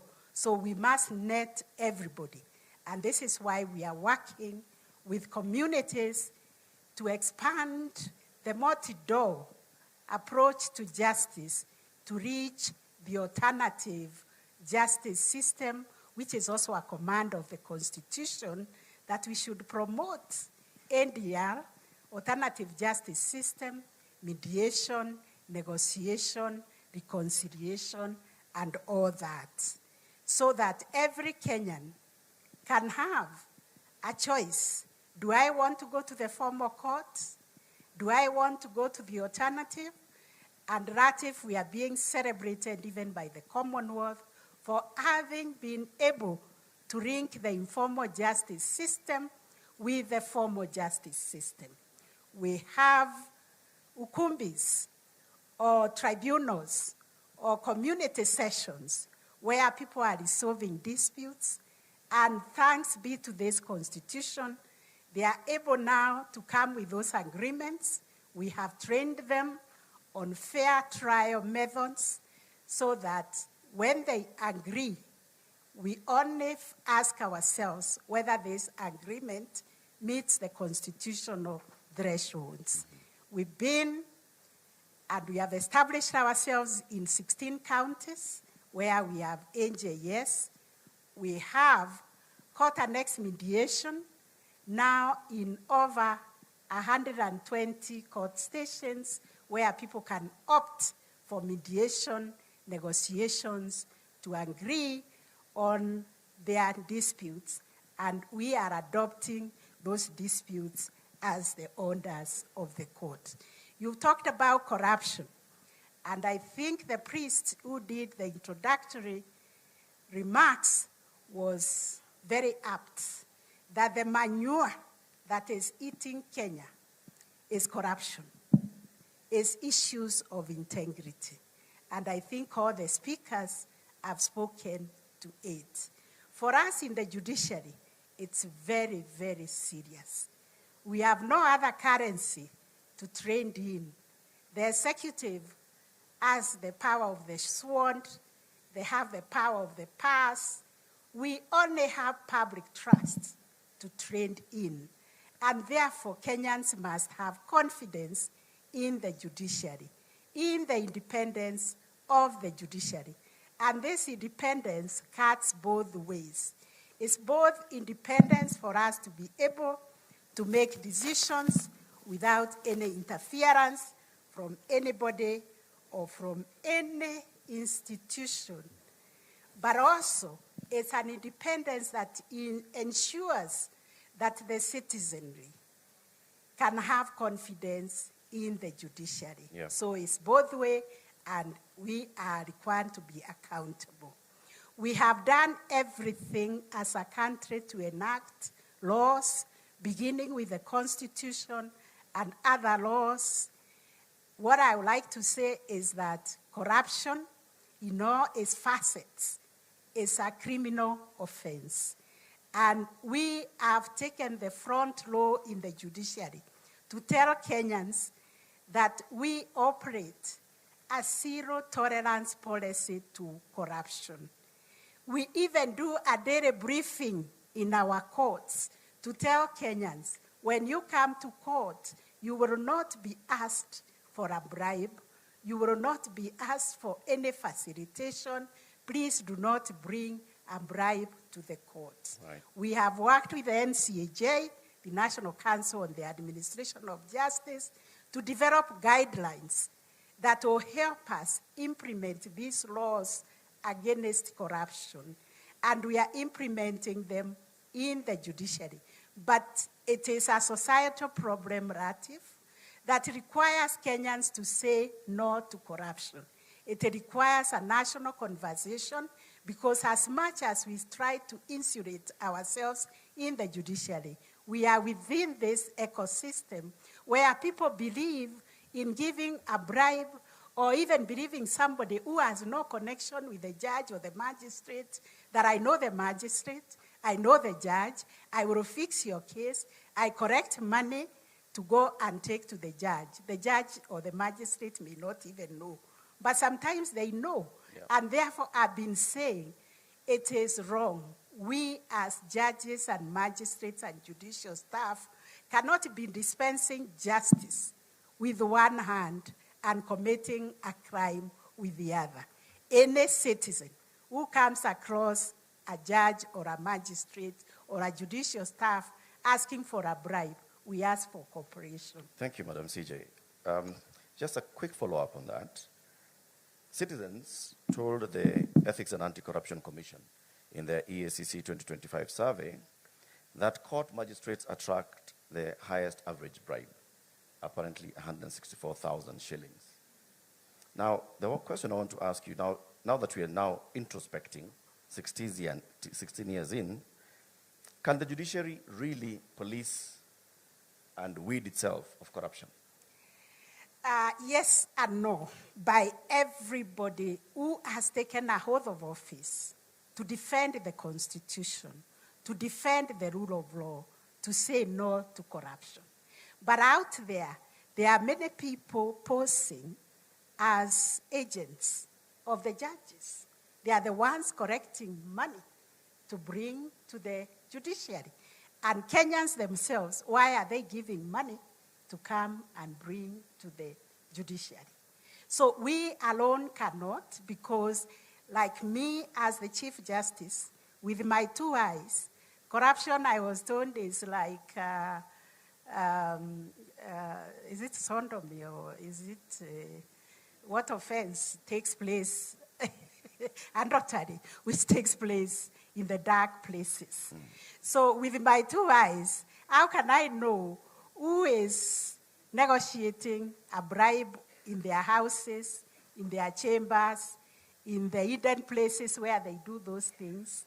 So it's a societal problem, Latif, that we all need to embrace and say no to corruption.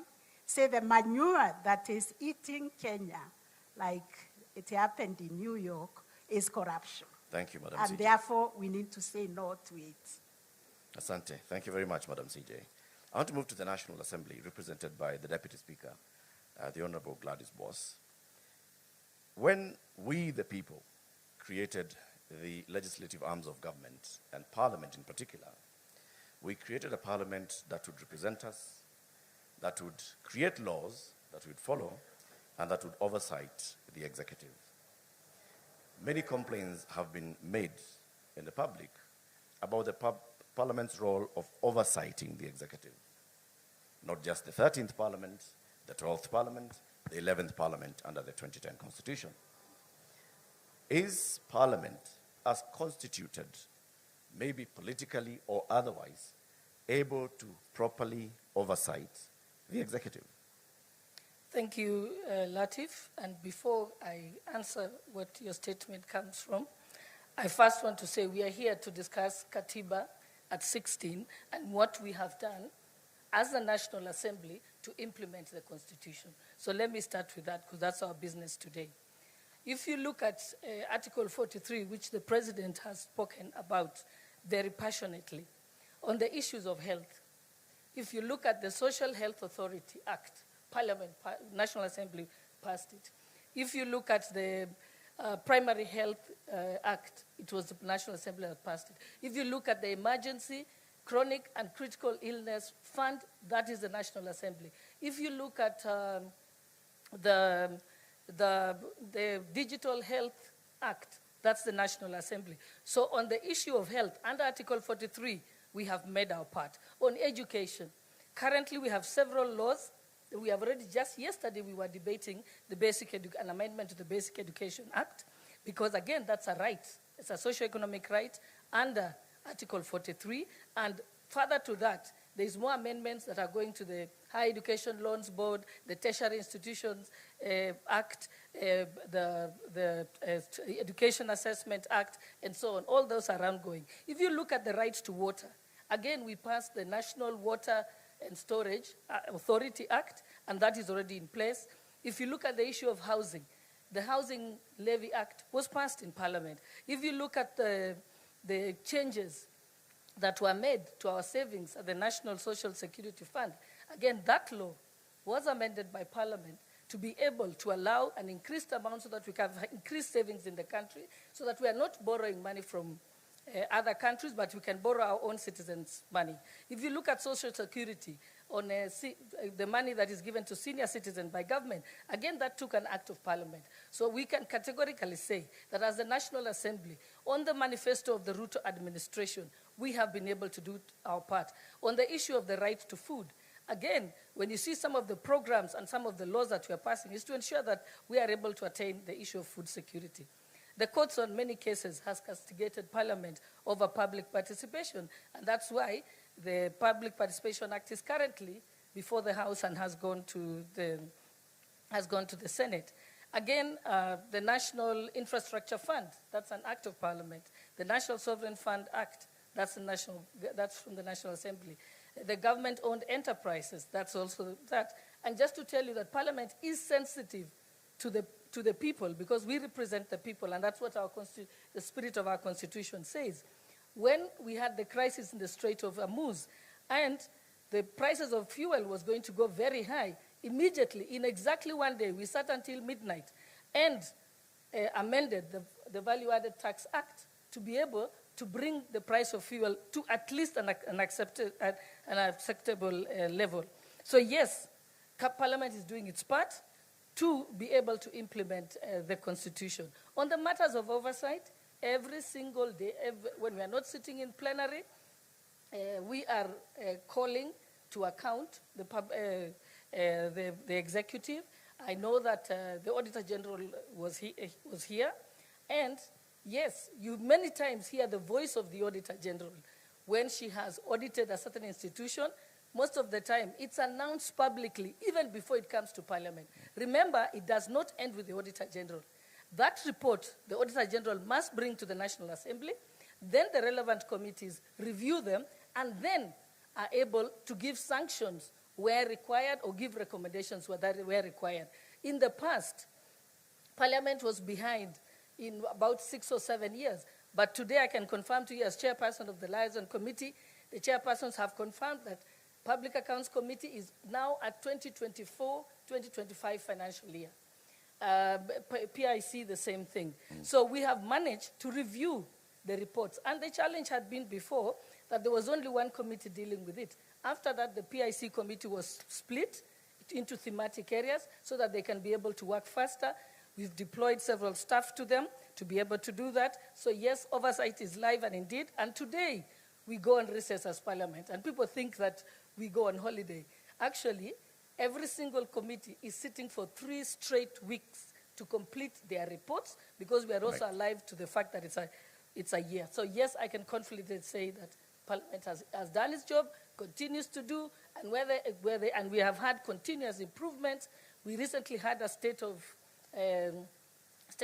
Parliament report, and we're able to see that we've done this much and we need to make certain changes. Like now we know the outstanding orders have to be changed so that we can have the Public Accounts Committee can be in four of them in thematic areas so that we can work faster for better oversight and accountability. Thank you. Thank you very much, Madam Deputy Speaker.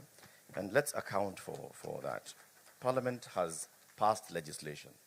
The question is, has Parliament processed legislation or passed legislation? When it comes to executive oversight, is Parliament oversighting the executive, or is Parliament, for lack of a better word, tapping the executive on the back? Not or on the wrist? I think, when you say that we are passing government bills, you must remember we have someone called the majority leader in Parliament. The single job of the majority leader is to table government bills. Because if the government has to work, the laws have to be passed. So that is his job. Then there is private members' bills, and then the minority also are able to bring various bills. Like the bill on the Basic Education Amendment Act yesterday was by Honorable Olwoch, who is from the minority side. And he has been prosecuting it for almost 2 years. So yes, Parliament is not a rubber stamp, as you try and say. That's a rumor by the media. All right. The Honorable Speaker, Moses Wetangula, recently spoke of some MPs receiving letters for appointment of teachers. And I know that matter was live, even in Parliament, by some members of Parliament yesterday. As the head of Parliament, how do you respond to this? Is Parliament an extension of the executive? Okay, or the recruitment agency of the executive? Okay, Latif, let me remind you again politely that we're here to discuss and take stock of Katiba at 16. Indeed it is. And so I have not come here to discuss rumors that are out there. What you can do, when I come to your TV station, that will be a valid question to ask. So I politely decline to answer. Okay. Let me remind all of us that we are here to account for Katiba at 16. It is our constitution. The offices that we created are accountable to the people of Kenya in all things that they do, whether they are passing laws or blocking laws.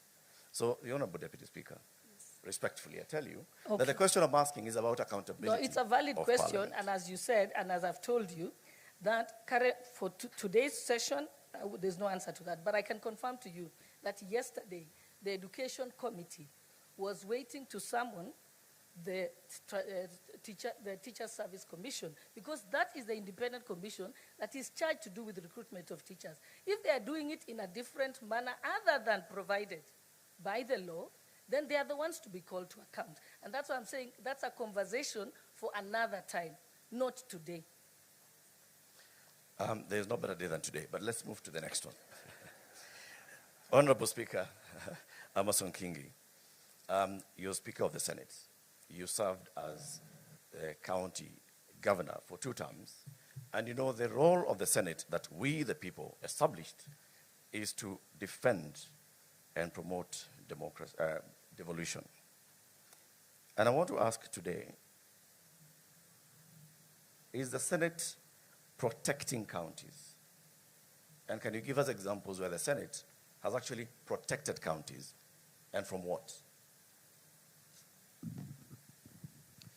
Thank you for that question. Indeed, the constitutional mandate of the Senate is basically that, to protect the interests of the county governments. And it does that in different fronts. First is when we are doing the division of revenue between the national government and the county governments. That is where the Senate then pronounces itself as a defender of the county governments. You will note that since inception of devolution, because of the fight, the spirited fight by the Senate, the shareable revenue going to the counties has gradually been increasing. So yes, we have been fighting so hard to make sure that the county governments do not get a raw deal when it comes to sharing the revenue between the national government and the county governments. There are other instances, of course, where the Senate comes in to protect the county governments. You've heard of this issue that is, I believe, still very much alive. That touches on the roads, for example. There has been a push from the national government on how to reclassify roads beyond what is presently provided for under the Constitution. And I think the Senate has taken a very firm stand on how we should handle that matter, again, protecting the interests of the county governments. So yes, the Senate has been there fought on behalf of the county governments. Have there been instances, Honorable Speaker, when the Senate has felt the national government overreaching its mandate to claw into functions of devolution? Well, if you look at Schedule 4, for example, which demarcates the functions that are preserved of the national government and the functions that are preserved of the county governments, for the period that we have experienced devolution, there has been, of course, a delay in unbundling these functions. And, but by and large, as we speak today, at Katiba at 16, a lot has been done. And unbundling has been done. What I think is remaining is costing of those particular functions. But again, under our law, a county government can enter into an agreement with the national government. Maybe a function is a preserve of that particular county government, but they can enter into an agreement with the national government to allow the national government to actually undertake that particular function. In such a case, we cannot say the national government is overbearing. All right, I want to just progress that conversation to, of course, the Chair of the Council of Governors, Honorable FCP Abdullahi. As governor who's also in your second term, are there instances where, as governors, you felt that the national government, and I'm not talking about the administration, I'm talking about the national government, has overshot its mandate to claw into devolution? Thank you very much, Eric. Before I answer your question, let me set mine like everyone else was doing. Devolution has done extremely, extremely well, and it's the that everyone here that has been on this podium has said it's that one single takeout that has been very, very beneficial to Kenyans out of our 2010 constitution. And without giving numbers necessarily, if you just look at the expansion in healthcare, in agriculture, in early childhood education, the distances that have reduced for fetching water, and all the number of hospital beds, and I have the data here in a very refined manner, devolution has done extremely, extremely well. Now, on the issue of national government and the whole matter of clawback, you'll have to understand that in a robust democracy such as ours, and where we came from, you know, we were not 47 countries coming together. We were one country, and we were not coming out of war, right? We had a very strong centralized government. And the clamor for the new constitution was partly to spread that power at the center and devolve resources and decision-making over those resources. So there'll always be areas of conflict between national and county government. And this is why we have a very elaborate architecture of intergovernmental relations. And we try as much as possible to solve you know, disputes intergovernmentally, right? And at times then, when we don't quite agree, that's why we have courts. And this is the same everywhere. I was just checking the number of cases that US states filed against the Trump government in the last 2 years. There are over 100. So this is normal. And two, clawback globally of decentralization, because devolution is a form of decentralization, doesn't really have to happen through change of law. It mostly happens through, you know, administrative procedures, right? Bureaucrats, sometimes even middle-level bureaucrats at national government might send out circulars and do certain things which then impede or gridlock implementation by decentralized units. And this is why we have IBEC, you know, the Intergovernmental you know, Budget and Economic Council, headed by chaired by the Deputy President, where we meet and, you know, discuss these things. And many times we disagree, many times we agree. We have summit, where as a body of governors, the council, we may even disagree with the president, right? And we come back together again to see how we refine, you know, certain procedures. So I would say, largely, we've done very well. Right. And sometimes some of those administrative interventions are necessitated not so much by, you know, the clamor for clawback, but just to get things more standardized, right? Especially in the area of health, technology, equipment, for instance. We might be quite protective of that space as governors, but again, when you look at what, for instance, the NESP, the National Equipment Support Program, has done, and sometimes we ask ourselves, could we have done this individually, you know, as single counties? So clawback is something that we always, as governors, have to be wary of. But this is why then there are these elaborate arrangements of intergovernmental architecture. And this is why also sometimes we go to the Senate and tell the Senate, this is not acceptable to us. And the Senate, much as we have a lot of other differences on other things, still remains and is the key protector of counties, protecting counties against Big Brother, protecting counties against themselves. So this is part of the robust architectural framework that we have. We have over 42, I think by the last time I checked, intergovernmental partnership agreements between county and national government. And we take this through a lot of, you know, legal procedure. We get, you know, lawyers to look at them to see, you know, how it could end, whether it is a clawback through the back door. And by the time we agree to sign those intergovernmental partnership agreements at a full council, then we are fairly confident that it's an arrangement that works for us. Of course, clawback is not only by national government, or the fear of clawback is not only with respect to the national government. Increasingly, it's also with the National Assembly. And because the National Assembly is also becoming quasi-executive by virtue of the funds they handle, you know, CDF, I don't want to get to the politics of that. There's Matters Equalization Fund. It's there for accountability. Right, Matters Equalization Fund. So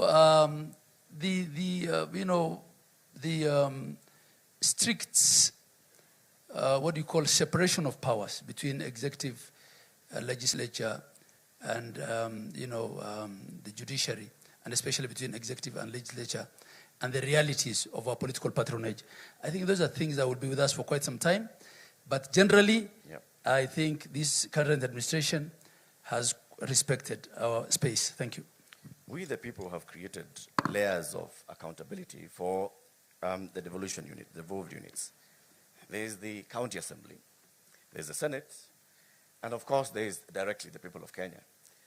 You have a council of governors. Do you use that council of governors as an accountability tool where you self-check and you self-call out for, I don't know how else to put it, for bad behavior? Yeah, that's a good question. As chair of council, I don't have the, constitutional office powers that the people sitting on this panel with me have. I'm just a first among equals. I get elected. So the next year I will be elected on the 8th of October. So I'm more of a union official. But having said that, we also have, benchmarking and best practices and advisory and conversations that, out of respect, I can have as chair with individual governors. But I get this quite a lot when I visit counties where the public complain to me about their governors. So that's not my role as chair of council. But we try to do this through benchmarking, by sharing best practices, by not reinventing the wheel, and by also having honest conversations in our, council meetings. There are things I have publicly said as council chair, that as a leadership we will not, protect non-remittances of statutory reductions, or continued budgeting of pending bills. And these are conversations that we have as governors, but the architecture is not such that the COG is not an oversight body, right? It is an intergovernmental relation outfit. Thank you. It's an association, a club. Yes. And then the other question of the layers of oversight, this is a live debate that we're having now. Where does the oversight role of county assembly end, and where does that of the Senate begin? And I know there's a panelist who said county assemblies may not have,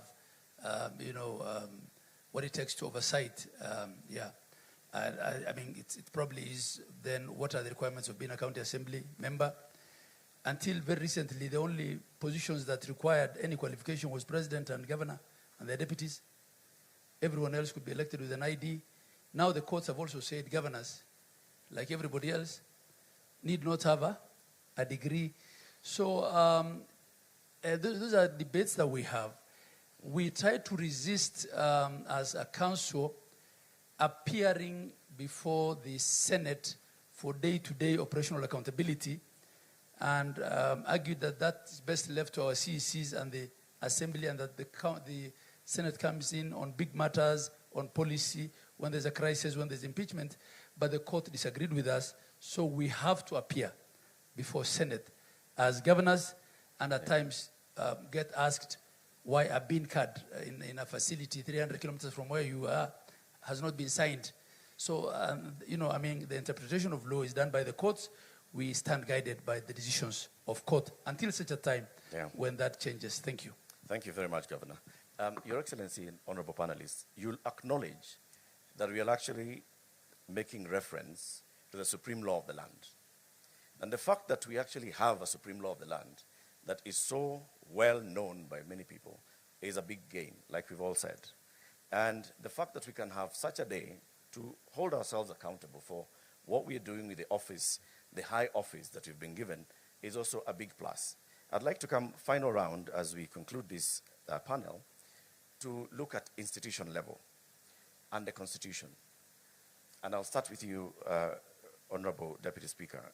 You understand this Constitution very well. You participated in making of this Constitution well, as did the President and the Honorable Speaker and the Honorable Chief Justice, everybody.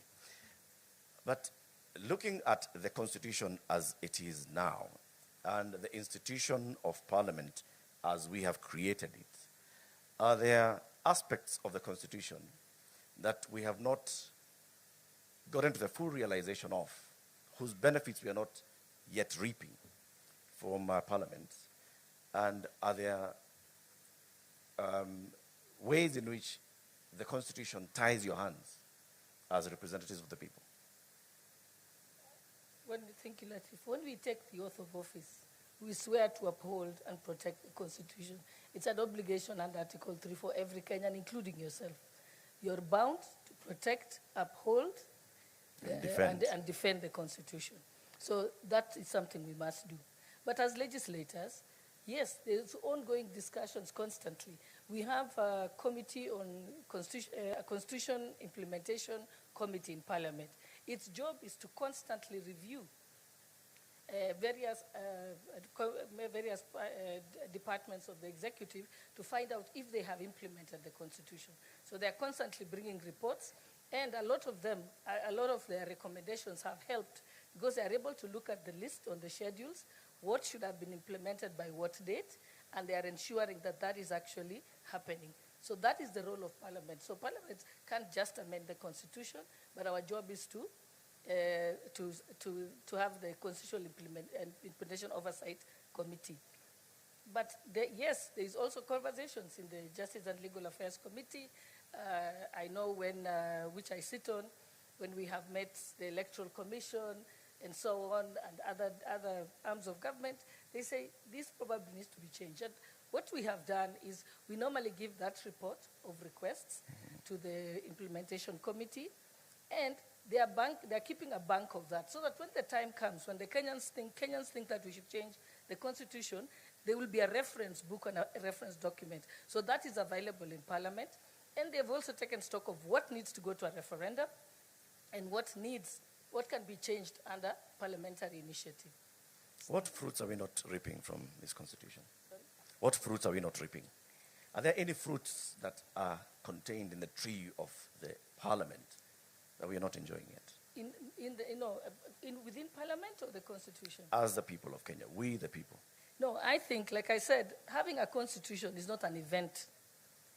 It is a process. So we are walking that journey now. And that is why I want to thank Your Excellency for convening this, because this is a time for self-reflection as a country. It's giving us a chance to make this a conversation. And just the way His Excellency also said that we need to look at Vision 2060. And again, that is something that the public will be involved in it. And I think this is probably the first time it has happened in the country, because that is how we improve our country. Thank you. Thank you, Honorable Deputy Speaker. Honorable Speaker Kingi, what are we not getting out of the Senate? Well, I think you're getting everything from the Senate. What more could we get out of the Senate? One area that we felt as a Senate need to be, clarity ought to be brought to bear is the mandate of the Senate and the working relationship between the Senate and the National Assembly. And for this Parliament, the working relation has been pretty good because I and Senator Wetangula tend to agree on a number of issues. But take, for example, the last Parliament. The Speaker of the Senate and the Speaker of the National Assembly are not seeing eye to eye. So we do not want to see this based on personal relationship between the office holders. We need a clear law that will define how these two houses work. And that's why the Senate has come up with a constitutional amendment. One, to expand the mandate of the Senate, and two, to bring clarity on how we can work together with our sister house, the National Assembly. Thank you very much. I'll just skip to Honorable Governor Abdullahi, and then we shall conclude with the Honorable Chief Justice and His Excellency the President. From our wordings and the spirit and letter of our Constitution, when we said we'd like to devolve power and to devolve some functions so that we have closer governance and closer decision-making to our people, in your experience in the last 10 years as governor, what are we not benefiting from yet from the devolution as envisaged in the Constitution? And what can we do to get there? Thank you. Eric, as I said, in many ways, devolution has done its bit to equalize this country. This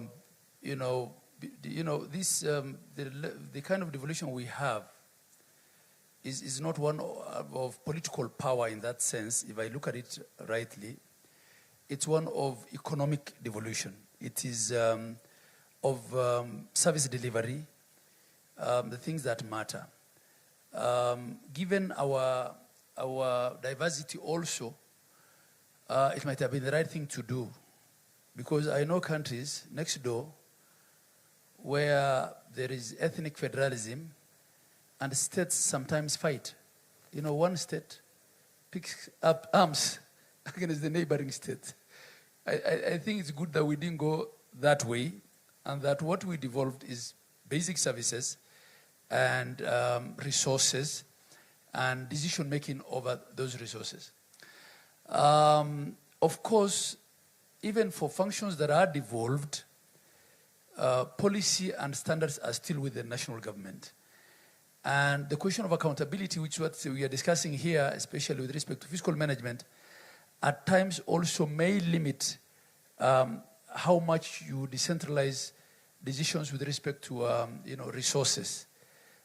Because if you take them then very low and you're responsible for answering the audit queries in the houses of Senate and Parliament or wherever, and the Assembly, it can look a bit counterproductive. And counties have been accused of not also devolving certain decision making much lower. I think the other thing that I'll probably speak to is the nexus between county service delivery, county government enforcement, and enforcement generally, because the level of enforcement that our people know generally is uniformed enforcement. County askaris can only carry rungus. So at times, we may increasingly are seeing that bylaws made by counties may not get as much support in enforcement as national laws would. I think this is probably an area that we need to look at, and that probably also speaks to why the county policing authorities are not enforced up to now, because of resistance from police operations teams. So those are areas. How can we strengthen counties to have better enforcement? How can we require them to devolve their services further? Those are conversations that we can have. But generally, I think a lot has improved. As I said, our intergovernmental relations is much better today than when we started 13 years back, right? But overall, of course, expectations also shift. The expectations that there were in 2013 are not the same expectations. And a lot of times, a county's performance may be judged by what the loudest MP from that county said on the floor of the House, as opposed to actual reports by oversight authorities. This is part of our politics, which we have to deal with. Lastly, maybe to protect counties, I have a lot of respect for my brother Abdul Qadir Mohammed there, and I don't think I have the qualification to argue with him on matters legal. I'm a simple accountant, but I have disagreed bitterly with him on the question of impeachment, and as to whether impeachment is a political decision or a legal decision in a presidential system. And also, I might be clouded by the political realities of our counties. We have had a governor who was impeached before she formed her cabinet. And she kept being impeached until she was finally impeached, right? And had to go home. So I think the courts have some role in protecting, such governors, where for sociocultural reasons probably people thought they made a mistake in electing so-and-so and will get rid of so-and-so regardless. Yeah. So I think, I mean, it's not fair that you cannot recall a member of parliament for the first 24 months. And then you can't recall them for the last 12 months. But you can impeach a governor before they have formed government. Those are some of the things we need to look at. Thank you. Thank you. Thank you. Thank you very much, Honorable Governor. I want to come to you, Honorable Chief Justice. Again, as we take stock of 16 years of our Constitution, as the third Chief Justice under this Constitution, and having served in the judiciary even before rising to the highest office in the judiciary, what do you think we could gain more from greater cooperation and interdependence with the other two arms of government? And so we'll start by saying what we are not getting. Thank you. Thank you very much. Just like the Deputy Speaker, what I can say is that our mandate as the judiciary is always to breathe life and spirit to the Constitution as it is. And what I can say is that Kenyans have full confidence in our Constitution and in the institution of the judiciary because they keep bringing disputes to us. And judiciary has courageously interpreted the Constitution. I heard some of the panelists saying that the judiciary overreaches. When there is an issue of overreach, because also the jurisdiction is given to the courts by the very, very Constitution, that is why we have the hierarchy of courts. If you are dissatisfied with the decision from the magistrates, you can appeal in the High Court, Court of Appeal, and if the law allows, you can come all the way to the Supreme Court. Now, when it comes to challenges, we have many. For instance, the Constitution created the Judiciary Fund. And I'm surprised that if you did not ask the other colleagues what they are doing about corruption. Judiciary gets only 1% of the national, actually less than 1% of the national shareable budget.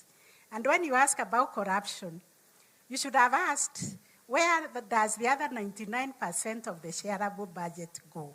Good question. Are there corruption also in the ministries, in the procurement, in other things? Because you only zeroed in on judiciary.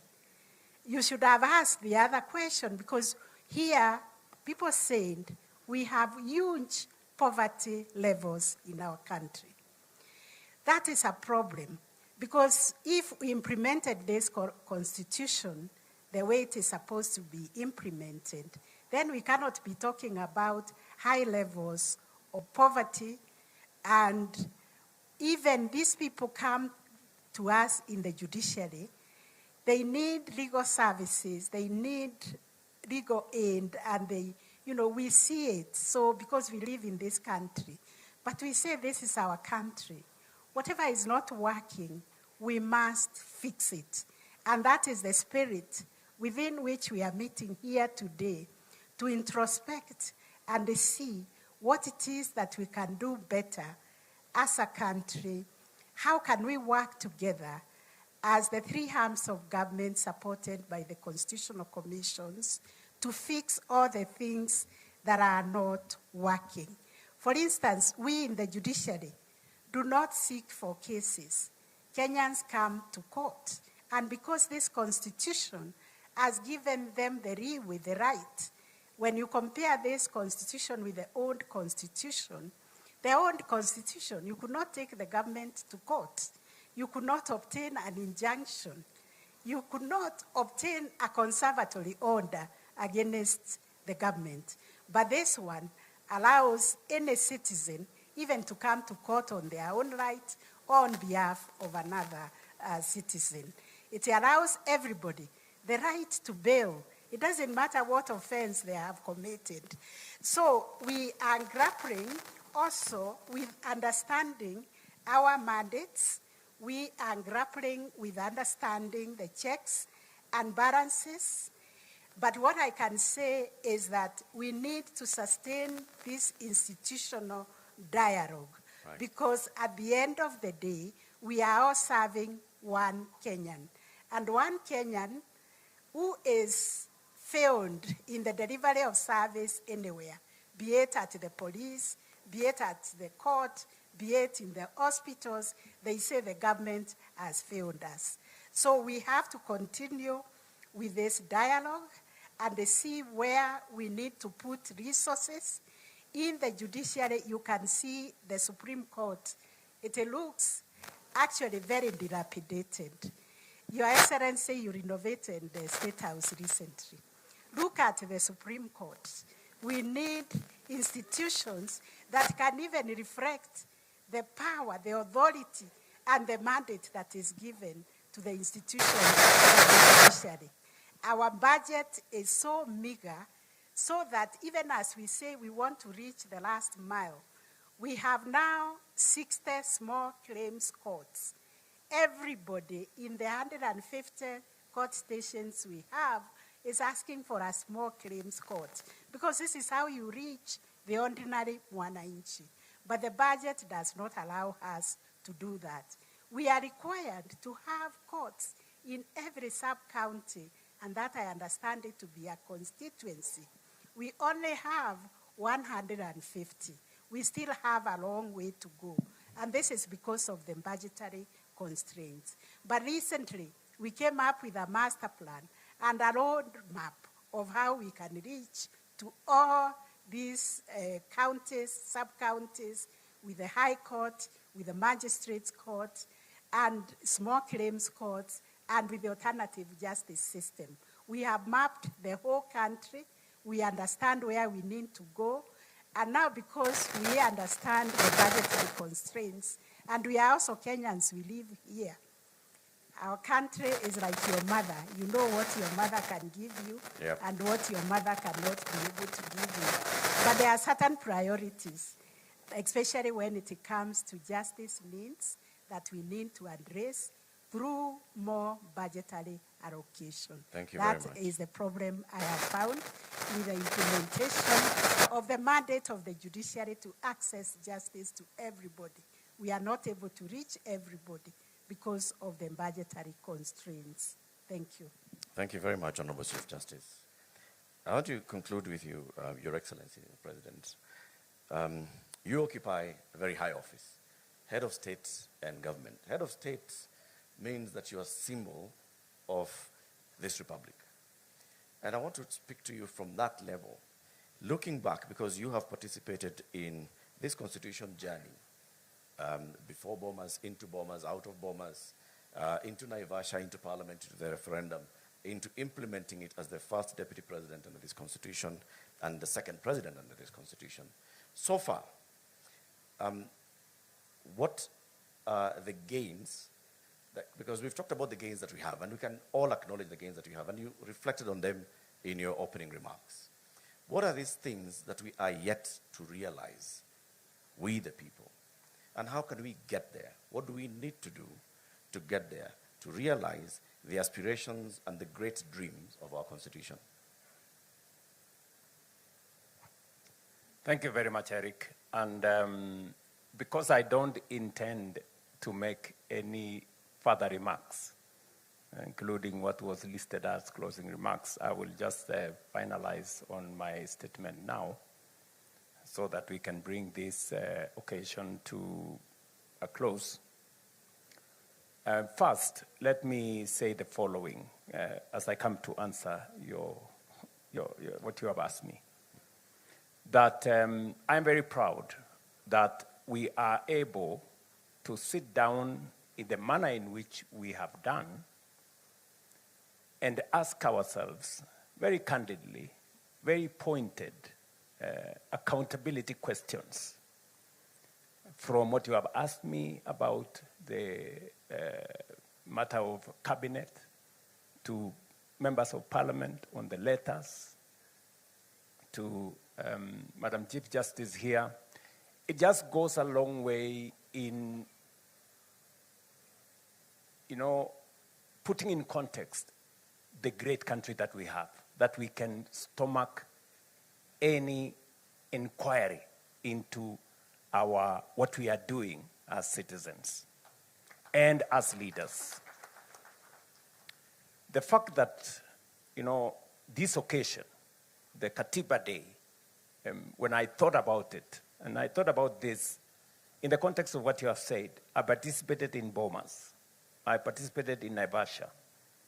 There was a Kilifi draft. I was the first deputy president under this constitution. And today I have the privilege to be the second president under this constitution. There is a journey that we have traveled as a country. And as head of state of this country today, I am very proud that this Katiba Day is not just another occasion. It's not just another celebration. It is a place where we call ourselves and ask ourselves difficult questions. Have we done what the Constitution expected of us? And why I am very proud about this moment is because I have managed to bring the country to a place where we can candidly ask ourselves questions. Last week, I was here in KICC on one of our primary subjects, that is universal health coverage. And I spent 5 hours the first day, 5 hours the second day, answering citizens, having an engagement with citizens. As president, that does not happen in ordinary circumstances. No other president has done what I have done. I have put myself at a place where I can be questioned and taken questions and answered. So I think this is a good place for us as a country, number one. Number two, we have made very good progress. As somebody who worked under the old constitution and the new constitution, I can proudly say, as others have said here, Mutava Mushimi, all the other good people, including Abdikadir and all the other people, that we have made progress. Of course, we could have done better, but that does not discount the progress that we have made. In different spaces, devolution, for example, which is probably the biggest gain that this constitution brought. There are many arguments as to whether devolution has worked or has it not worked. From where I sit, I think we were right to have devolution. Devolution has served this nation. Could it have been better? Yes. Are there challenges? Yes. But that does not discount what devolution has done to our country. Specifically, for example, the biggest subject, health. I see many people trying to argue that maybe health should be reverted to national government. I am completely opposed. I think health is in the right place in county governments. Why do I say that? If you look at delivery of health, there are counties where we had only one doctor. Example, Wajir here. Today, there are 70. There are many more health workers. Supervision has been devolved from the national government to the county. County workforce, health professionals are held to account. In the past, there used to be doctors who never reported to their stations for 10 years and nobody knew. That is no longer possible. The county governments have appropriated that space properly. And so, have they done many other things better than was the case in the old system? Let me also say, having served as the first chairperson of the Intergovernmental budget and IBEC, that we started off with a lot of territorial fight between the national government and the county government, and rightfully so, because there was still a hangover by the national government to try and control counties. And then there was also, you know, a bit of that, I must admit. But progressively, we have come to appreciate that there are roles assigned to counties, there are responsibilities and mandate assigned to the national government. And that way, we have found a way of living together. In fact, I have had a wonderful 4 years working with county governments, maybe because I had the benefit of what happened in the last 10 years. And we have signed, as Abdullahi has said, many intergovernmental participation agreements. We have done, for example, the registration of farmers, which was a very big thing. Now we have a register of all farmers. It was a joint project between national government and county governments. We have community health promoters. Today, we pay community health promoters jointly. The community health promoters are doing a fantastic job. Today, we have signed an intergovernmental partnership agreement on matters health. I would have chosen, for example, to say health is a devolved function and I should have nothing to do with it. But we sat down with counties and we said there is a role where national government can support counties in delivery of a mandate that is assigned to counties, and that is purely constitutional. The Constitution, provides for that kind of mechanism. And we use that mechanism to improve health outcomes. Today, we have more citizens registered on social health. Today, we have more citizens treated. Today, we have better delivery of equipment. We signed a partnership agreement with counties. Today, they get equipment that they don't have to pay for because of the agreement we have signed, and they are using those equipments to deliver health and get paid for by SHA. So I can say confidently that counties are better placed when there is a better relationship between the counties and the national government. That is not to say there are no challenges. Yes, there are challenges here and there, but continuously we keep resolving those challenges. Let me give you one challenge, for example. On matters to do with housing, you know, there was a challenge on whether housing is completely devolved or there is a role for national government. And we managed to resolve it.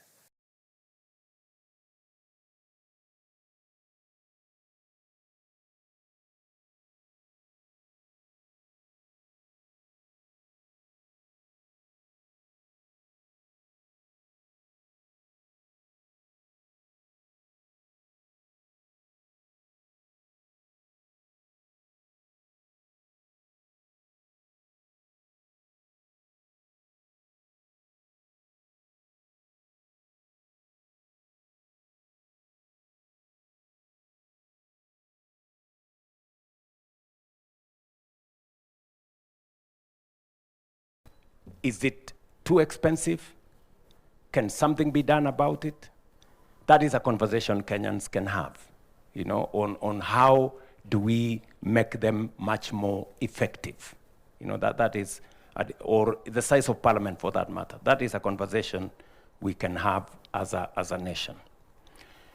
Let me come to what was said by my elder sister here, the Madam Chief Justice. I think if there is one very progressive area that we can confidently say as a nation that we did very well under this constitution is our judiciary. I think the judiciary today has maybe more latitude than they need, if I may say that. I think we overgave ourselves the space around judiciary because they can literally do anything, you know, which is possibly a good thing so that they can limit the power of government. They can also interpret legislation in this or the other way. But what I can say about the judiciary is that even as we celebrate the place of any citizen being able to go to court and challenge everything, there is always the argument that I want to make, and I have brought it up with the Chief Justice. For example, we go to the people and we tell the people housing is a mandate, a command under Article 43 for government to provide adequate, dignified housing. You go to the public with a manifesto, you tell the people how that right is going to be realized, and the people give you the mandate.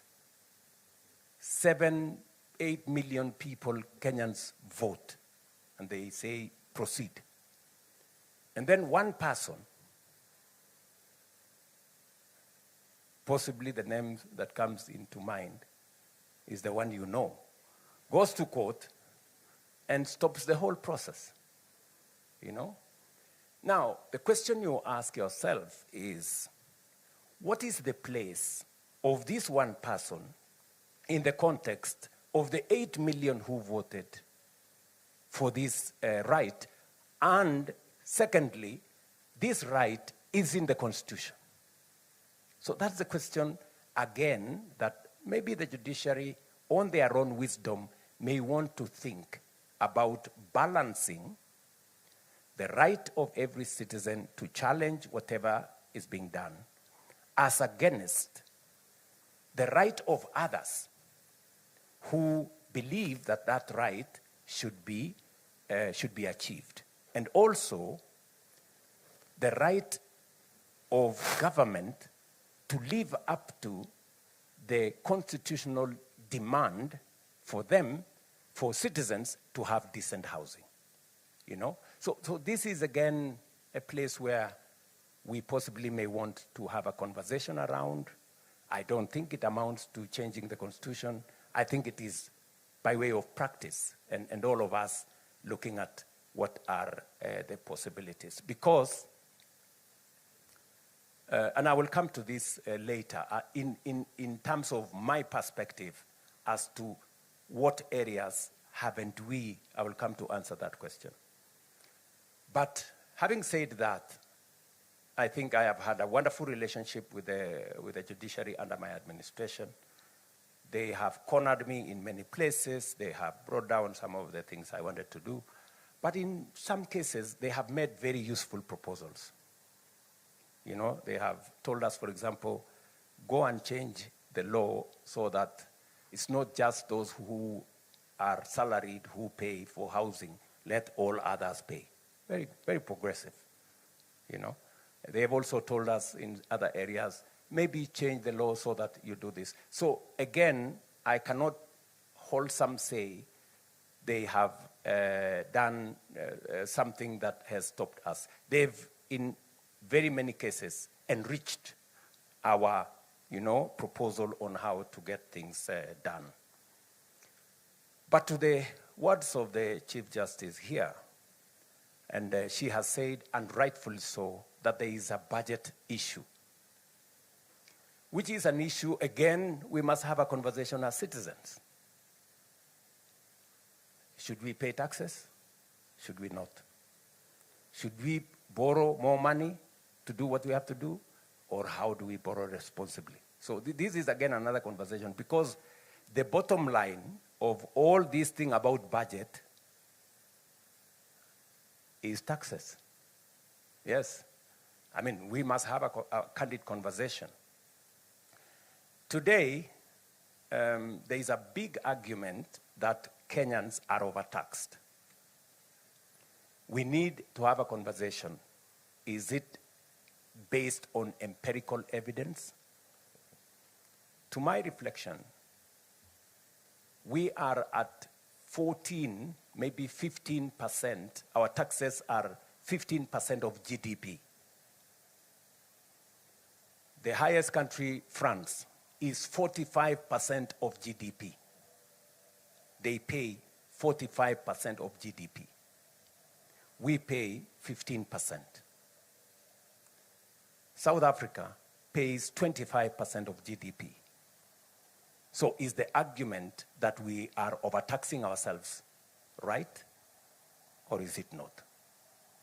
And is it possible for us to provide for every service that we need without thinking of where we are going to raise the revenue for us to do that?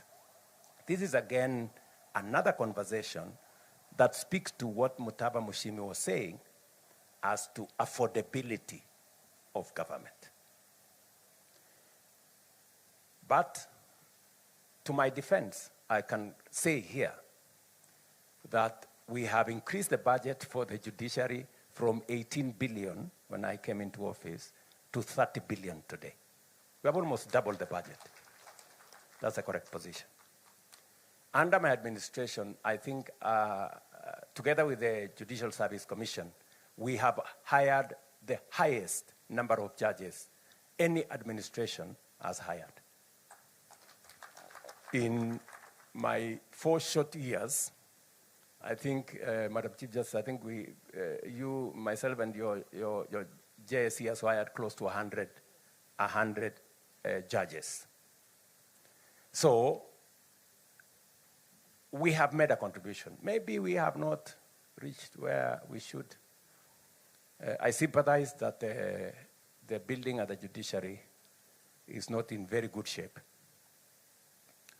But I don't know whether you really want to renovate, because you have to be ready for the consequences of renovation.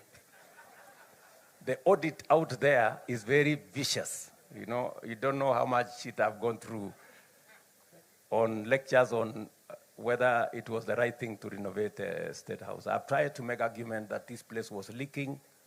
This is the address of the people of Kenya, any citizen, but I don't know whether I've succeeded. So as you think about renovating and rebuilding judiciary, I will warn you that there will be consequences for that. But I guess you have the mettle for it. And I think with the new facility that we have negotiated with yourselves and the World Bank, we now have a facility of about 20 billion shillings to be able to rethink about how we can empower the judiciary to do more. I think we have done a couple of other things, including looking at the retirement benefits of judicial officers, their transport, and many other things, which I don't want to say. But I think we have tried to make a contribution in that direction. Let me say finally that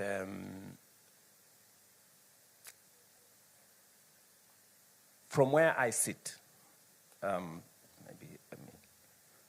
maybe I should say from where I stand, the whole space around accountability is a space that I think we need more work. To your question now, Latif, the whole space around accountability is a place we need to do more work. Why do I say so? We have had arguments on who needs to prosecute. We have had issues raised by citizens on why the DPP enters, withdraws cases. We've had issues, what the chair of the Ethics and Anti-Corruption has said here on prosecutorial powers to be given to the EACC, the delay in the processes. There are too many processes that ultimately that becomes a challenge. I think those are very valid. You know, even from where I sit, these are very valid proposals that we must internalize and do something about. But having said that, there is more that we can also do by way of prevention. And I remember making this statement before the last election, I said, in my administration, there will be no money to steal. And I meant it. And how have we stopped or prevented loss of public resources? Number one is what was said here by somebody, digitization. Just by digitizing government services and payment, we have significantly reduced transactions in cash that end up being areas of corruption. Today, I can confidently say we have eliminated paying for government services using cash.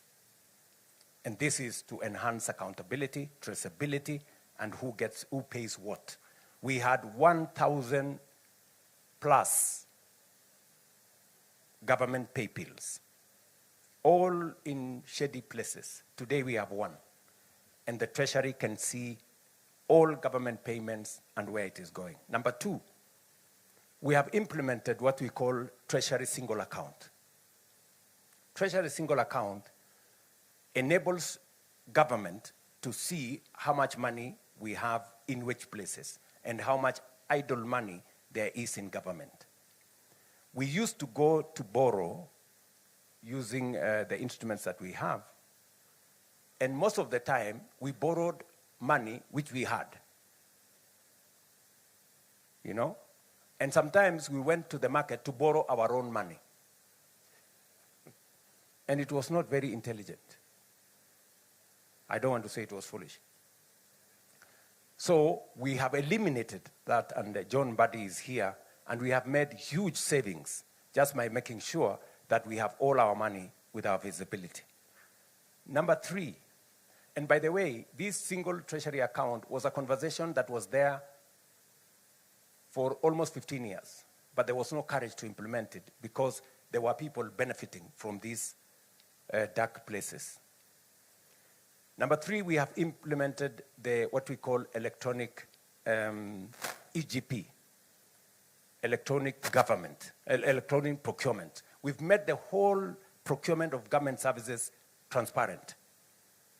John Buddy was telling me, an item, say for example a pen, procured by government on 17th floor was different price procured by another ministry on 10th floor. That is no longer possible because we have standardized procurement. We know how much it costs, and every government entity pays the same for the same service or for the same commodities or other procurement products. Again, we are possibly saving up to 10% of all our procurement just by making e-procurement possible. I can tell you, we've gone through hell trying to implement this. The amount of requests we've been asked to excuse, or you know, our issues are very urgent, or you know, these issues are very sensitive, or these issues. But I want to thank John Buddy, he has said no. And we are forcing everybody to go through the mill. We've also done one thing, which Abdikadir will tell you how difficult it is to do. The issue of the government-owned enterprises law. This man, Abdikadir, came with it, I think 15 years ago, 13 years ago. But it was not possible to implement it. Because what did it say? It set the bar for the people who are appointed into boards of government agencies. It actually said that we need to advertise for those positions. And it was very difficult politically, you know, to do it. Because you go into an election with many friends, partners, people who have supported you, people who have gone to the trenches with you, you win an election, and then they are there. You have to do something about them.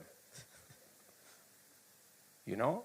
And you know, politically, you can't just wish them away because they will make demands and say, my friend, you wouldn't be there if it was not for us.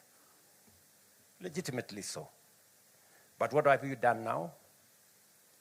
We went to Parliament, and I want to say this about Parliament.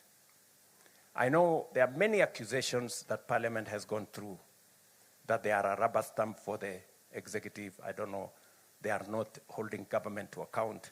If there was a difficult bill to pass, and I must give credit to the 13th Parliament, they passed it. It is the Government-Owned Enterprises Law. Literally saying that those people passing the bill will not qualify to be appointed into parastatals when they are not sitting in Parliament. You know how, and you know, all these politics are very slippery place. You are in today, you can be out tomorrow. So, but I want to credit the 13th Parliament. They passed this law. I signed it into law. And today, many of my friends who I had appointed to boards in KenGen, in Kenya Airports Authority, in Kenya, I don't know where, Kenya Pipeline, and many other places, they have had to exit. Because now the law says those who participated in the last election cannot be board members. I have lost a few friends, but it comes with what it is. And why are we doing this? We want to, as much as possible, professionalize the running of government agencies and to depoliticize those boards. And again, I must say that has worked in a very significant way. And then finally, we have, and I'm talking to accountability, we have also, number 5, we passed the conflict of interest bill into law. Again, very many members of parliament, members of Senate are very unhappy about this bill because it literally says members of their families cannot participate in procurement or supply of goods and services to government. Again, it was to establish a distance between those who wield authority or power, whether they are sitting in parliament or they are sitting in the executive. I don't know whether we extended to the judiciary, I don't think we did, cannot participate because they have the propensity to influence those contracts this way or the other. Again, I can confidently tell the country we passed that law. And we are progressively, pushing corruption to the limits, even as we do the other things. You remember it was said here earlier, what about the ethics part? What other, apart from prosecution and all this, are there other things being done to deal with corruption? This is part of it. And we've worked with the criminal justice system to work on this. And then allow me to say 2 final things, which, speaking to what the other panelists have said, I agree entirely with the assessment of Mutava Mushimi on the subject of us having and what we are doing about poor people in our country. There is a message that Mutava Mushimi is saying, that those of us in positions of responsibility, myself and these great people and all of you seated here, which we cannot lose focus on. What are we doing about equity? How are we working to make sure that every citizen has meaning in Kenya? It's okay, for us to defend our salaries, for us to demonstrate, ask for more salaries, but what about the people who have no salary? What about the people who have no jobs? What about the poor people? This is something that we must pay attention to. There are some people, and I'm afraid to say this, that believe that there are citizens who are born to be poor. I think that is tragic. Because I hear arguments when I was pushing for the housing levy. And many people were telling me, how is it our business to make sure the people living in slums who have no decent dwelling places, how is it our business to assist them to get decent housing? You know, it's a very, reasonable question, but looking at it from the other side, it's very callous. I mean, it shows how insensitive we are, that we have people who live in slums, that it doesn't concern you that there is a citizen who uses a flying toilet. It doesn't concern, you're not bothered. I mean, you really have to have a heart of stone, not to think about fellow citizens who have to pay to use a toilet. I mean, it is something that must concern us. And that is, I think, what my good brother there was saying. Or a citizen who decides to stay at home, they are sick, but they prefer to stay at home and die because they have no means of getting medical treatment. I think that is something that should concern us. And as a result, it takes me to the place where we've not done very well. We've done very well with what Abdikadir said, political rights. We are a robustly democratic country. We vote whoever we want. We can picket, we can demonstrate, we can do whatever, literally, whatever we want. That we have done very well, and we must credit ourselves for it. But there is the other side of it. What have we done to make sure that every child will go to school? Everybody has medical attention. We have decent housing. We have eliminated hunger. And we have done all the other constitutional commands. That is the place that we haven't done very well. And that is where we must focus going into the future. And that is why I am inviting all of us to have a national conversation, on the future of Kenya, a development charter for ourselves, so that we can enjoy our democratic rights, but also make sure that every citizen lives a dignified life. I think these are the two, sides of what we must achieve. And I say this with a lot of humility, that it's upon us, to do whatever it is that we can to make sure that we deliver on these two commitments. Let me say this. Our right to choose, our democratic right to choose, must be exercised in choosing what is best for everybody, or what is best for us.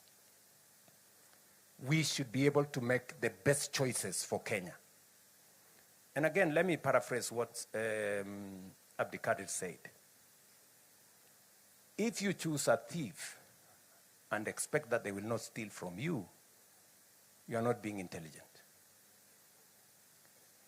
If you choose somebody who is incompetent and expect them to deliver on anything, then you are not being serious. If you choose a person who has no vision, who has no plan, who has no agenda, and expect them to take your country anywhere, then you are not being serious.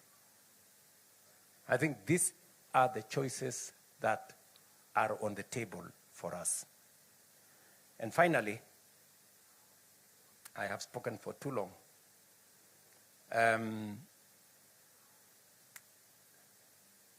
Why I like this meeting, and it is good that we are talking about our constitution in a forum like this, that intellectuals are present, is that Mutava Mushimi can say some of the things politicians cannot say. And Abdikadir can say some of the things politicians cannot say. And my good bishop can also say some of the things that are difficult for politicians to say. But they must be said. So this is a good forum for us to engage without defending ourselves that much. And finally, I think we need to do more. We have gaps in matters to do with our gender equity. I think we can do something about the 2/3 gender rule. And I think I can do something about making the, not just the 2/3 gender rule, but also the constitutionality of our cabinet. I think that is a space that even me, I have some homework to do on matters to do with gender and all that. If I was given an opportunity, I would try to mitigate my situation by saying, at least I have the first ever Attorney General who is a woman, whom I have appointed. And I can also try and mitigate my case by saying, by appointment, maybe the cabinet does not meet the 2/3 gender rule, but by operation, it does. Because I not only have the AG, but also the Secretary to Cabinet sitting in my cabinet. But anyway, that's a conversation for another day. So I want to say to all of us, this is a very good conversation, Madam Chief Justice, I think. And Abdullahi, my good friend from the Council of Governors and the Houses of Parliament, I want to say to all of us, thank you very much. I think this is time we have spent very well. And thank you, Eric, for provoking us. Asante sana. Ladies and gentlemen, let's give a standing ovation to our panel, please. And a round of applause. As I welcome Michael Gitonga to come and take over to the next space, I'd like us to do something. Every 27th of August going forward, always remember it's a day of victory for we, the people. And I'd like us to say this together. 16 years ago, we, the people, gave ourselves this constitution. And our head of state went ahead to say, our responsibility today is to fulfill its promise and build a democratic, prosperous, and transformed republic. So repeat after me. Our responsibility today is to fulfill its promise and build a democratic, prosperous, and transformed republic. Thank you very much, Your Excellency. Thank you very much. I'll request that we remain standing.